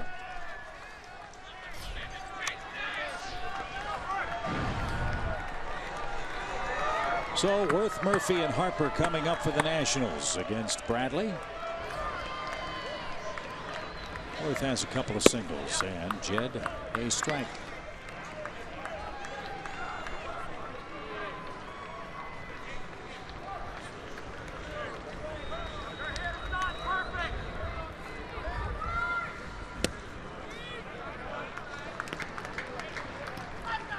This game is as even as it can be. 4 runs, 13 hits, no errors, 12 left for Atlanta, 4-13, 0-12 for Washington.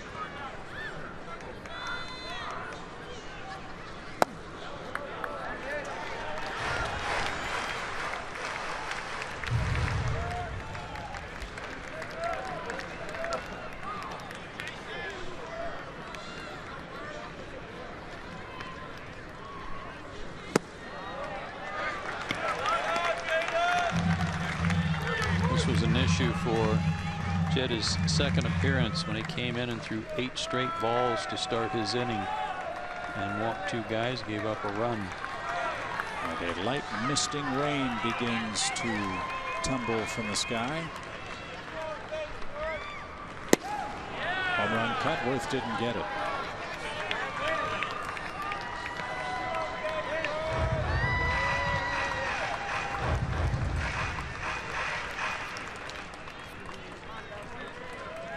That outing was actually here on Labor Day. A leadoff walk in the 11th. This spelled doom for the Braves in the 7th when Chris Withrow came on to protect the 3-1 lead. Walked the first man he faced. 3 straight hits, and the Nationals tied it. That looked like a strike. Yeah, top of the zone. Wasn't that bad? No call.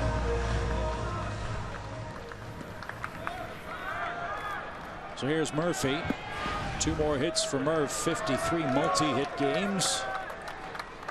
He smoked a line drive to center in the 9th inning that was caught by Inciarte. As hot as he is, lefties, righties, it doesn't matter. No. 343.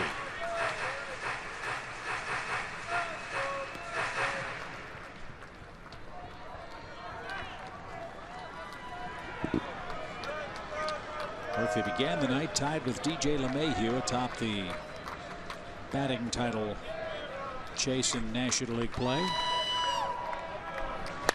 And a drive hit to right. Markakis won't get it. It's up against the fence. Worth around second, on his way to third. They are going to stop him. And the Nationals in great shape, second and third, and nobody out as Murphy has a 3-hit night. Again. He's got 20 hits against the Braves this year in 47 at bats. Fastball, inner half, raked. Good job by Markakis to get to this ball quickly. Worth had every intention of scoring here as he rounded third. He was surprised to see that stop sign. Went into a slide to try to stop himself. Well, with Harper, Ramos, Zimmerman coming up, you feel like you've got 3 shots to get a fly ball at the very least and win the game. So why run yourself into an out, maybe? See how it works out. Roger McDowell's going to come out along with Tyler Flowers to talk about this. We've got a left-handed hitter up there, but he's the defending MVP. After that, right-handed hitters, and the Braves bullpen will get up. A right-hander will begin to throw. Brandon Kniff. So by the way, with that hit, Murphy takes over the batting average lead. DJ LeMahieu finished at 342 tonight. Well, 6 hits in the last 2 nights. That sure helps. It'll help, isn't it? Extra innings help. Tough spot here, though, for young Jed Bradley. And Tyler Flowers buying some more time for Kniff to get ready. If it is one of those deals where they're going to walk Harper, which I would guess they are. Yep. Tyler said, take the time. Yeah.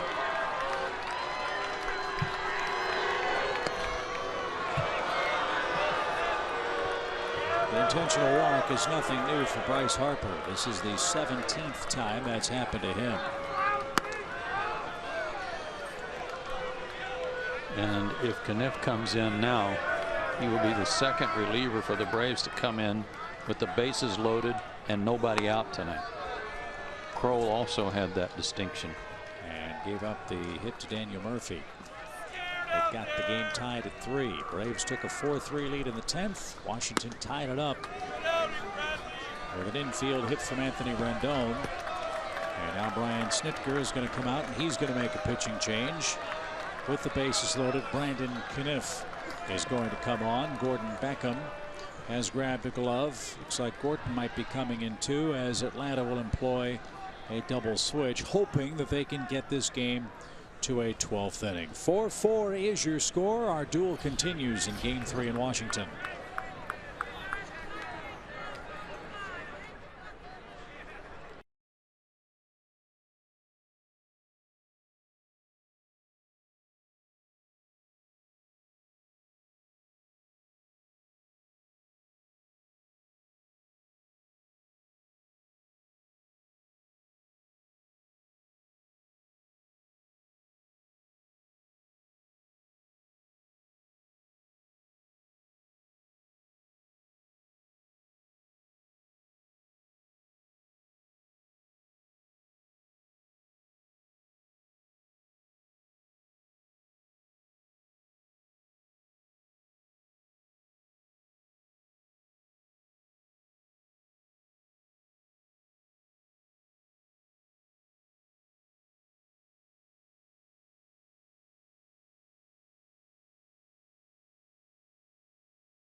Peterson will move from second base to left field. Matt Kemp is taken out of the game. Kemp was the last Braves hitter to bat. Gordon Beckham checks in for Atlanta. He's going to hit ninth, and Brandon Kniff is on to pitch. And look, Kniff's got a tough spot here. He's got Ramos, Zimmerman, then Espinoza. No place to put a Nationals hitter. They've loaded him up with nobody out. It's near impossible to get out of this with the way the Nationals swing the bat. However, you got a slow runner in the catcher in Ramos. He's hit into 13 double plays. That's second on their team to Jason Worth. So it's very important for either strikeout or a ground ball here if you have any hopes at all of getting out of this.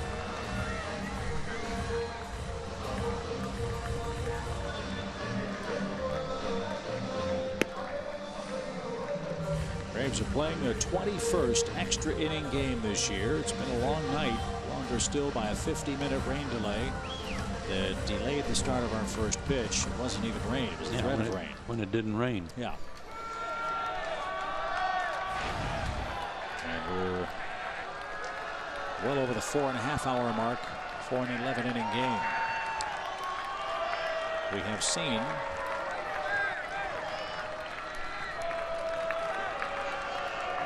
$16 relief pitchers tonight. I think that's the same as last night. Infield in. Ramos is the Nationals hitter. Outfield in too.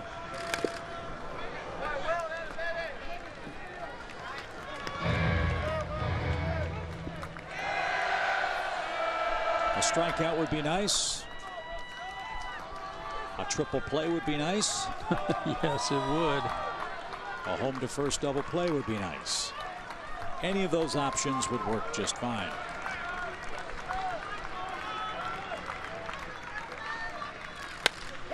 Fly ball headed for left center field. Peterson can't track it down.